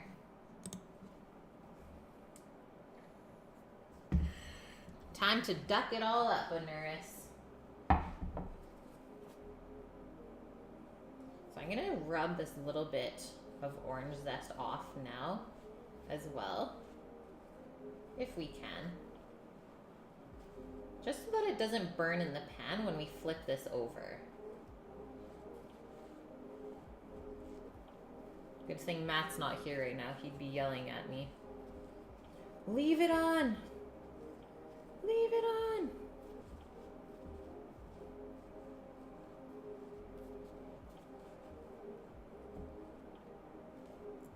Haha, nice, Elvin. Yeah.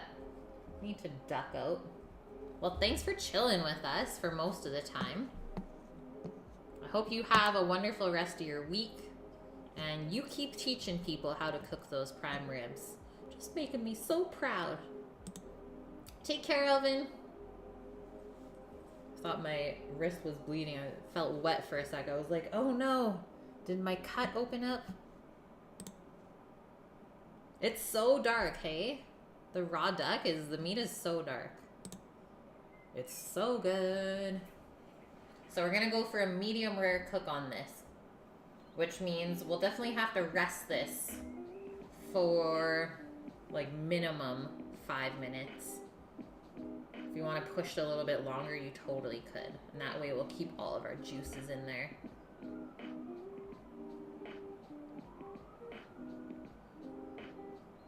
Yeah, I wonder why duck and chicken is so different. That's an interesting question. I've never really looked into why the meat is different. Unclaimed property. Thank you for the follow.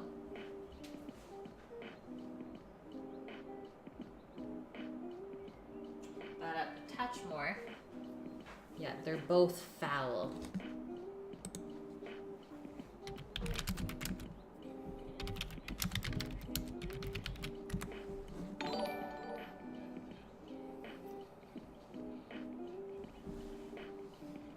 So dark meat gets its color from myoglobin, a compound that mussels use to transport oxygen to fuel activity. So domesticated chickens and turkeys are flightless and only walk. So their leg meat is darker than their breast and wing meat, which don't get any activity. Ducks and geese fly and walk, so all of their meat is dark because the myoglobin is active everywhere. Now we know. Answers with Kait.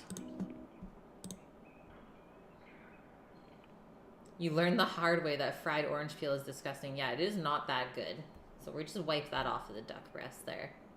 Interesting, right?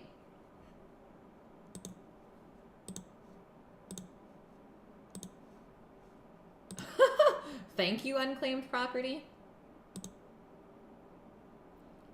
Love, peace, and a piece of love in the form of a loving piece. Sounds good. And yeah, the banana bread, it didn't turn out as well as hoped. But here's a little teaser of one of the loaves we made that may or may not have stuck to the pan. But it's still delicious.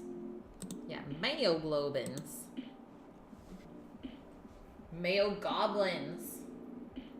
Yeah, that loaf lives there now, exactly. Aw, thanks, Jalal. Okay, let's test this pan. I think we're hot. Going over here. So skin side down, really, really important, guys. Just drop that down, and you should definitely hear a little sizzle, which is what I heard. Just give it kind of a little press as well.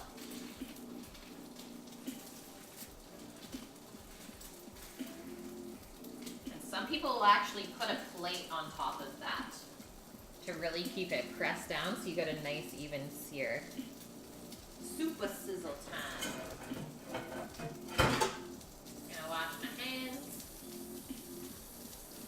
And now this is gonna take about 10 minutes to properly render the fat out. So I'm gonna turn down the heat now.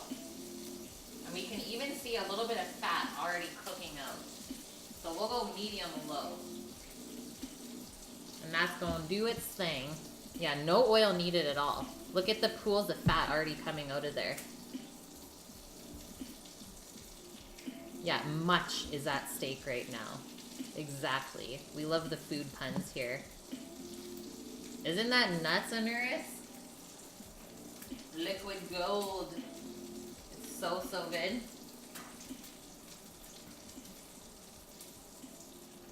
So once again, guys, one last time. This is the book we're cooking at, or out of today, on stream. Thomas Keller, Ad Hoc at Home. Pretty easy family style recipes. And I did link it in my blacksmith extension on the top right corner of the stream if you want to check the book out. It's a really good book if you want to learn how to cook better.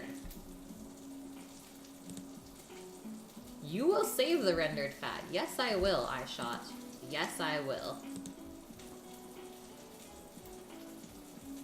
There is no question about it.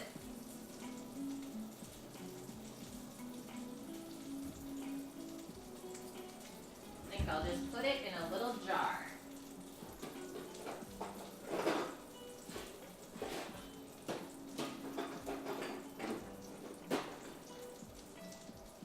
This little guy right here.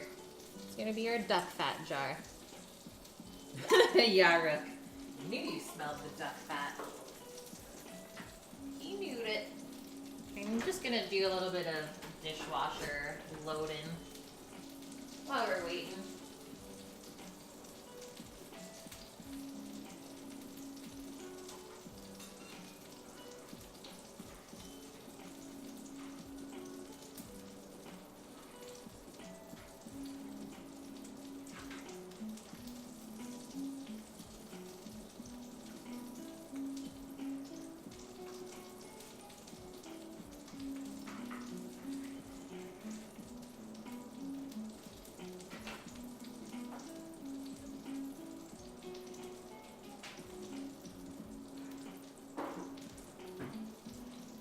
hear that sizzle, right? You can hear it? Yeah, Jedi Mind Tricks by iShot. You guys are just really making me proud today.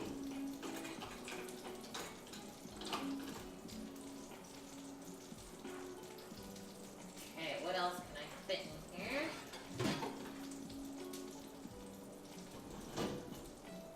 That. Let's check the bottom of this. Let's check the duck skin. Nice, really slow render. That looks like it's gonna be so good. Look at that golden brown already.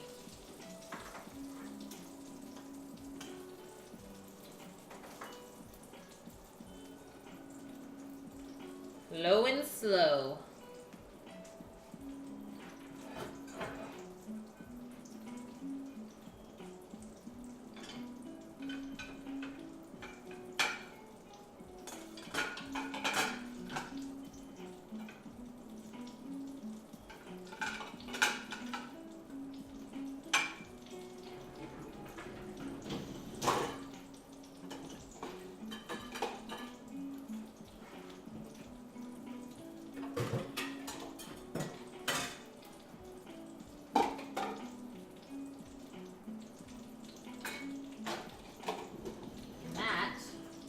Is that?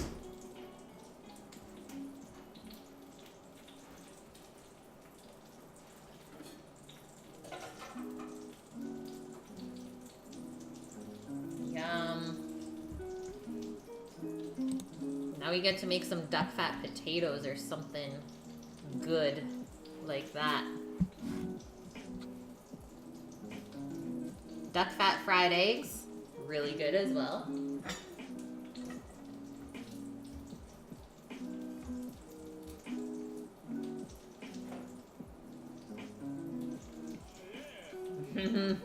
Yes, iShot, yes.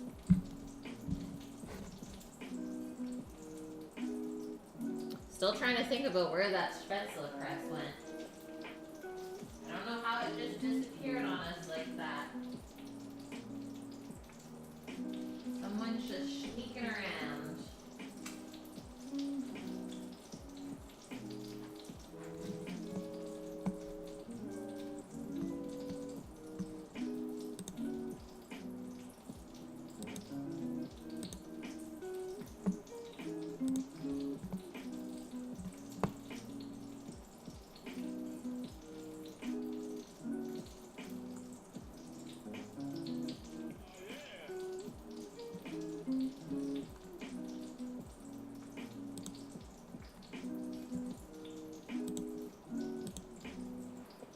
What are you guys eating today?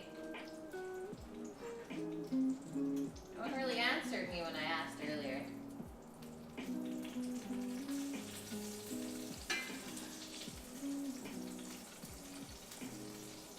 Almost there, guys. Actually pour some of the fat out already, I think. Smells really nutty as well.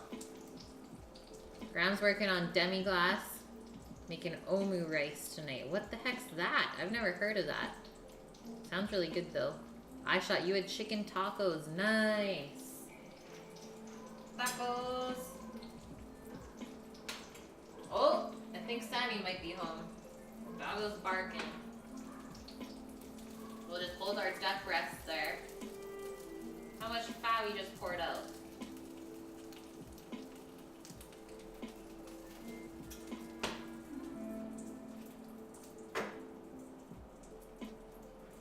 Like, look at that. That's insane. It's like a quarter cup of fat already.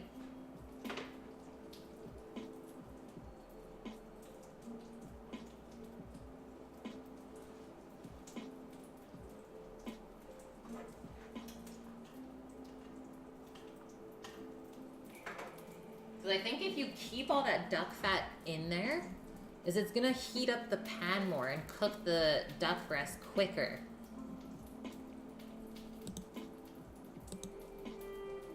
Vegan, your family got to pick dinner today. Pork belly bows and shaved ice for dessert. Amazing. That's so good. It's a crazy Japanese style omelet, really soft. Okay, yeah.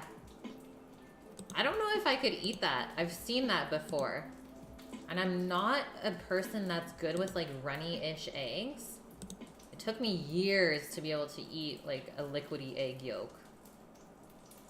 But maybe if like the rice and stuff kind of cooked that egg, made it a little bit more firm, I think I would be okay with it. Ah, the BuzzFeed food guys. Yeah, I like them. The demi isn't traditional. That sounds good though. Make it beefy. I like that. Okay, let's check out our skin. Ooh, that's like really nice coloring for sure. Our score marks look awesome too. But I think we can still go a little bit more even. Like look at that, just my little bit of flip on the other side and it cooked it already. Yum. It's so good, it just looks not super attractive. Yeah, totally. I'm sure I could eat it. Like, I've had sous vide eggs before, like really soft eggs. I think I could do it. Hojerific. Carbonara is like a very near and dear dish to my heart. I love carbonara. Yes, please. We were just talking about making it the other day at work for a family meal. Is one of our guests came in and brought us a whole guanciale, like a whole piece of cured pork cheek for carbonara. There's another more basic type of omu rice with more of a regular omelet consistency. Probably I would start there, then work my way up.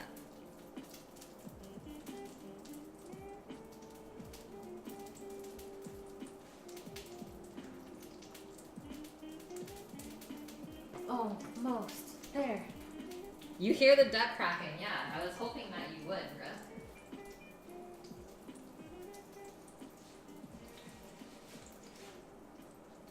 I don't know what Sammy got in the mail.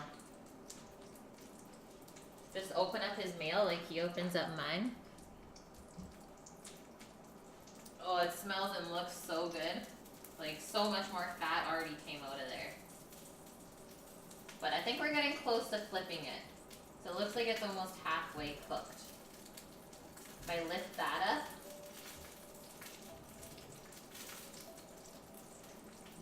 And then we can just rest it. Definitely don't want to burn our skin.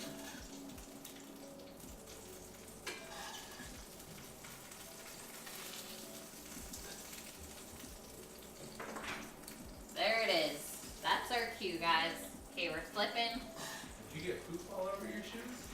I totally did. I was like, what do I smell? Oh no. What? I smell like shit. Yeah. Duck bacon is totally a thing. So good. Okay, now we're gonna turn on our other pan with our garlic oil. We'll go medium-high heat. Really get it ripping. Oh shoot, I totally didn't. I could tell.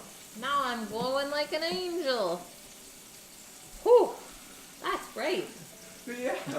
I've been in the dark all day. Sounds like your LEDs aren't on. Sammy Kait. Oh yeah, they're on. No, they're not. Oh yeah, they're on. Okay, just wait.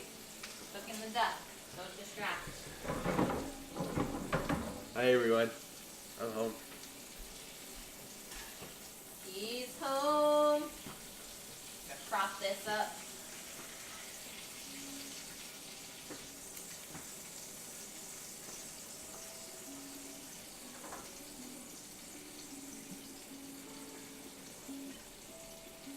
It's a good banana bread. Don't worry, Mom Sash. Give me like 5 minutes. Go get in your jams now.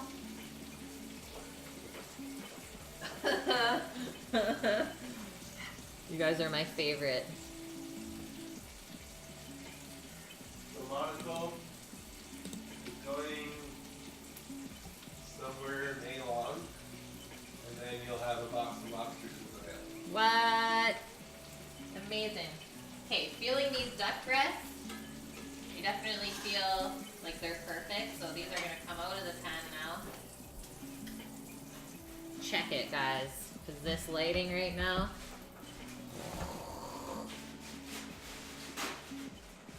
What have we done?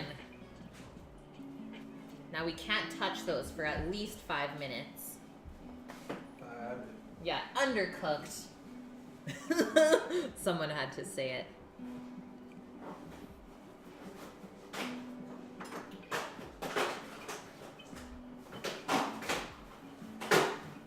Turn off our pan. I'll be back in about 30 seconds. Oh yeah, the butcher's here. Why did you say no Tony on it? Oh, okay. No, it's not the right stuff. Oh no. God damn it.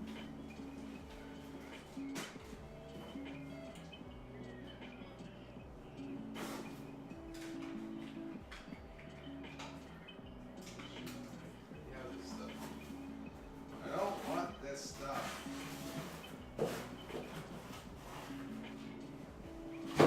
Here.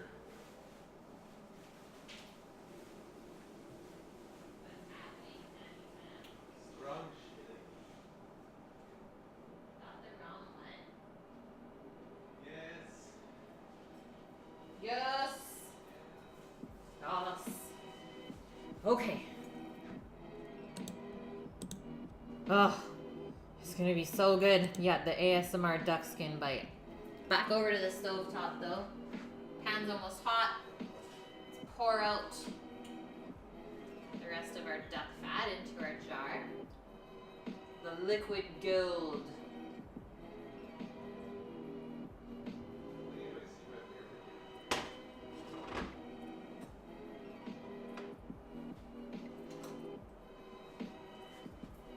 Insane amount that we got. If you don't save that, there's something wrong with you.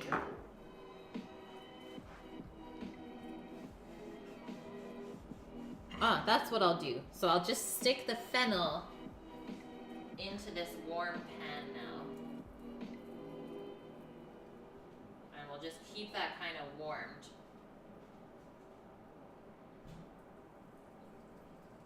While we finish off our cabbage and kale. Just warm the fennel in the duck fat, guys. This is what we do here on Cook with Kate. I have a question. Yes? I said, are your LEDs on? And you said, yeah. What we're on? I don't know. I thought you were talking about those.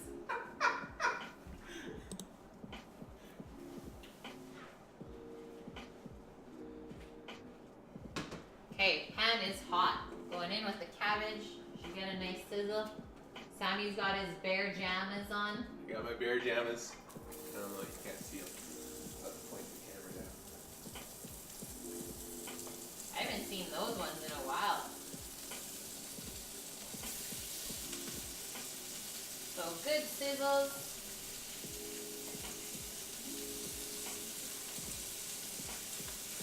Look, I got a bear holding me up. He's carrying me on his shoulders. So cute, Sammy.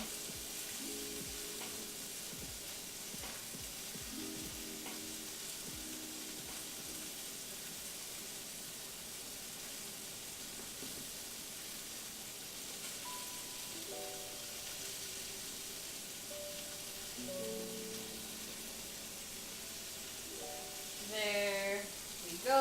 Oh, that smells good.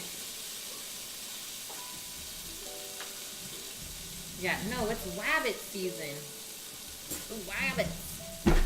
Duck season? Give this a stir. Duck season isn't until like October normally. We missed it. Is it rabbit season then? I'm pretty much a bear. Probably. Yeah, Sammy is the bear. Like, look at this stomach. Oh my god. Okay, we're gonna add some salt and pepper to our cabbage.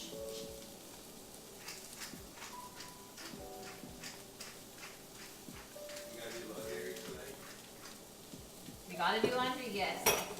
I'm waiting for all your tings. Ting ting. And some salt, guys.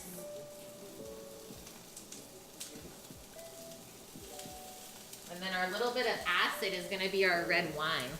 Hey, Matt, you're back. See, I told you you'd be home before we even ate. You got your foods, Matt?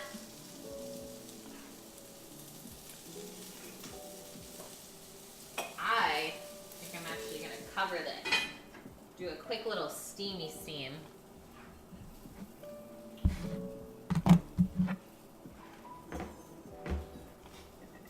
Duck is resting nicely. There's no red juices coming out of it at all. Which maybe that means we overcooked it. We shall see. The skin looks freaking amazing though. Dave messaged me up. We cooked the duck, Matt. Check it out. It's resting.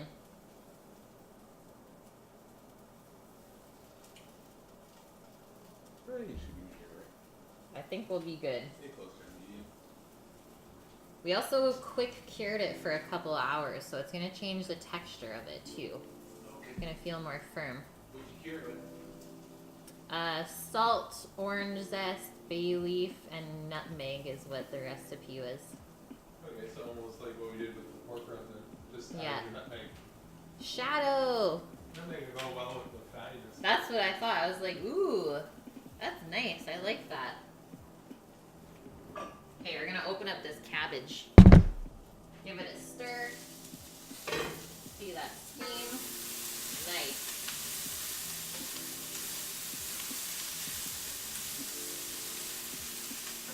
Turn it down a touch.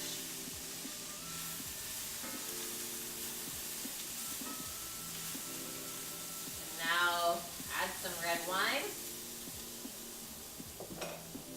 Kind of same thing that we did with the fennel.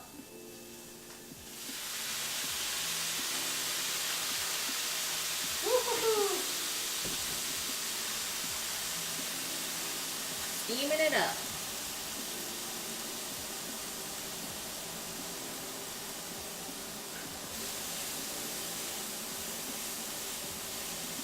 No issues with the camera today? No issues. Yay. Yeah. So all the wine has cooked out. There's no liquid left in the bottom of the pan.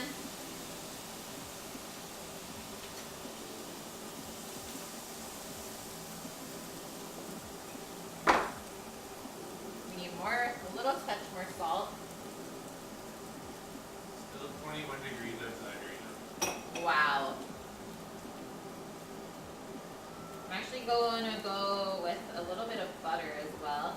We'll use these last 4 cubes.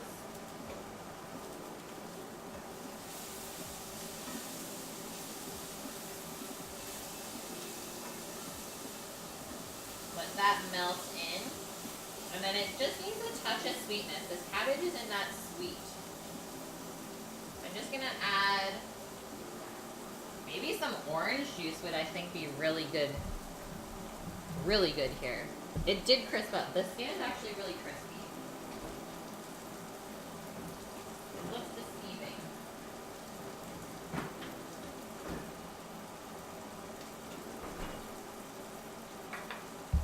Roll our orange. It was actually at a medium-low heat, Matt. So even lower than you said. And then just a quick flip.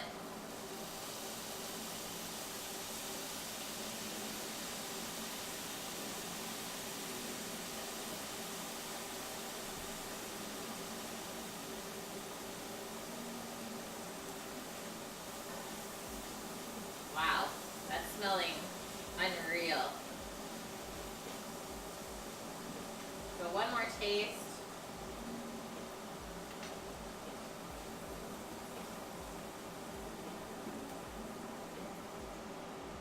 wilt our kale into here. The citrus with the cabbage is the best thing that I could have done. I used a Cabernet Sauvignon, a red wine. If it was a green cabbage, we would have used white wine.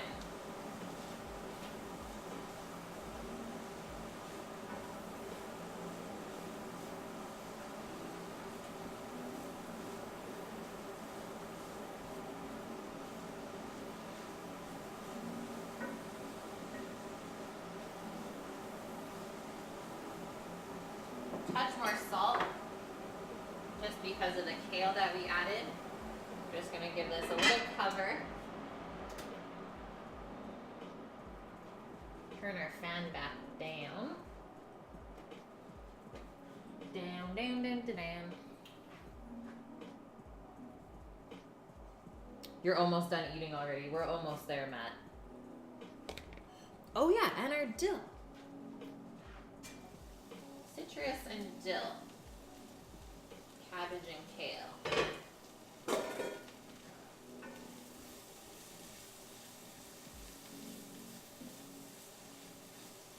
So our kale is still green. Cabbage is nice and purple. They complement each other well.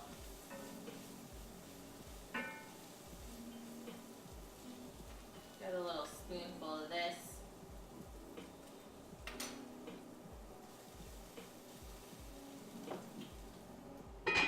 That's honestly perfect, guys.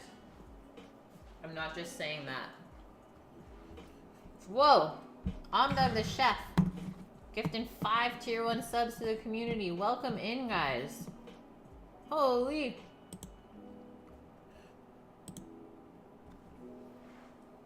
Okay, it's time. It is time to slice.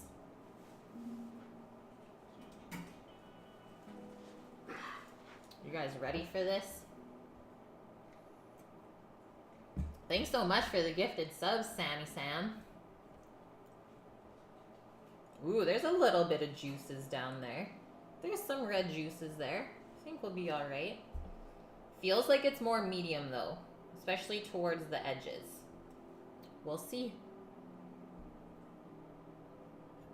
And we're gonna slice kind of on this bias here. So kind of follow your score marks.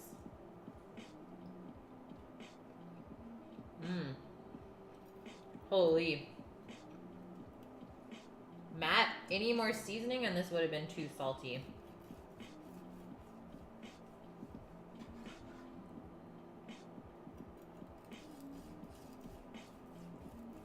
The skin is really crispy though.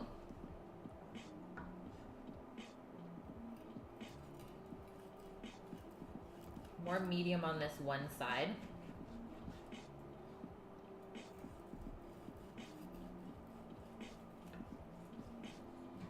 And so maybe we should have gone a minute or two less. But like, look at this piece. Looks pretty dang perfect. If it will focus for you. That's still really juicy. And it's nice and pink still. So maybe we didn't overcook it. Anonymous 1333. Let's make some pizza. Who the heck was that? You guys. Spoiling me. Thank you so much for the donation for our pizza porta. For the big green egg. Hopefully we can do some wood-fired pizzas together. You would cook yours way more. I think this is perfect. It's still tender and juicy. If you undercook duck though, it does get tough. I will say that. So medium rare is perfect. Matt likes his still moving, probably. Look at how buttery these potatoes are.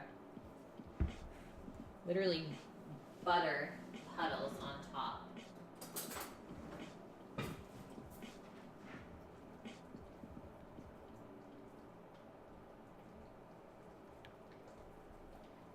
So our garlicky Yukon Gold potato puree.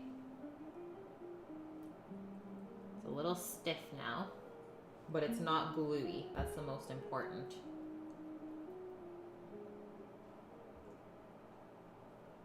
We're gonna put a pile like that, I think.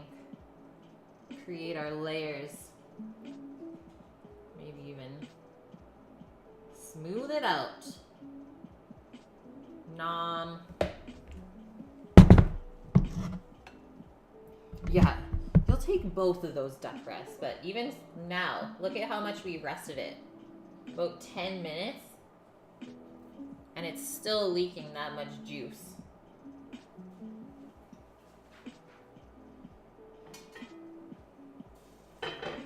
Going over to our kale and cabbage. I think we're gonna put the duck on top of it. Kind of make a little bed.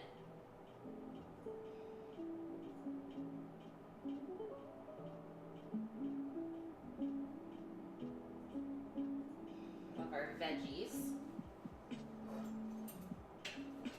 And then for our fennel, I think I'm gonna slice it a touch. Just in quarters.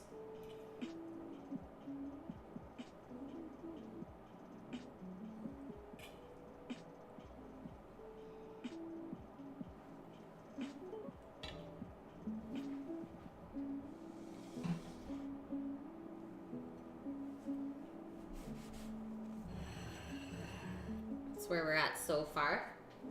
I'm gonna go in with our garnish now as well. Just our little bit of chives on our potato. And go on the fennel as well.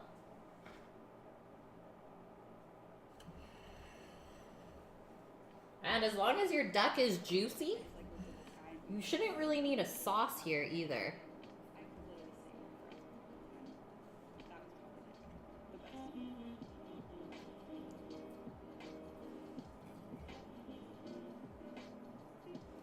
I'm gonna go, I think, this way with our duck.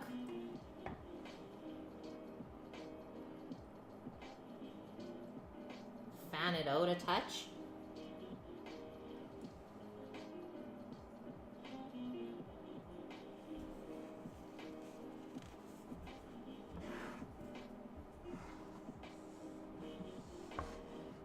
Wait, why am I making mac and cheese when there's potatoes? Are you crazy, Matt? That's what we made, guys.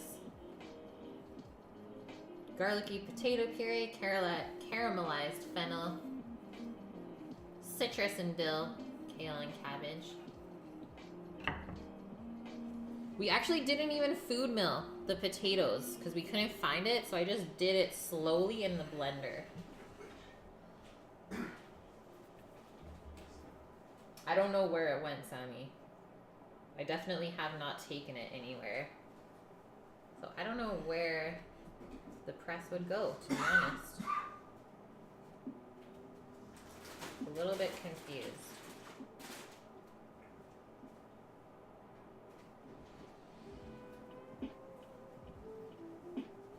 Yum. Okay, now we can taste.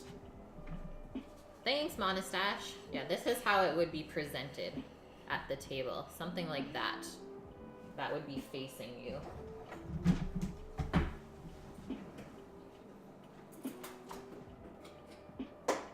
it's not in any of these spots. Did you use it upstairs one time? I don't know. You didn't That's bring the it back only down? place that I think it might be is upstairs. Thanks, Shadow. Your mom would bring down anything that's not. You think I squished it too much while plating? No, we need the white space. Price of dish. I mean, you could definitely charge around $35 for this. But I think I maybe spent about half that to make it today at home. It's not gonna fit in there.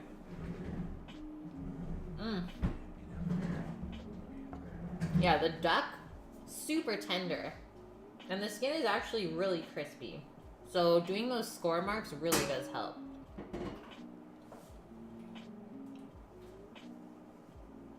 With the amount of fat that we put in the potatoes, that's the pricey part for sure. Let's take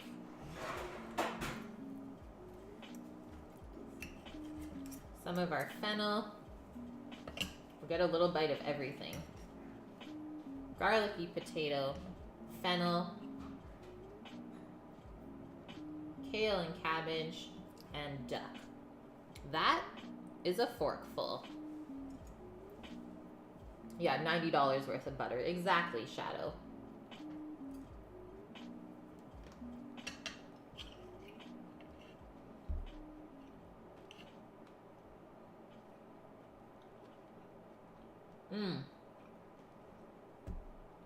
The fennel is perfect with this. It literally just brings everything together. It's still a little bit of crunchy as well, which I like. I don't like when it goes too mushy. Matt, I actually made something that you would eat for once in my life. You would actually eat what I made. We are making some headway here.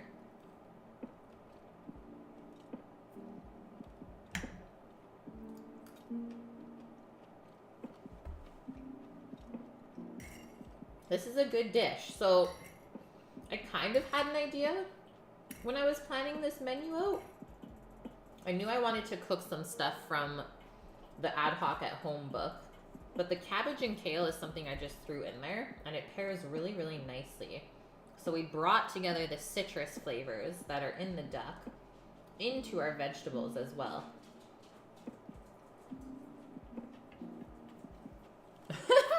Yeah, you wouldn't even complain if mac and cheese and bacon was there. I would hope not. And yeah, I think we perfectly cooked the duck.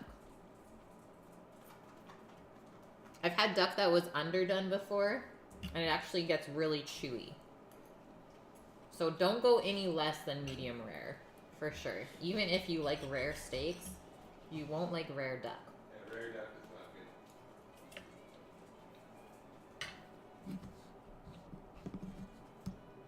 We have a doggo. Doggo. Doggo likes duck.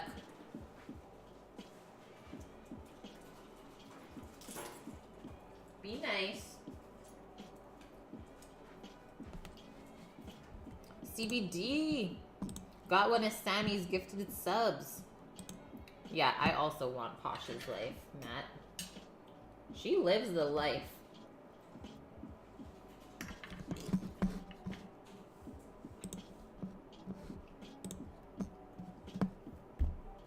Okay. Who are we gonna go raid? Daily Dasher? Yeah. He's back in New York City at Times Square right now. Rook, back with the snack, my man. Yeah, I mean, we ate most of it, but it's freaking delicious.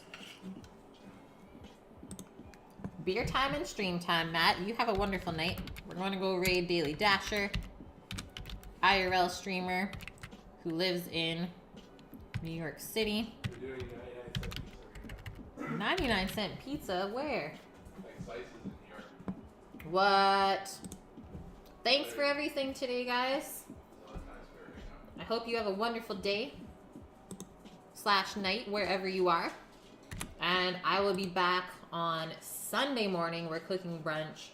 Gordon Ramsay's Huevos Rancheros. The pressure is on. We might get yelled at. There could be some swearing. I don't know what could happen. But I'm going to be at work for the rest of the week cooking foods for wonderful peoples. So thanks for all the love today, guys. Thank you to the anonymous person that donated $13.33 for our pizza porta. And thank you for the resubs and the gifted subs as well. Take care, guys. Love you all. I'll miss ya. And we'll see you on Sunday.